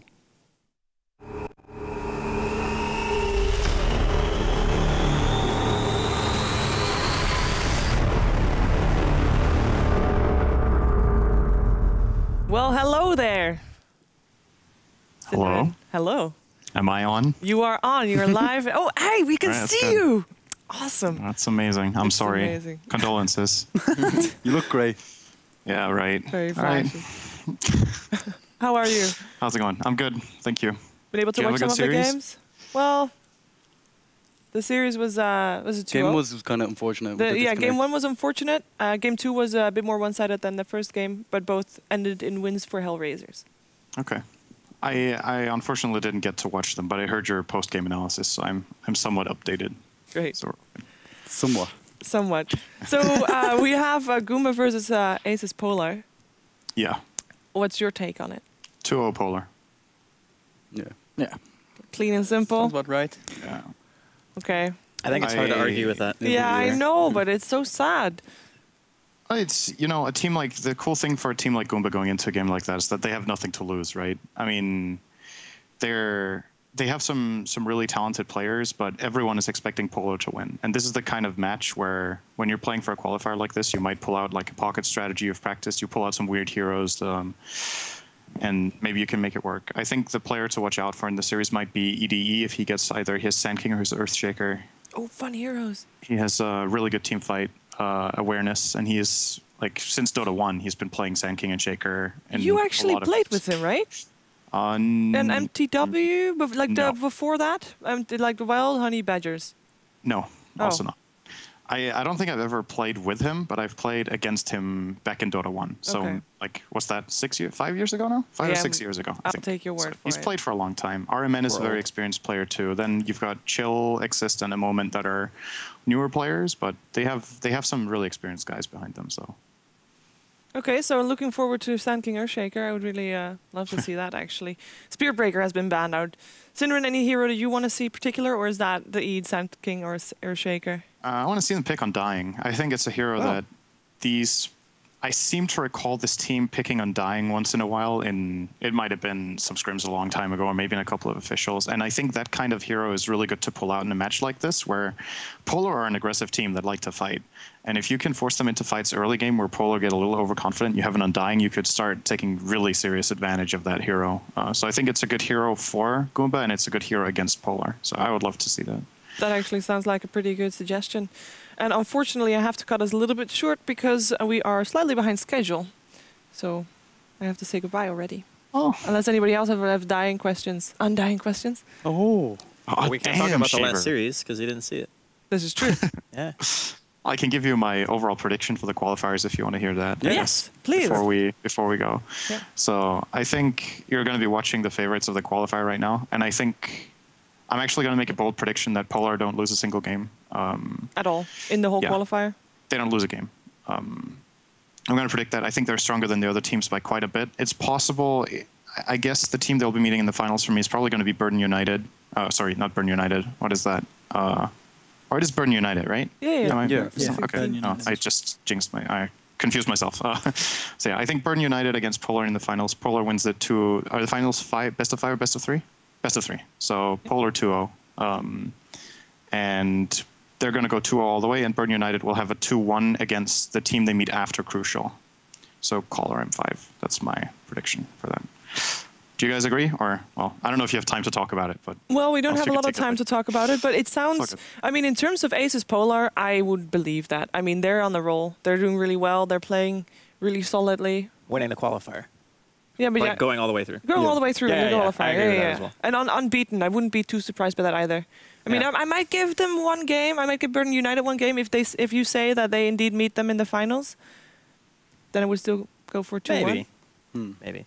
Look at those pocket strats. How much do you think losing to Cloud9 affects them coming into this game, or if it affects them at all? I think they've learned something, if anything, from those games. Yeah. I don't think you can take too much away from Polar losing 3-0 to Cloud9. The way Cloud9 has been playing lately, they might actually be the strongest team in the West, stronger than Secret and EG right now, who seem to be struggling a little bit in some of their games. Cloud9 have just been really stable and have a lot of confidence. I think they've got a really good grip on the version, too. A good understanding of how to draft right now. So it's possible that that Polar keep that in mind going in, and they're like, okay, we lost to a team that might be the biggest opponent we have right now, and then no one stays at the top forever. So I wouldn't just hands down say Cloud9 are just the hands down the best team right now, but at least over the last 2 weeks, I would probably put them #1 on my power ranking. But going forward, I think Secret and EG are going to bounce back, and Polar may be the 4th best team right now in the West, to be honest. So really expecting them to do well in the qualifiers. Well, we're going to see it because we're going to soon hit into our first game. Synderen, thank you for joining us. Thank you. And enjoy the games. Thank you. Have a good evening.